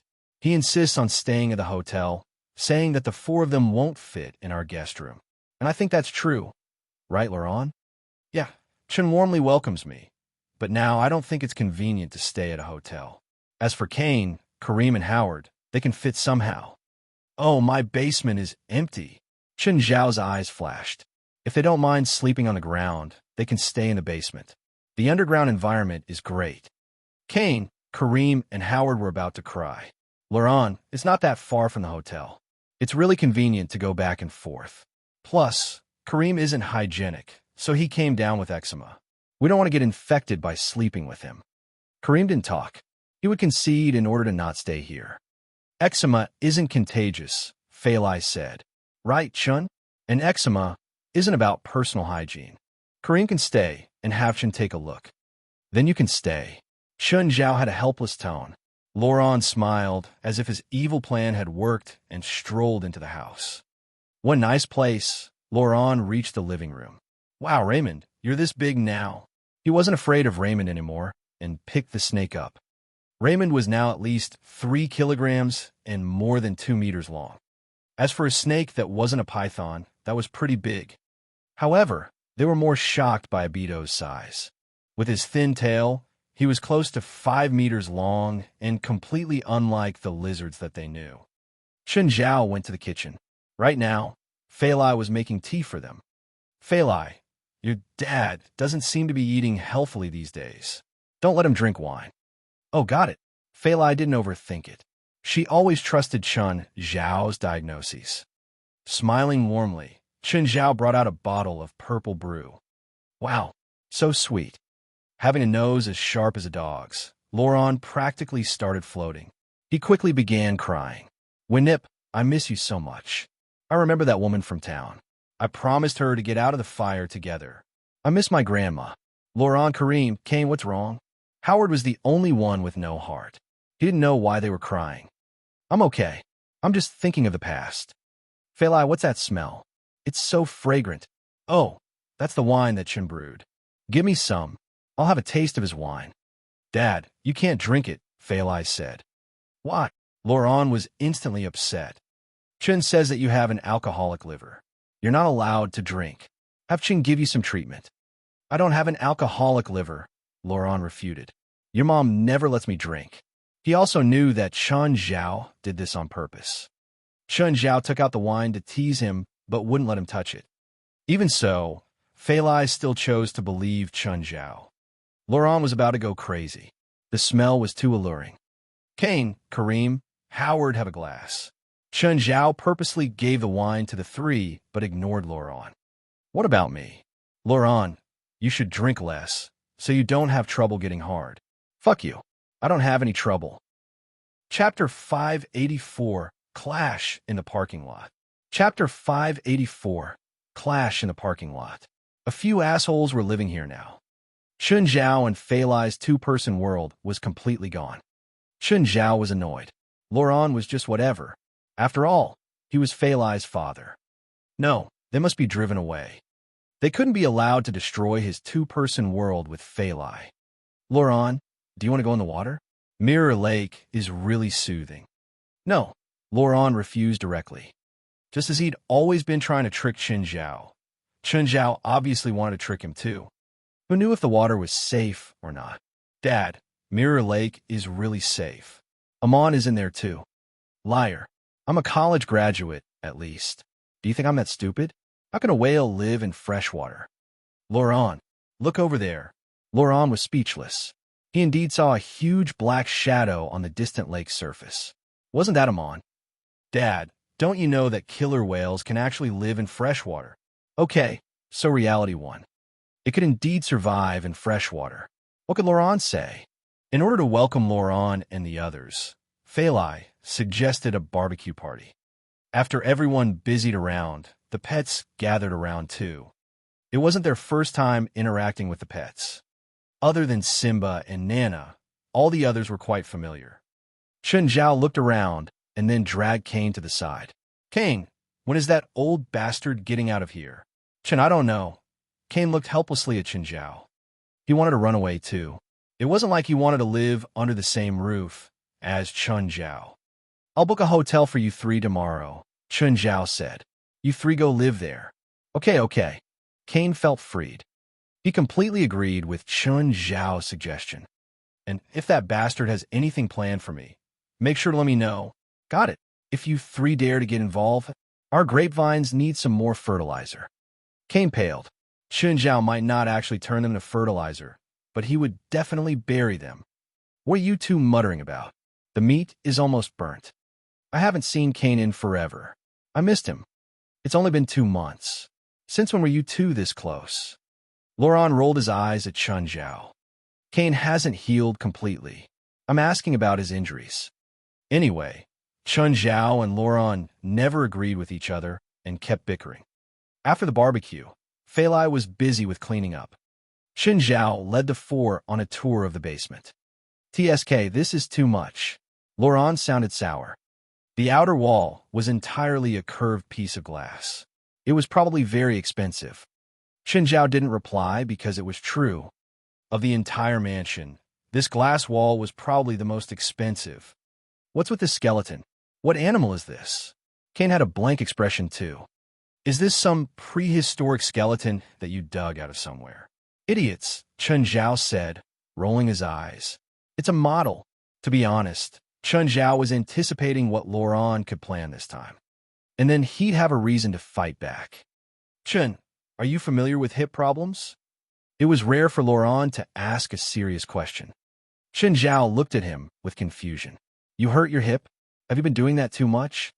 Shut up. I'm doing great, and I'm not hurt. It's my friend. I can't say anything before seeing the patient. Can you go to the hospital with me tomorrow? Laurent sounded like he was pleading. It was rare for Laurent to ask Chen Zhao of something, so he thought for a bit and agreed. You didn't set up some trap in the hospital for me to jump into, right? Fuck off. I'm not that bored. As if I'll believe that. With Laurent here, Chen Zhao couldn't sleep at night. He wouldn't be able to sleep peacefully as long as this old bastard was here. The next day when Fali went to work, she told Chen Zhao to take care of Laurent. Take care of Laurent. Did that old thing need to be taken care of? After breakfast, Chen Zhao, Laurent, and the 3 bodyguards went straight to the hospital. Which hospital? The one that Four's in. Chantilly. Yeah, and I could go see Four too. When they reached Chantilly, Four was already waiting at the door. My lovely daughter. Laurent went up to hug Four. Did you miss Daddy? No, Four replied monotonously. Four wouldn't play along with Laurent like Fali. She said whatever she wanted to say and didn't care about Laurent's ego. I came all the way to the hospital to see you. You hurt me. Stop acting in front of me. I'm not Fali. Four looked annoyed. Okay, can you take me to see my friend? You all go in first, Chen Zhao said. I need to park the car. After parking in the lot, he got out of the car and was hit in the shoulder. But the tall and thin guy who hit Chen Zhao didn't apologize. He walked forward without even looking at Chen Zhao. Chen Zhao frowned, but this wasn't strange. There were impolite people anywhere. Just then, the man seemed to realize he forgot something. He patted himself and then came back. He bumped into Chen Zhao again. This time, Chen Zhao didn't go easy on him. When the tall and thin guy hit Chen Zhao, it was like running into a wall. He fell to the ground. Chen Zhao loomed over and shot him a glance. Then he walked around, lips curled. Hey, stop. The guy stood up and ran over to grab Chen Zhao's shoulder. Shouldn't you apologize if you hit someone? You hit me. I didn't hit you. You looking for a fight? Chen Zhao glanced at him with eyes filled with scorn. To be honest, even his past self could pummel this guy to death, let alone in his superhuman state now. Can you beat me? Chen Zhao reached out and jabbed the guy's chest. The guy stumbled back. Fuck you. The guy raised his fist and came punching at Chen Zhao.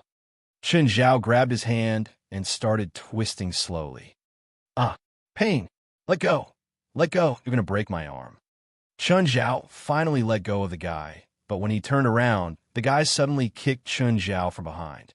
Even with his back to him, Chun Zhao still knew what he was doing. He moved to the side while turning and punching. Blood started spurting out of the guy's nose.